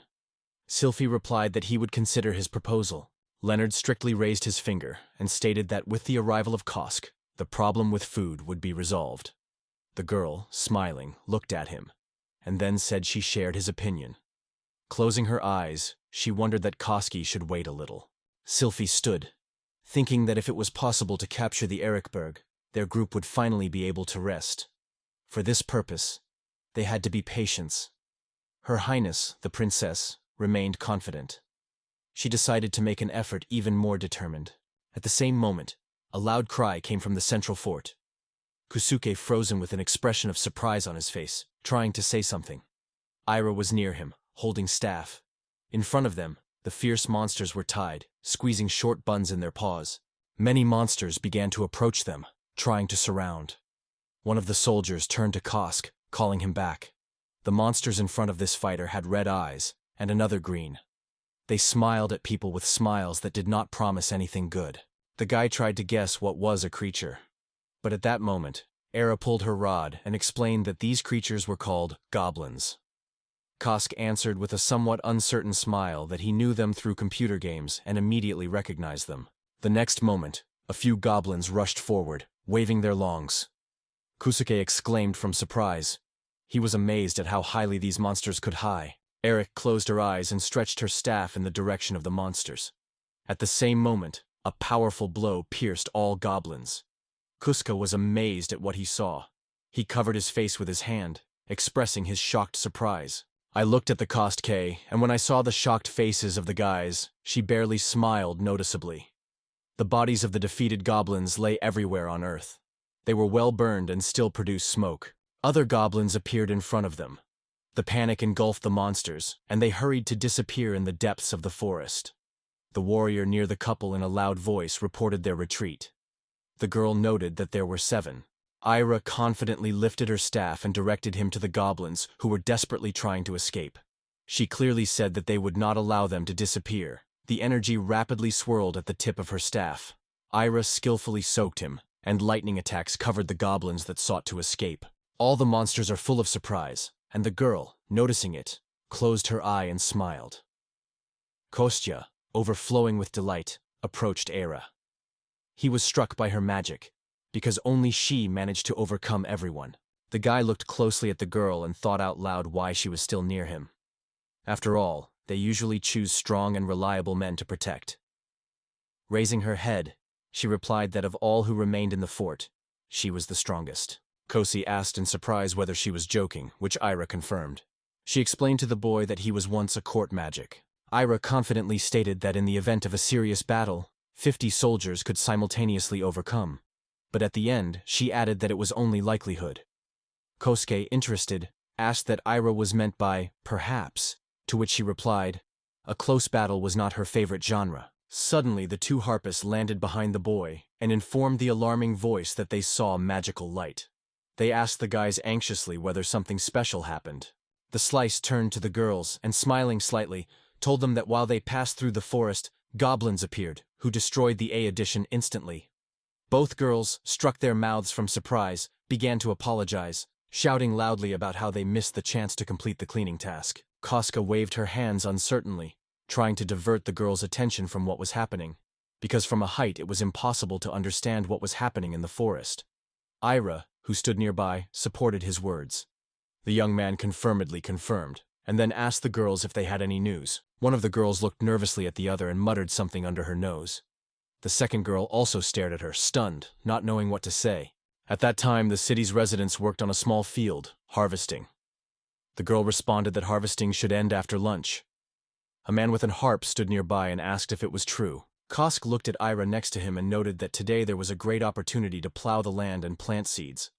The guy added that when he sows the seeds himself, they sprout faster. Ira replied that if this region is mastered, there will be enough agricultural land in the future, and now there is an opportunity to increase the yield. In a small group that gathered in the lawn, the participants vigorously discussed the need to investigate the attack and expand the territory. After that, they planned to complete the work in the fields.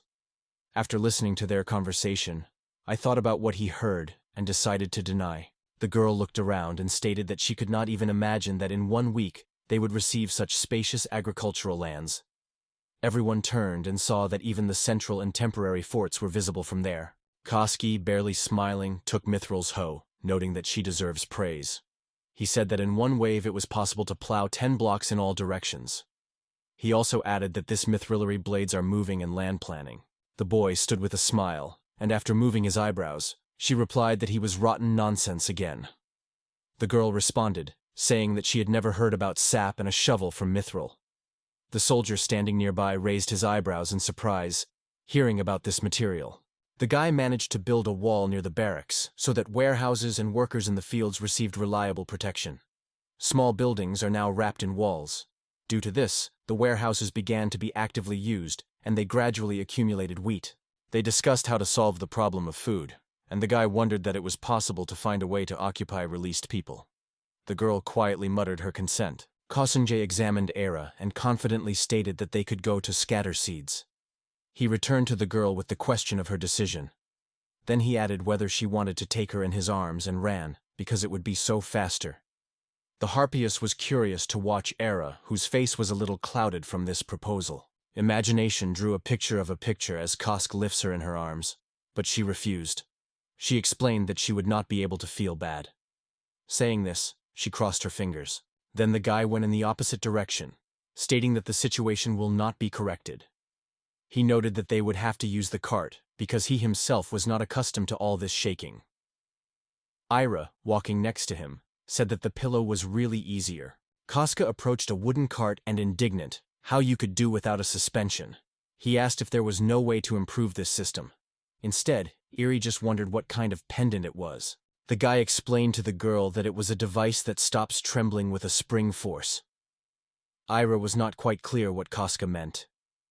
The young man looked closely at the interlocutor and confidently began to prove that such improvement was quite possible. Ira wondered in Kosuke whether he could complete the task. The girl stared at him carefully, and the guy replied that the details did not know the details. However, he felt that he would work. The guy carefully studied the screen in front of him and reported that he had collected all the necessary materials for the simple modernization of the cart. I was asked if a spring really was needed. It was, after all, the suspension. The warrior who was with the boys was nearby. He was embarrassed if he could move away. Meanwhile, Kosuke explained to the girl that the light could scare her, so she should be careful. Kusuke, standing next to the old cart, pressed the primitive upgrade button, and at the same moment a bright light flashed before them, which surprised them. The light was so bright that almost all the field shone behind the boys' backs.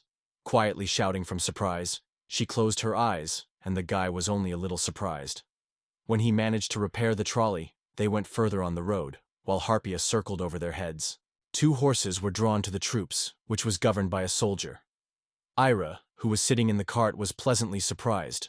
The trip was almost not noticeable. Her satellite nodded as a sign of consent, noting that now it became much more comfortable.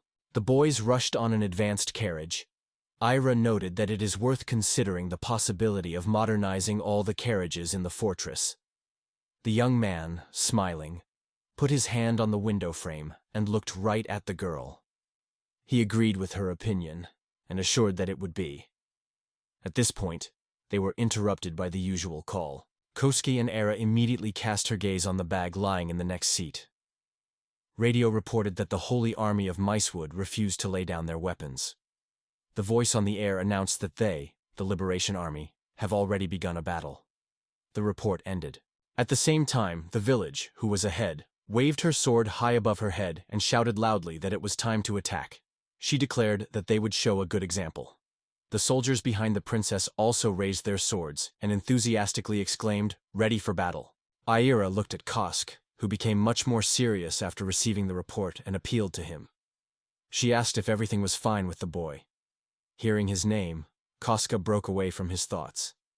Era noticed that there was an expression on his face, as if he had worried something.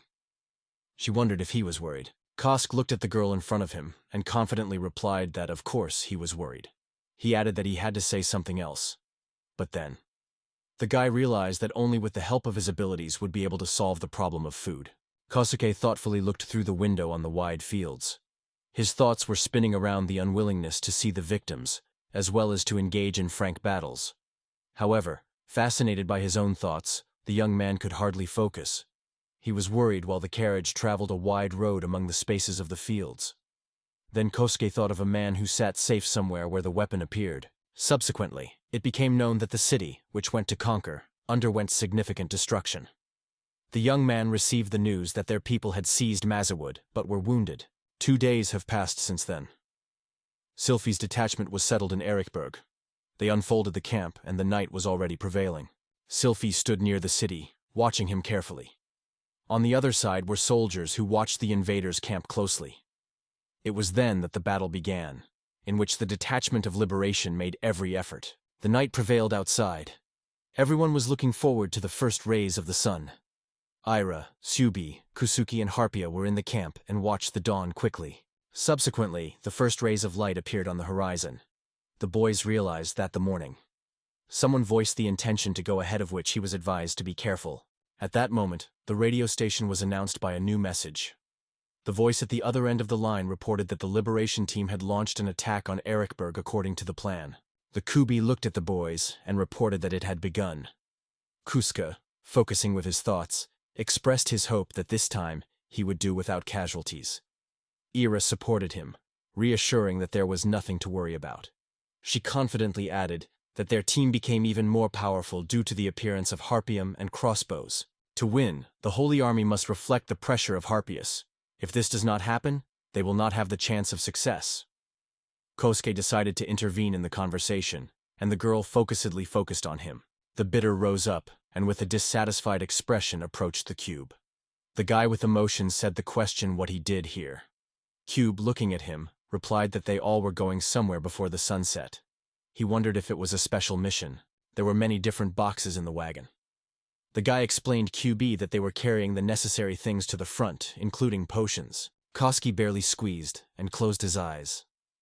After crossing his hands, he stated that the initial required amount of wheat production was already calculated.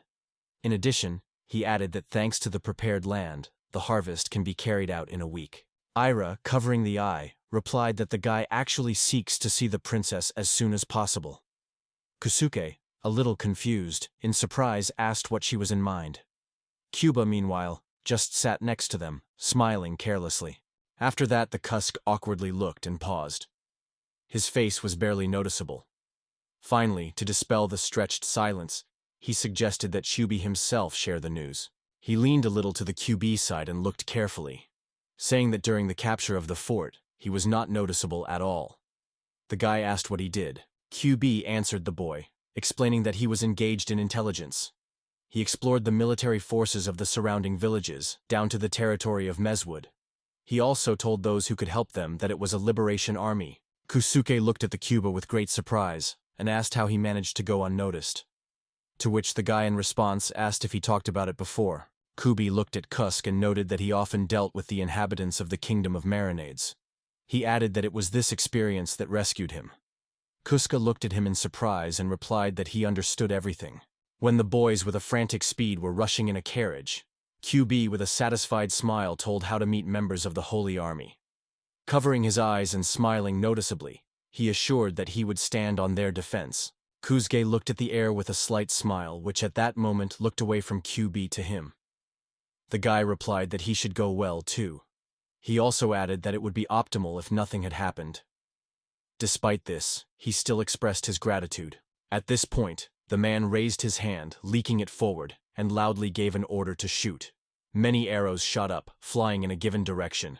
A great battle began. The conquerors rushed to the warriors of the surrounded city, firing them with arrows. Ordinary arrows could not reach the enemy. They were stopped by magic barriers. In response, the enemy army carried out a powerful shelling of fire bullets. Girls with a rod stood up for their troops. They created an anti-magical barrier. There was a fierce exchange of strikes on both sides, which led to explosions. Sylphie stood confidently in the very center of the battlefield, looking at the enemy when the smoke finally dispelled from the explosions. The princess was clearly at the head of her army. After the attack, the enemy decided to expose the magicians from the detachment of the tigers. Now the forces of the village and the enemy have been equal. On the side of the enemy again, a sharp order came to open fire. At the same time, many crossbows again sent their bolts to enemy forces. Arrows and other magical flows flew to the city, collapsing a flurry of attacks on the enemy. Sylphie watched the events silently. She noted that if the enemy was defeated right now, the southern part would be on their side. So they made every effort. Danan looked at the princess with anxiety, asking if it would be better to move away for a safe distance so that the enemy arrows did not reach them.